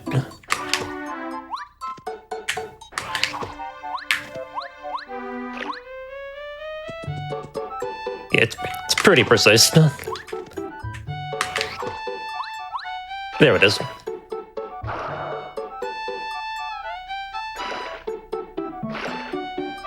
So yeah, by spinning, holding a direction, and then hammering, you can set Mario's internal angle.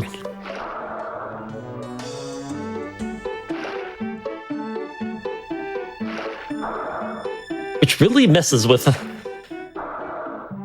positioning for getting on sushi, which lets you do this.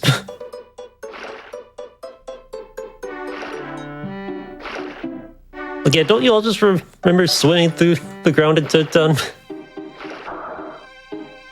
Oh, I just realized I forgot to save. Oh no. Oh, it'll be fine. I did the same thing Jake did. Yeah, there is soft lock risk with this trick. Yeah, I wanted to save. Worst case, I guess I can pull up the practice ROM. If it comes to that.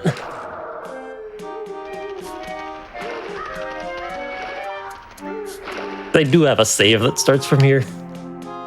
Might need to adjust just inventory, but...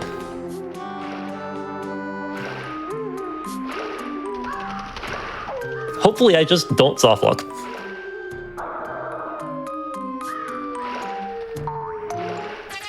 They always swim through the forest and run away from this encounter to get forced off sushi. Then we have to re-encounter and swap partners.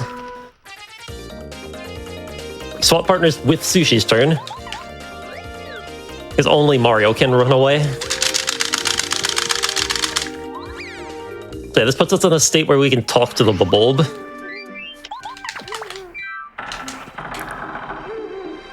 Also, there's a little time saver we can do there.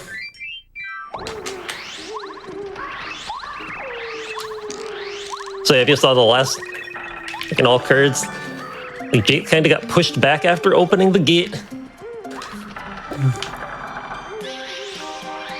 But if you do that pause thing in front of the gate, once you can fall out of bounds to get to this center area, and then you won't get pushed out. Does add another risk of soft locking though. But like, it's really not too bad.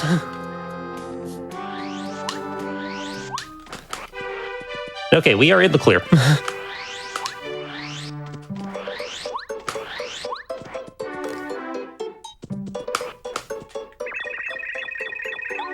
Anyway, we now have 4 seeds to plant so that we can get into Chapter 6. Because it luckily turns out that the game only checks for 3 unique seeds. If you have 3 planted, then 3 unique seeds planted, then plant a 4th. It doesn't matter if it's the same seed that you had before. It'll still count.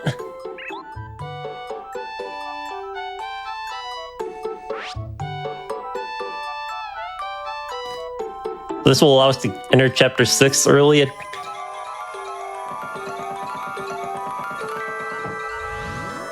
We do this to get Lackluster, which involves ideally more loading zone storage. If I take too long to get it, I might resort to bomb pushing like Jake did, but I'll give it at least a few tries. Like, my LZS has been kind of shaky lately. So.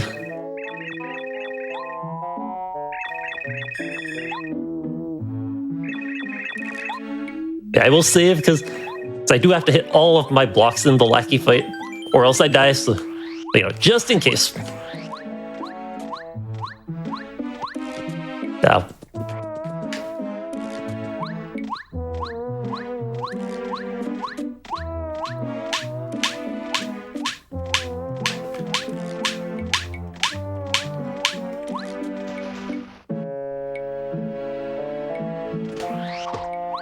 Okay, that was actually quite good. Like, even in a PB attempt, I'd probably gladly take that.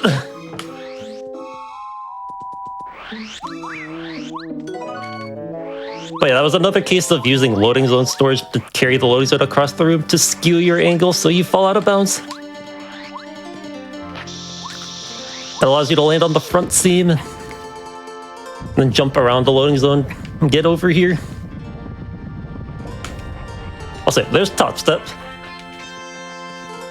Because if you move fast enough, you can make it to the top step before Bombat explodes.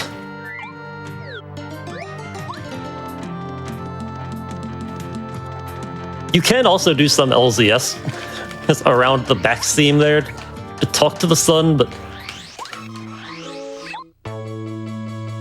it's ridiculous. Barely anyone goes for it in runs. I know of like 1 or 2 people who do, but... Anyway, we now fight Lackluster.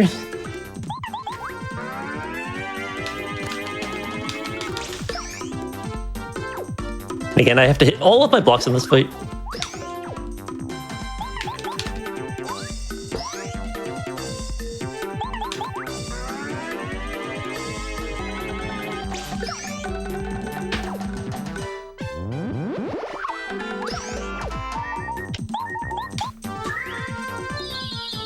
Use the shooting star because we're out of FP. We'll restore it using a Whack-A-Pump later. Or like next turn.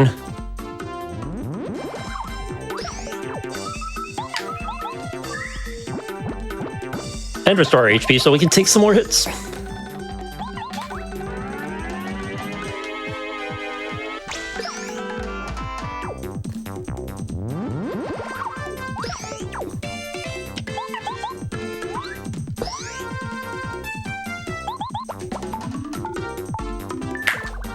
Yeah, this time we're gonna be doing 3 power jumps and 1 squirt.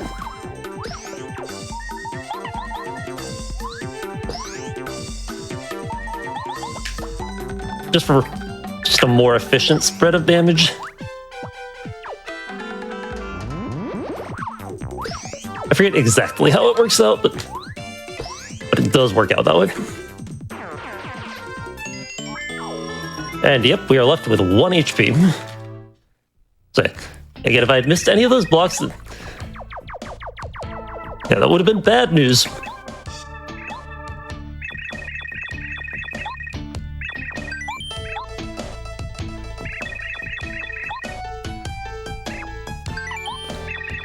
If I missed the block when I wasn't at 4 HP, then I could just use a whack-a-bump and then like go back to Mount Rugged for another later, but I do not need to worry about that.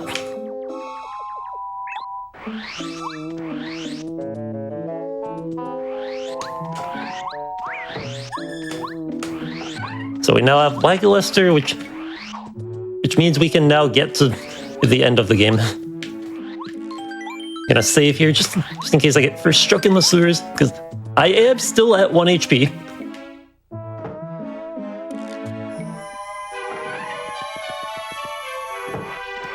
I will have to do a trick we call Clippy Boots. Like double Clippy, we call it, because you have to do it Clippy twice.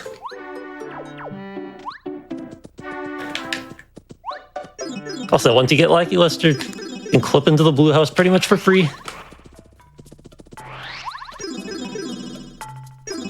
Anyway, where was I? Oh yeah, double Clippy. So we will have to do that, but I'll be doing that later. Because after that, I will not. Like I'm about to go and do a Peach Warp right now to get. But to tell the game that Chapter 6 is done. And in doing that, that will fully heal me, so I don't have to do that trick at 1 HP.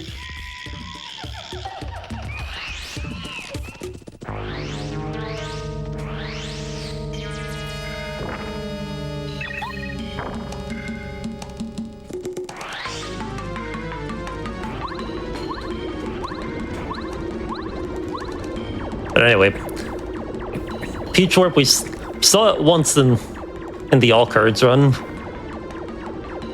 We just clip out of bounds in the area where Colorado starts running at you. I forgot which room I was in.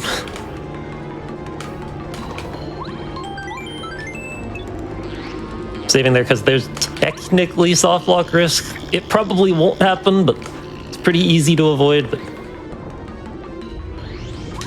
But you know, things happen. So it's like I'll be doing a Lackey clip to get to the lower floor, then a Lackey teleport so that I can get past the area where you fight Lava Piranha and trigger the volcano escape sequence, which just finishes whatever chapter your story state is set in, which currently is chapter 6. First, I'll clip out of bounds here because first time you go over here, you have this plant talking to you. And it's a little bit faster to do the clip on that one. Oh.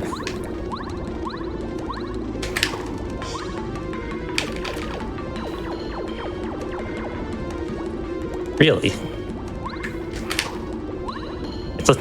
You have to be in a somewhat precise spot for this. There it is.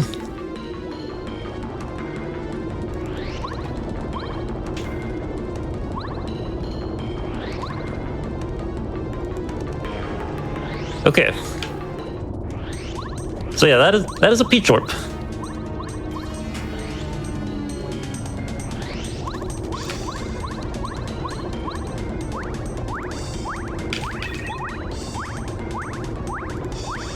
This will bring us to the Chapter 6 Peach intermission. So we'll get to become a Koopa Troll and a Clubba again.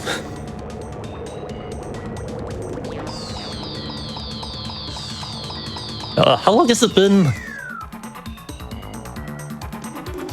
Timer is at 56:25. Okay, just trying to think when a good time for a break would be.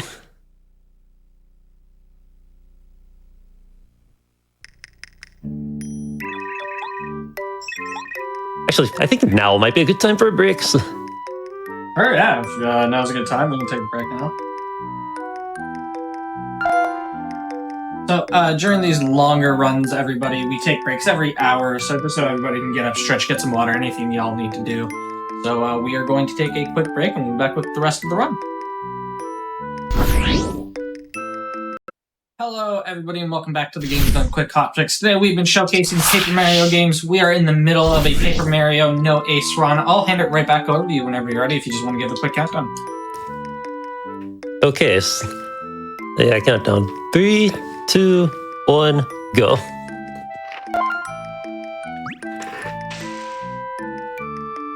So, yeah, before the break, we skipped a lot of stuff.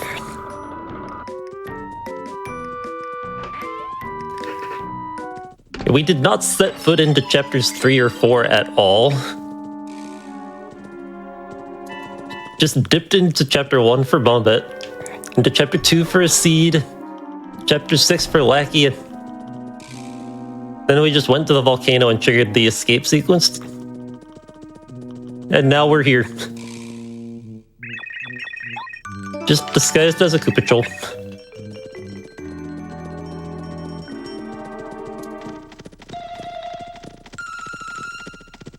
Going up, then back down, then back up again.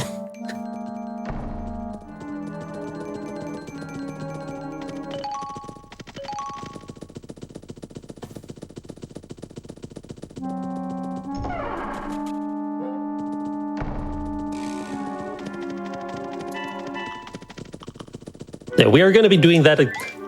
Peach Warp, we're going to be doing that exact same trick again. Like to finish chapter 7. But first, we're going to want to get the Ultra Boots, which is... But since we don't have any hammer upgrades, and there are upgraded blocks in the way, so we have to do some trickery to get past them.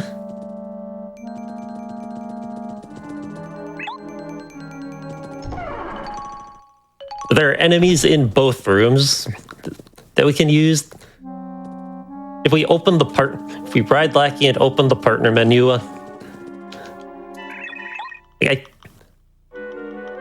on some frame, I forget which specific frame it is, but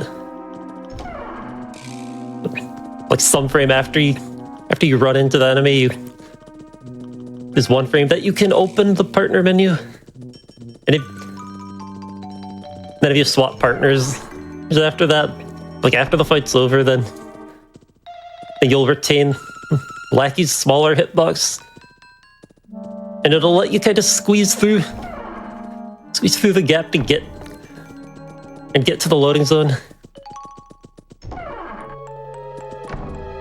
Yeah, just explain this now, so I don't have to do it while I'm doing the trick. It is pretty hard.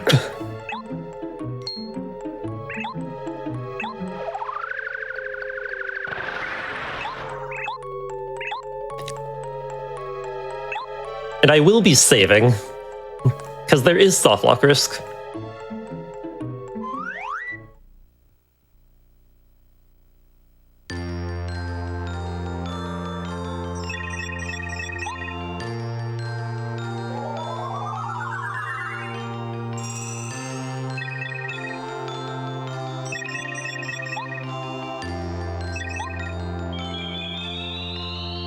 Pretty convenient, there's a save block right here, so I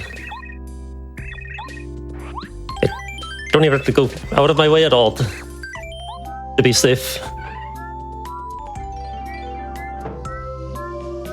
Now, it is a little bit It is a little bit faster to get the Ultra Boots before the first Peach Warp, because then you can just take the green pipe to the sewers and just break the floor panel. It's a little bit faster that way. But for a marathon, I kind of don't want to do that trick at 1 HP, so I will take a little bit of time loss.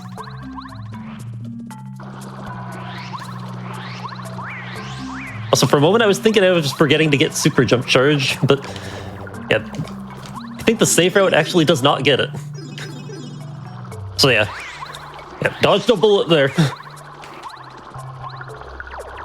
But anyway, gonna try and get Clippy off the spiny. Okay, that's the scarier of the two. Yeah, very nice to get that first try.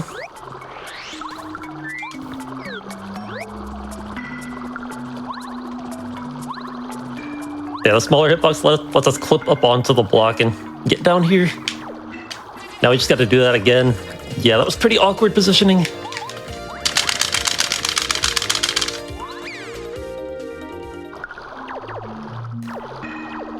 Yeah, just reload the room.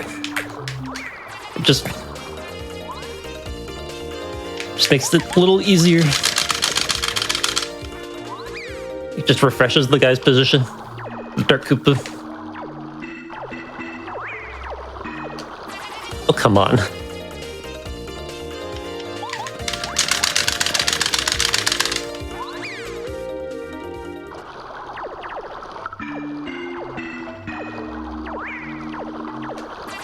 Really? I think that was early.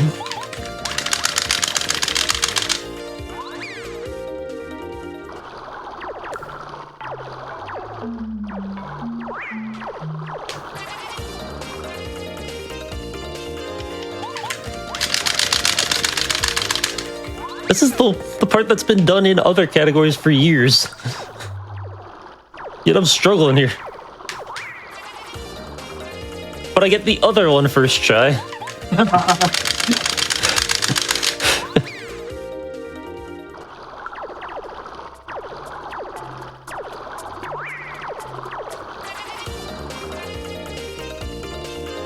don't know why I'm struggling so hard with this right now. It knows you're on GDQ. It's just messing with you. Finally. Also, a little note, you have to be careful to not open the item or partner menu in the battle, because if you do, you'll soft lock. But anyway, it's not over this one yet. This one is a little more funky. Can't just jump in. Just jump down there like the first one. You have to hop on Lackey and you'll just warp to his vertical position. They'll let you get through the block. Oh god. Okay.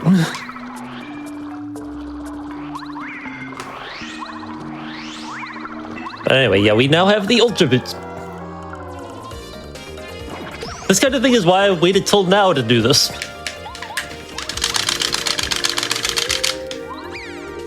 So that happened when I was at 1 HP. Would have been bad news.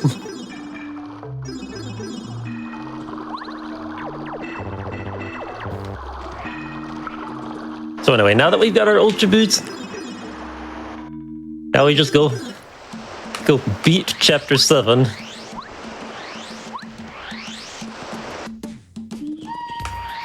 Which, of course, we all know, to beat Chapter 7, you have to go to Chapter 5. Of course, yeah.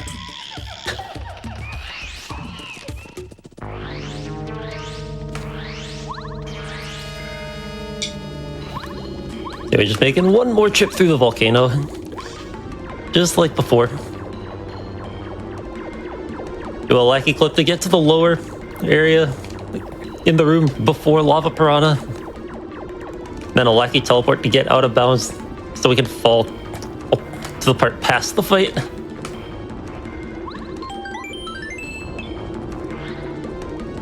I guess I didn't touch on it last time, but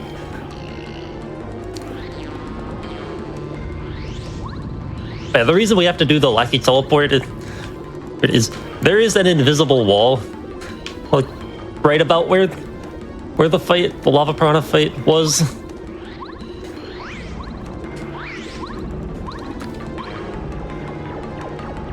And if you pass it, you're just trapped.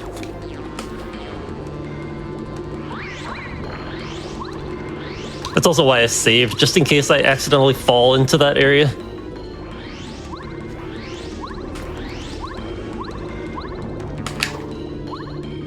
Yep.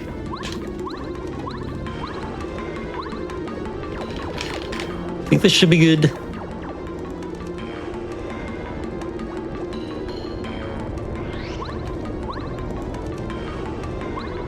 That was late.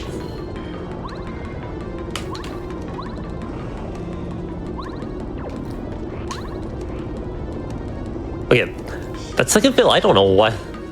Still don't know why that happens. Feels like it happens a lot of the time when I like reset it up without hopping off of Wacky.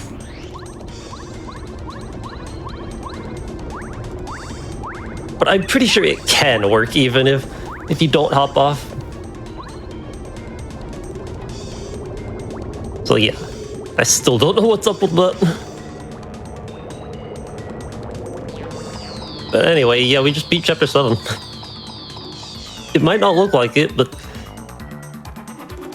we have completed Chapter 7.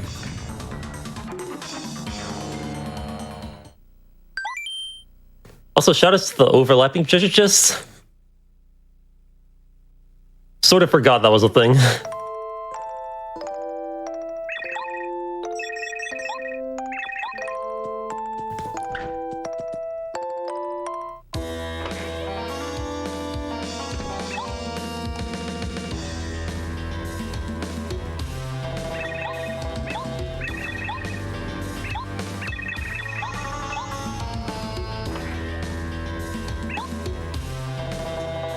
Yeah, we just have this peep chain mission that just involves holding B, and then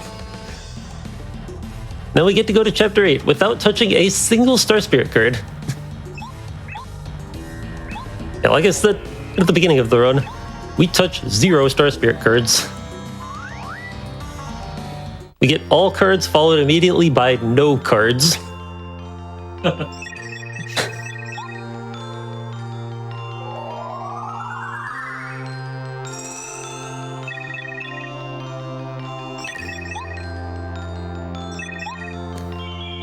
But there are some things I'm going to need to pick up on the way down the mountain.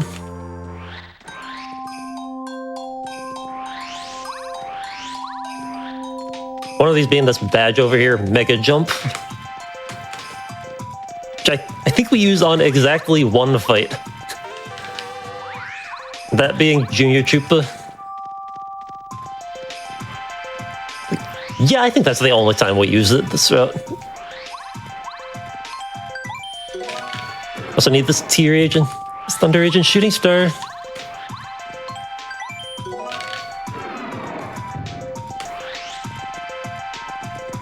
One of them for Final Bowser. Yeah, the Shooting Stars for Final. I think the Thunder Age is just for the Koopa trolls at the beginning of the castle.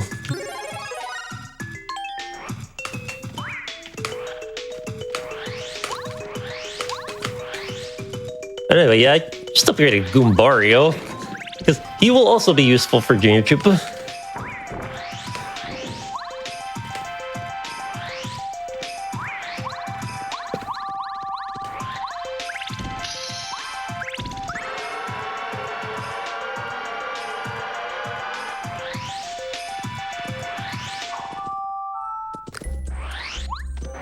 So repel over here, and pretty important that I do not forget anything before I leave. Because entering the pipe to Shiver City for the first time is a story trigger, which would put us back at the beginning of Chapter 7, which would mean I'd have to go Peach Warp again.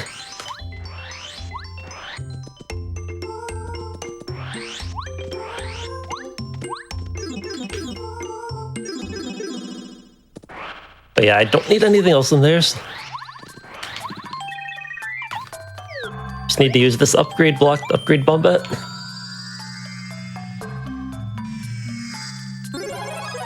This Power Bomb is going to be helpful for the Koopa Trolls.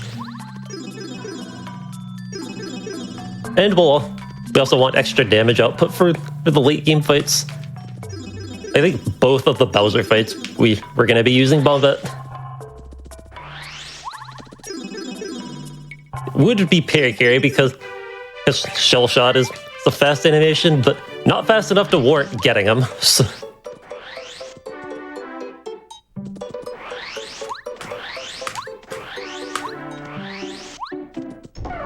So Bombette it is.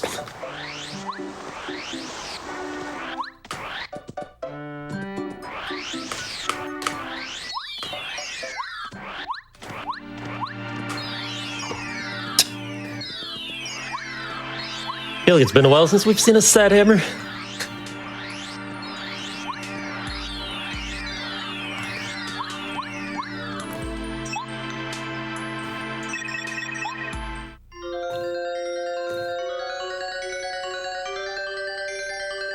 So yeah, Starway has a few embers that are pretty tricky to avoid. You can just like go over, get them to notice you, then spin back, and then they'll lose you. But there is consistent movement to get past them without needing to do that. It does take some getting used to.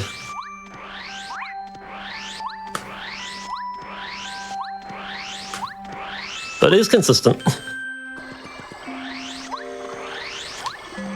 So shoutouts to Chuck Quizmo.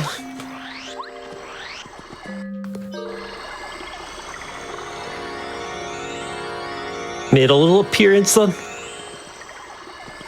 the show. I don't remember if he showed up at all before that, but yeah, that is the last possible place he can appear, so yeah, kind of funny we got to see him there.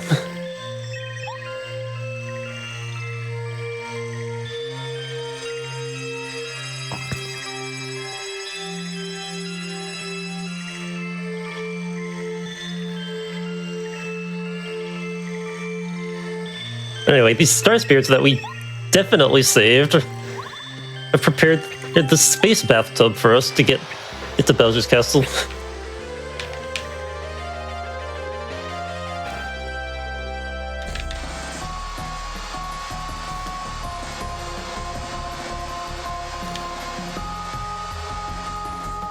There will be a few glitches in Chapter 8. One that I mentioned earlier is the basement skip. In the all cards run, so it was pretty easy, just tornado jump onto the block and Parakarry hover across. But I don't have Parakarry, so I cannot do that. Instead, what I'll be doing is another lackey teleport to clip inside one of the walls. Which has a pretty involved setup, but really isn't too hard.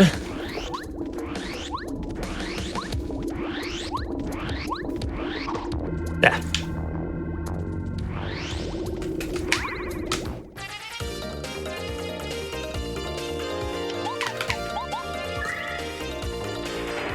Yeah, the setup will involve me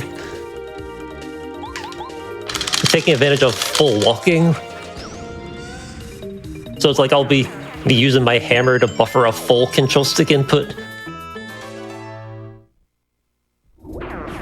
to get my position to be like exactly correct. Because without the buffer, then I would probably have some frames of walking at not full speed, and that would ruin everything. So when we get there, you're gonna see me hammering a bunch. That is why.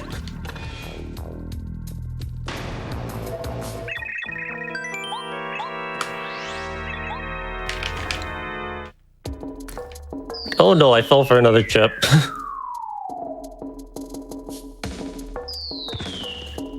Now changing. Oh, come on. Really did not want momentum going to the right. Just wanted to break the block for the life shroom, and then we move. I'll save just in case something happens. I don't think anything will, but...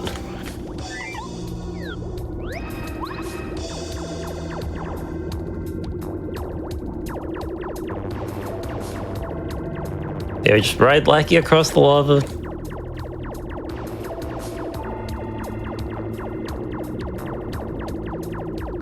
There's a life shroom we can get here, which we want all the life shrooms we can get. Like, you can get a little speed boost by going, like grazing the corner like that. Took me a little, got stuck on there for a little bit, but you can move like noticeably faster. But anyway, here comes the setup. First, I go up here so that Lackey doesn't get in my way.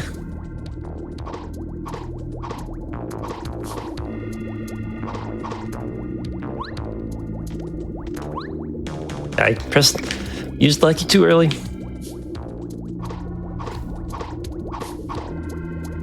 I hicked it.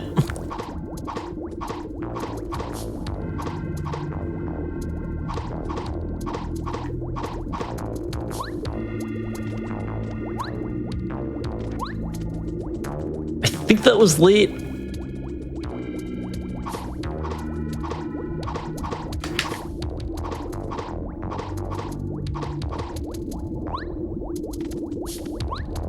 There it is.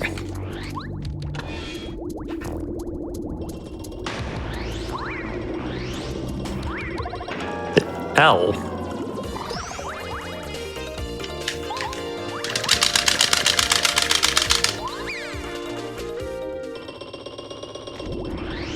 Yeah, there is safer movement to get past them, but which I probably should have done, but it's not a big deal at all.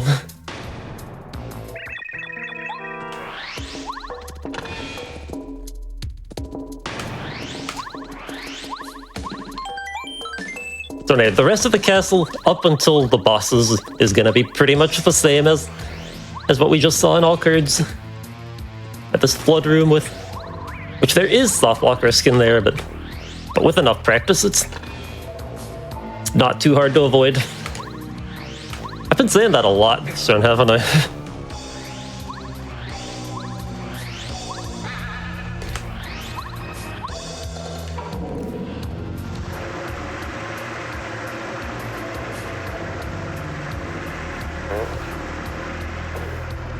We're just gonna clip wall in this fence so that we can walk on water.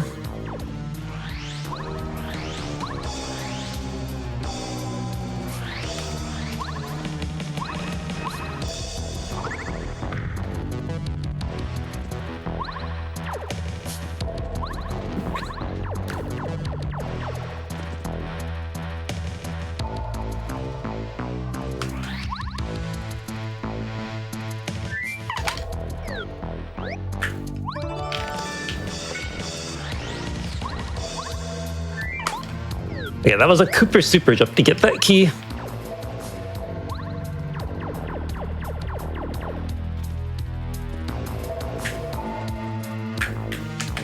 Okay, I don't know why I'm trying to do the risky strat. Should have just defaulted to the safe fall. Yeah, you can get in there without the fall, and it's not too ridiculous or anything. Oh, ow. This is fine.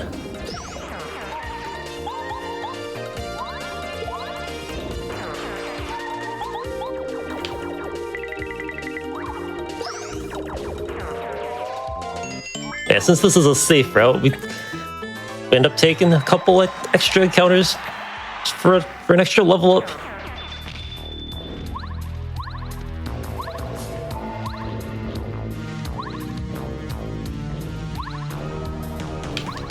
Really?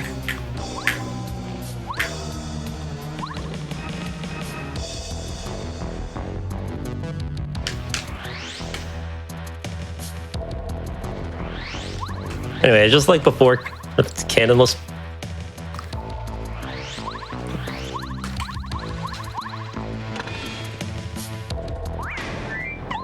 Also, another thing I'll show.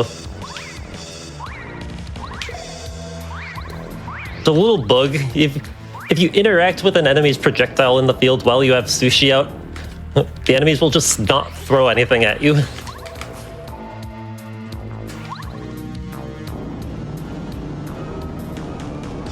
It's generally not worth swapping to sushi just to do that. Unless you need to keep peril or something, but...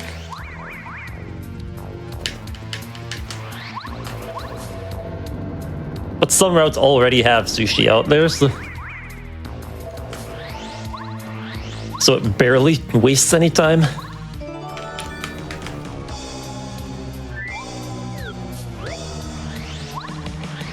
Also, I don't think I even needed Lackey for anything.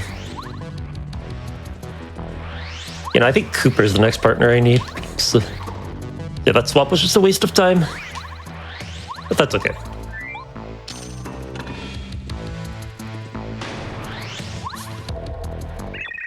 Anyway, now we get to see how well I've studied my Japanese. See if I can answer these quiz questions.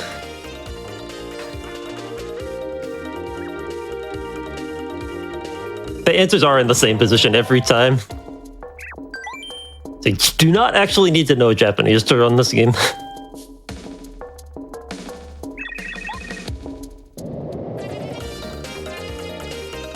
It's always 1, 1, 2, 1, 1.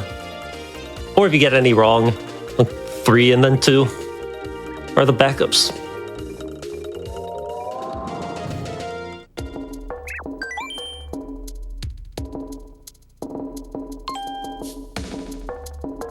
But yeah, I think we've seen the last of the glitching this run, so we just have this quiz. A few more rooms to climb, and then we have the final boss gauntlet.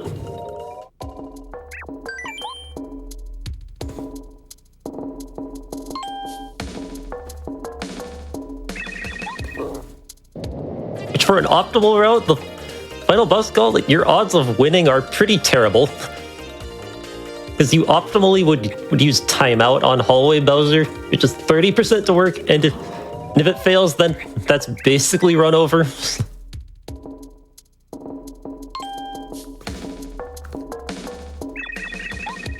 Although the current world record doesn't even use timeout, I think.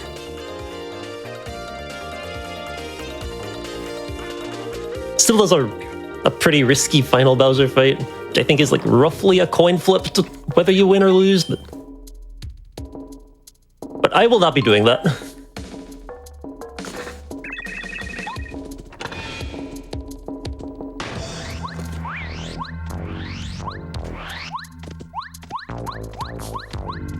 Strategies I'll be using are mostly consistent, or at least consistently winnable.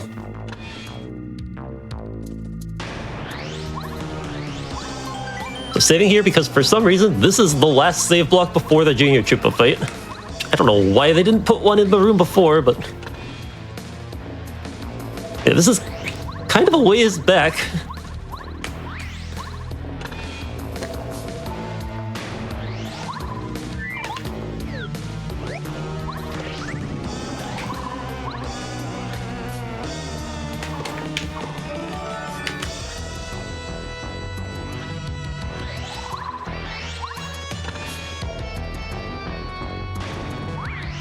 Okay. These hammer bros can be tough to dodge, particularly that one at the top.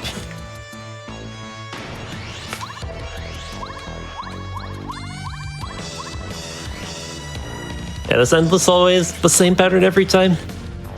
Up, down, down, up, down, up. And that's including that first room with the torches. Or the torches that hint at the order.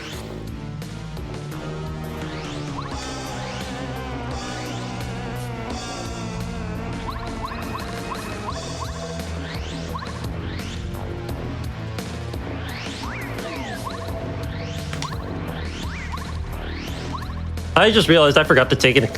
There was another encounter I was supposed to take. Oh, will this work?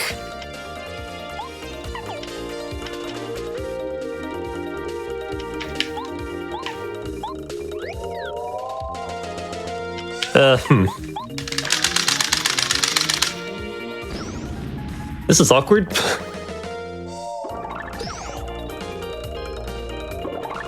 Might be a good thing I saved. I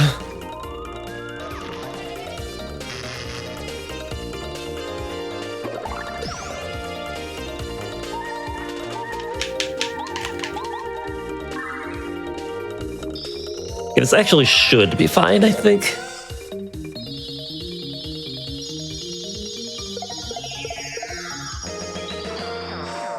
I mean, I need this Magic Koopa to run. And of course he doesn't. I'm just gonna... I saved. Which is a good thing.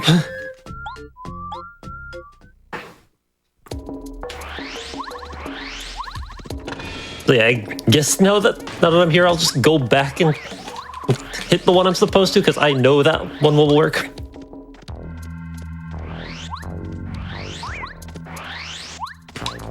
It was the Hammer Bro that I lured away in that one block room.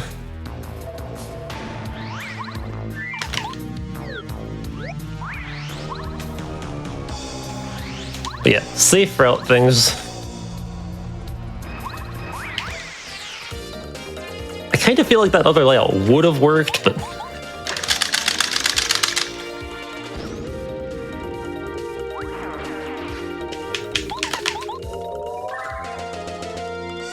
Oh, now I know for sure we're on track.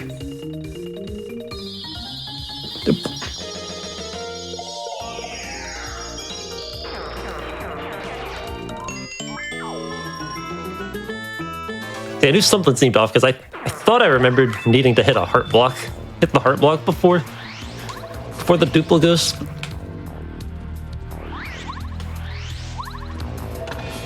But I was at full stats, so that did not seem right.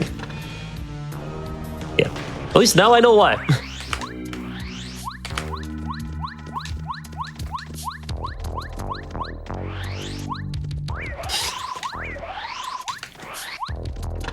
I mean, props for figuring out it like that out so quickly and getting the backup.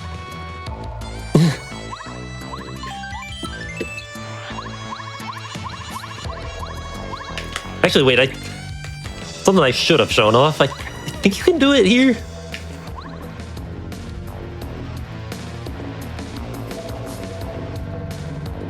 Ah.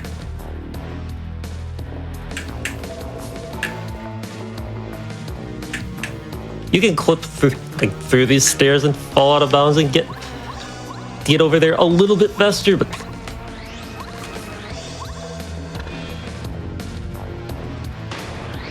it's only faster if you get it like immediately, so it's really not worth going for. Except sometimes in marathon settings, if you wanna show it off. But I kind of forgot about it until it was too late.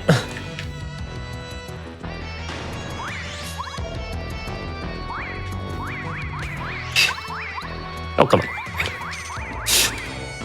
Okay, that was a little close for comfort. Yeah, once again, up, down, down, up, down, up. This pattern does not change.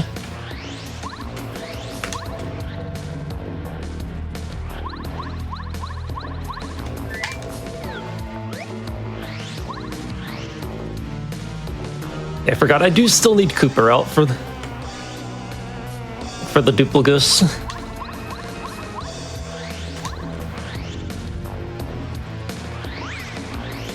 So I really should have just hit that one switch with Cooper. If I didn't need, or like if Bombette was the partner I needed out, then... Out. Sorry, Peach. Oh my god, talk! Ah! Okay, you guys didn't say anything.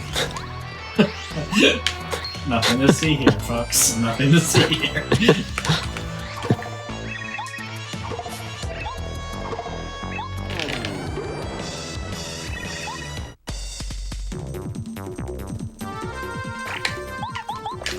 Yeah, we actually do want the experience from these duplicus, so...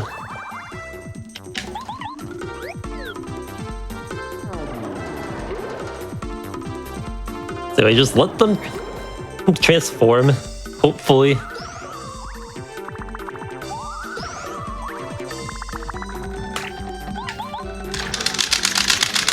If all four of them transform And then this power bomb just takes out all of them, and you can skip the Starstorm. It's pretty fast, but not super likely.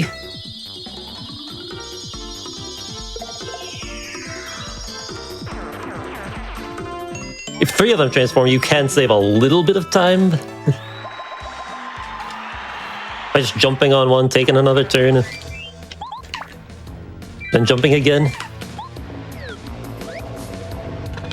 Because, yeah, it turns out Starstorm is really slow.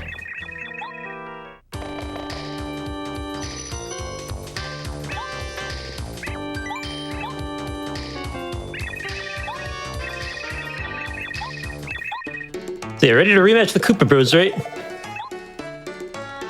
Koopa Bros who we totally fought earlier.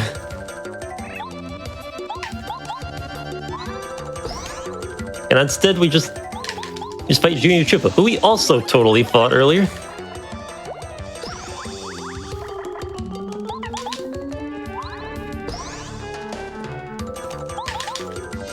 Yes, the strategy here is basically just let Goombario charge a bunch. While Mario weakens Junior down. While being careful not to weaken him down enough for him to change to his spike form.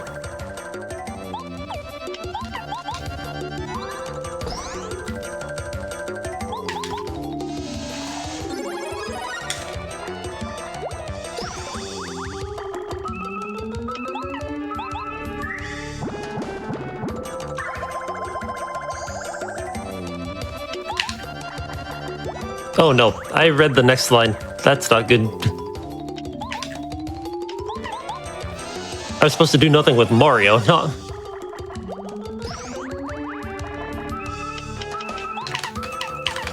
Okay, this is fine. Maybe. I don't know if I need... I don't know how much star power I need for Hallway.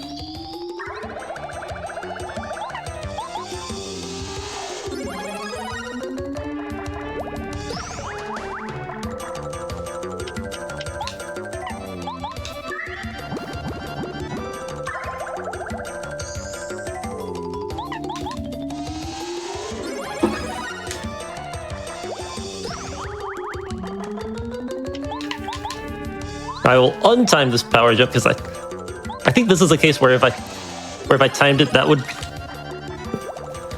put him at low enough HP to change forms. That would be very not good.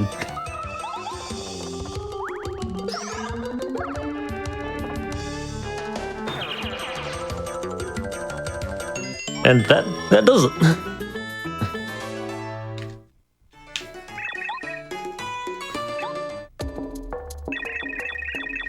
Also, an interesting little note about that fight is after it's over, Mario's doing a thumbs up animation that you can't see. But if you hold the direction, you can cancel it, and then Junior Chupa's text will appear like I wanted to say about a second earlier.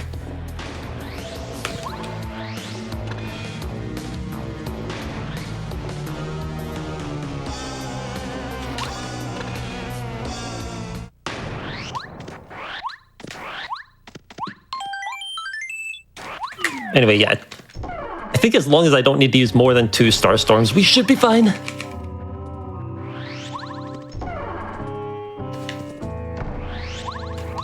But yeah, since we did not go into Chapter 3, we will not be using Mega Rush like Jake did in all cards. So instead, we have to settle for Power Rush, which increases your damage output by 2 when you're in danger, so like 5 HP or less.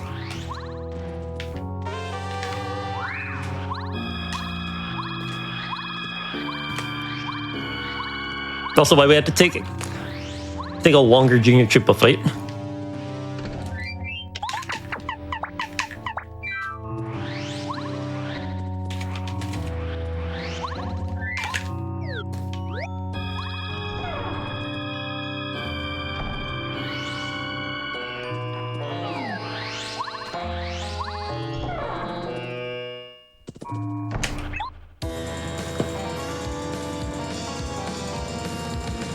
Anyway, here's Holy Bowser.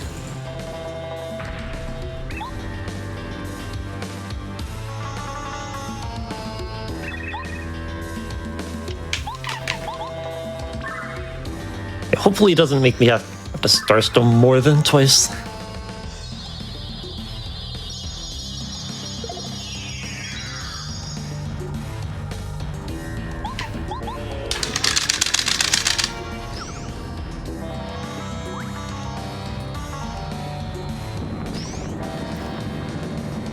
Worst case, I just reload and sleep at the Toad House.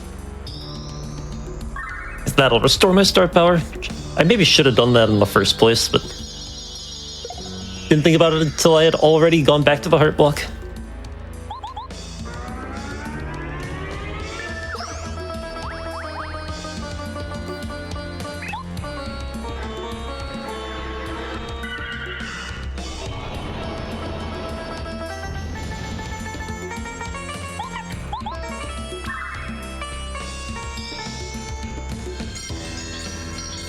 Yeah, we unfortunately can't take him out in 2 turns like in all cards.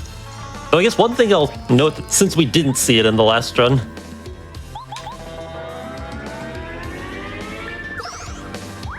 is that Bowser's shield in this fight actually does not make him invincible. It just increases his defense.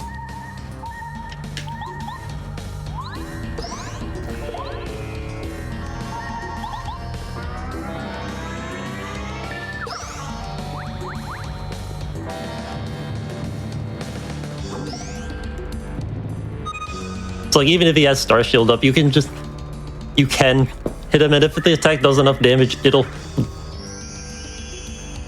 still hurt him. And in some routes, that's often enough.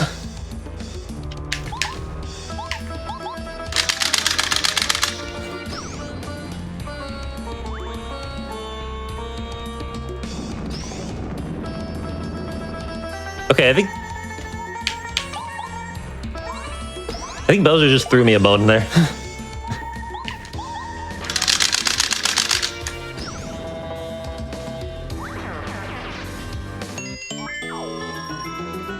Actually, no, wait, that might have been fine anyway.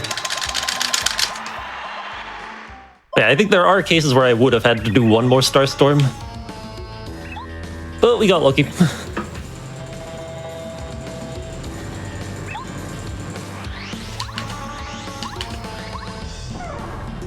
So anyway, all we have left is Final Bowser.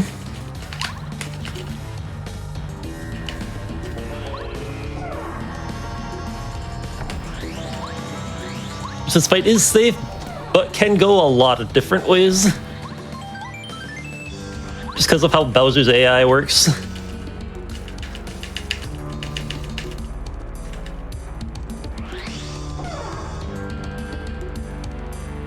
But we very carefully route around his AI, like especially to make sure he doesn't heal.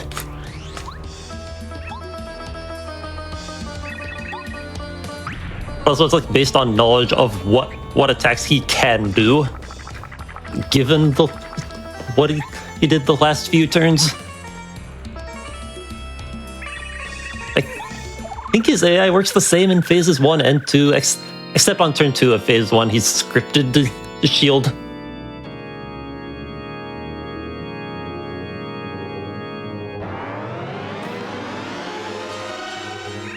Yeah.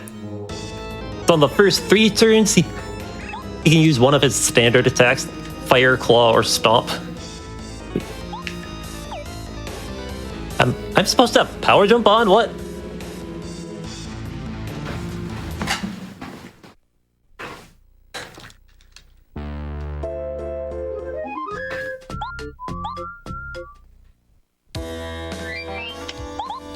Oh, I guess I accidentally took it off. Oops.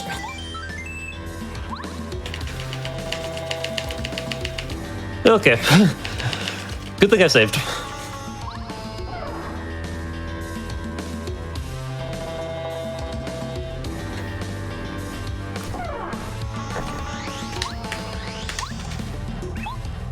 Yeah, I was not supposed to take that badge off in the previous equip. I think I just pressed the A button one too many times.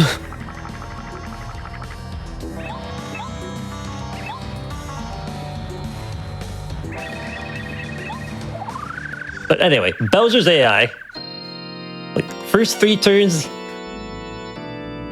he can only use one of his standard attacks, so Fire, Claw, or Stomp.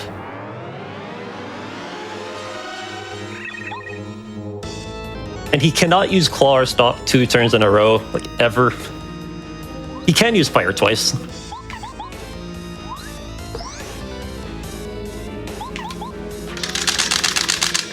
Then starting from turn 4, he can do weird things.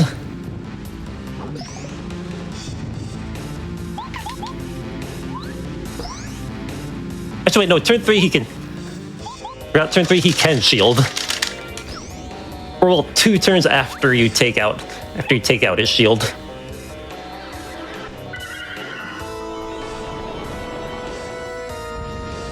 But otherwise, yeah, first 3 turns, all he can do is just those 3 attacks. Yeah, starting from turn 4, he gets other options like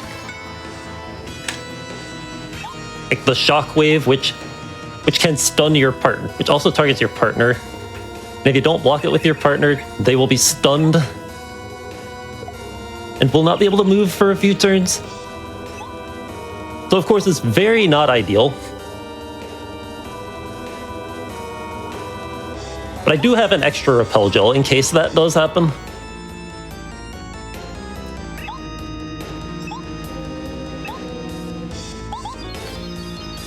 Yeah, starting from turn 4, he can use Wave or Lightning as long as he hasn't used Wave in the last like 3 turns or I forget exactly how it works. But yeah, I wanted to say last 3 turns.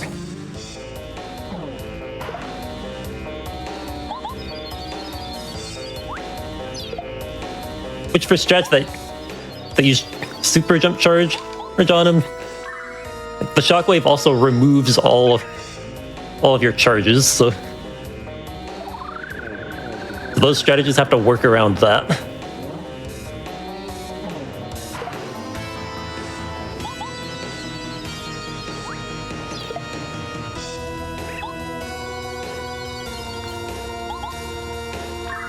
Oh, and also any turn after turn 1,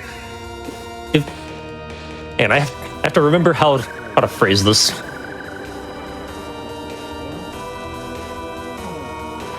It's if the percentage of Mario's remaining HP minus the percentage of Bowser's remaining HP is greater than 25%, then Bowser has a 75% chance to heal, I think. So whenever we route final Bowser fights, we want to be very careful to not do too much damage.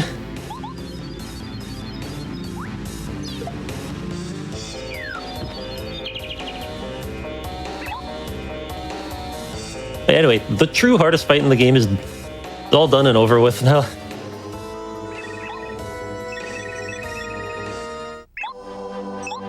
And I was able to do it while explaining Bowser AI. Which is really impressive. Anyway, if you guys saw this cutscene in the last run, if you noticed like just how slow the sparkle effects were in this part of the cutscene, it's just catch the difference now.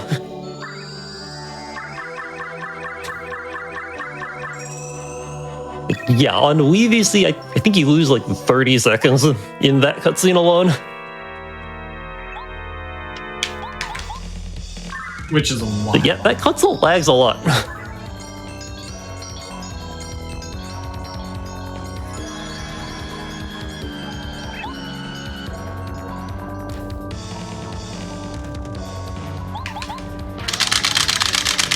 Generally, our strategy here is going to be like, if we're not in danger, Starstorm. If we are in danger, just jump. With potential exceptions, depending on how much damage we've done. So like, we want to make sure we don't over damage and put him in heal range.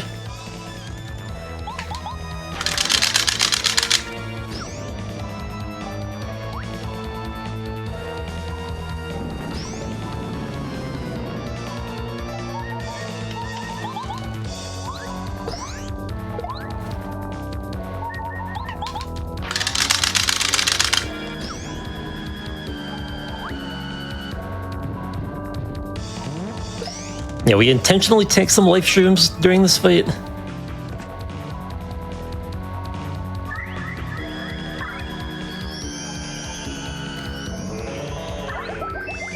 And also a big reason we get HP pluses, so that we can have 20 HP, 20 max HP for this fight. So that once I'm below 10, and I will no longer go above 10, because that's all life shrooms heal.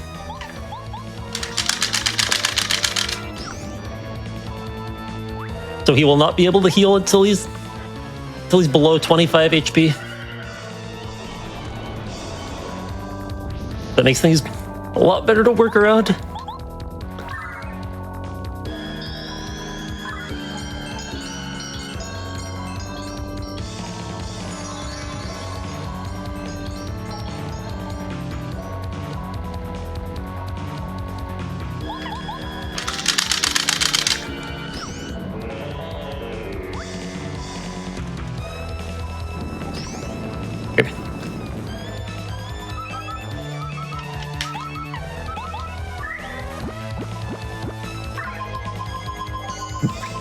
These are jamming jellies, so we can use more bombs.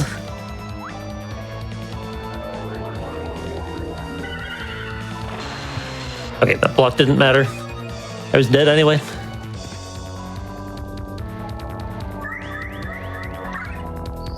Now, instead of Starstorm, I will be using a Shooting Star. I think this will put him exactly out of heal range.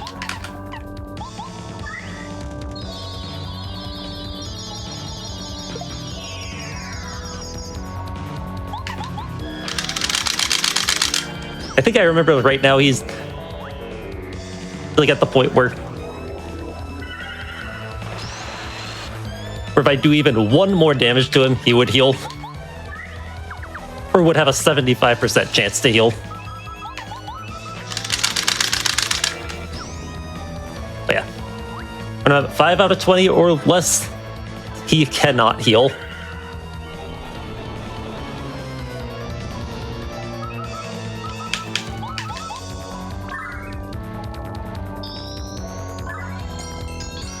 So anyway, yeah, you have to Peach Beam twice. I think that's pretty typical.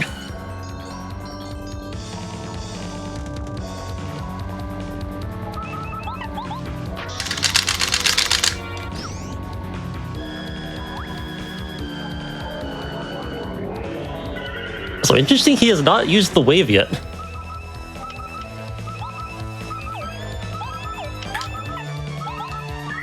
I don't think I need to use this repel, but I will.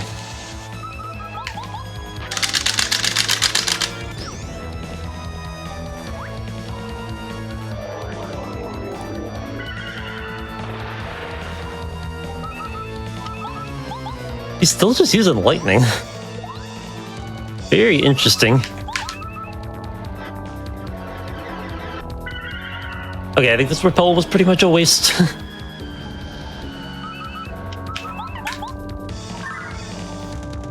I'm in pretty much the same position I would have been if I didn't use that repel, but oh well.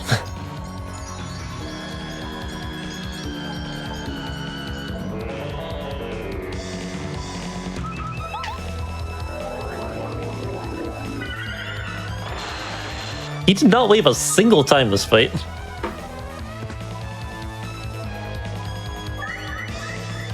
I think he's dead to just a jump. I'm gonna Starstorm just to be safe.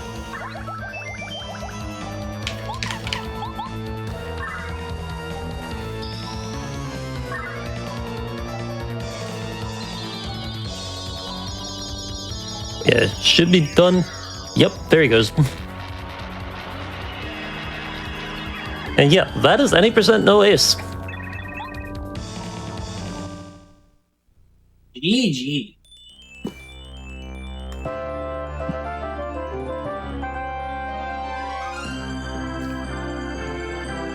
So yeah, once again, just have 6 minutes of pretty much just holding the B button.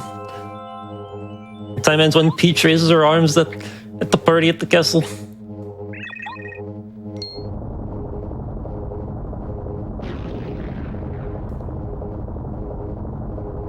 Of course, there is one more.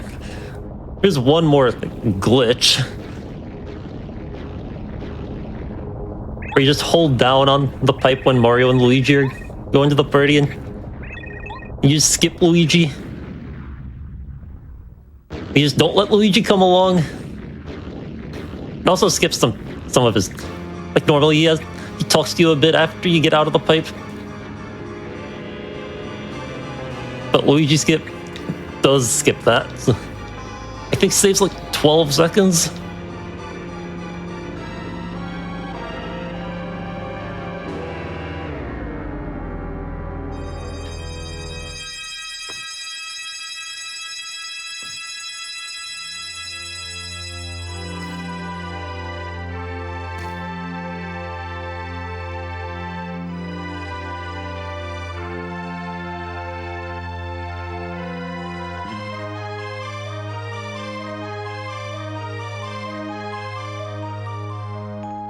Yeah, I guess I can do shoutouts now.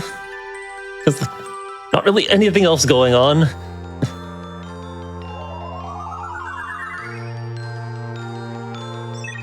Except I am bad at shoutouts. Yeah, first of all, thank you for having me on the show. Yeah, absolutely. A blast to have you on. Pleasure to have you. Yeah.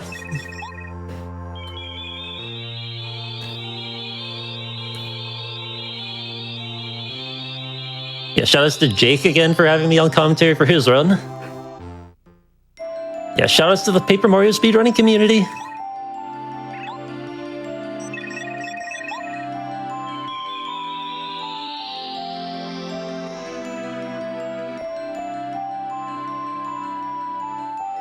Okay, I see someone in chat who probably wants me to do something, so yeah. I'm sorry if this is gonna kill your ears, but...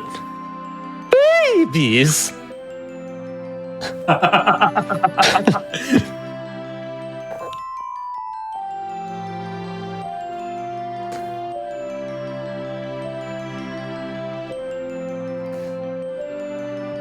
Just an imitation of one of Mario's voice lines from Mario and Luigi Partners in Time. It's sort of become a thing in my stream.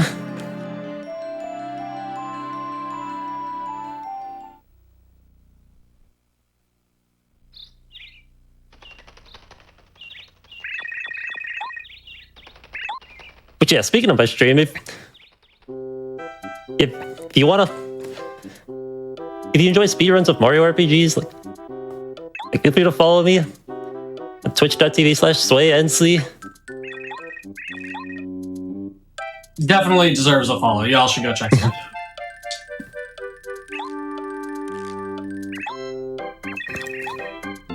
I do speedruns of the Paper Mario series and the Mario and Luigi series.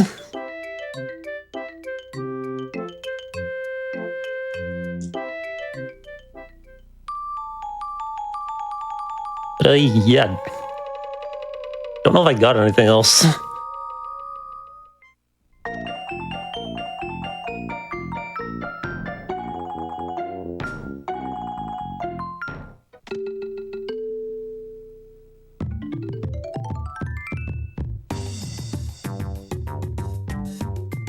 It will soon be party time.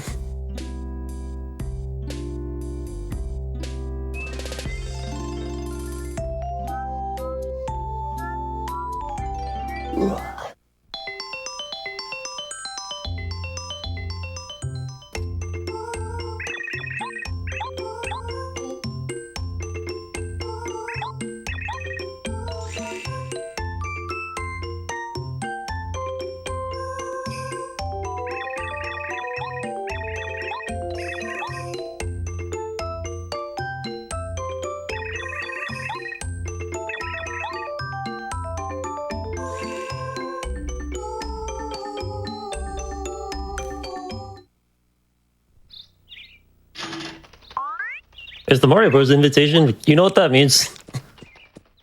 Time to skip the green guy.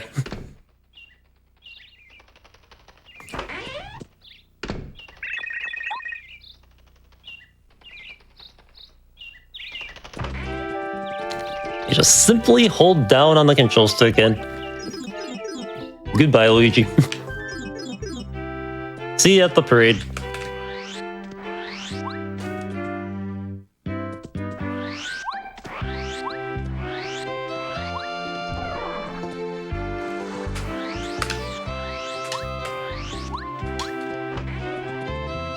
And that is the final bit of movement, so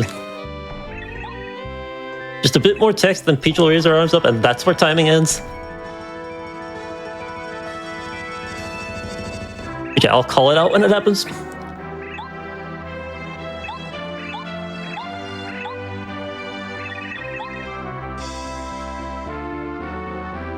And time. GG.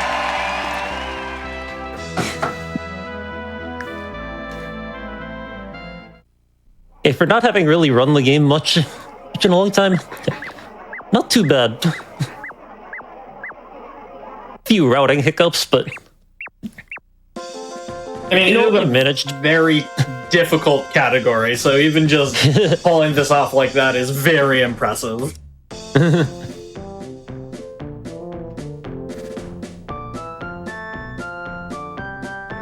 But yeah, hope you all enjoyed.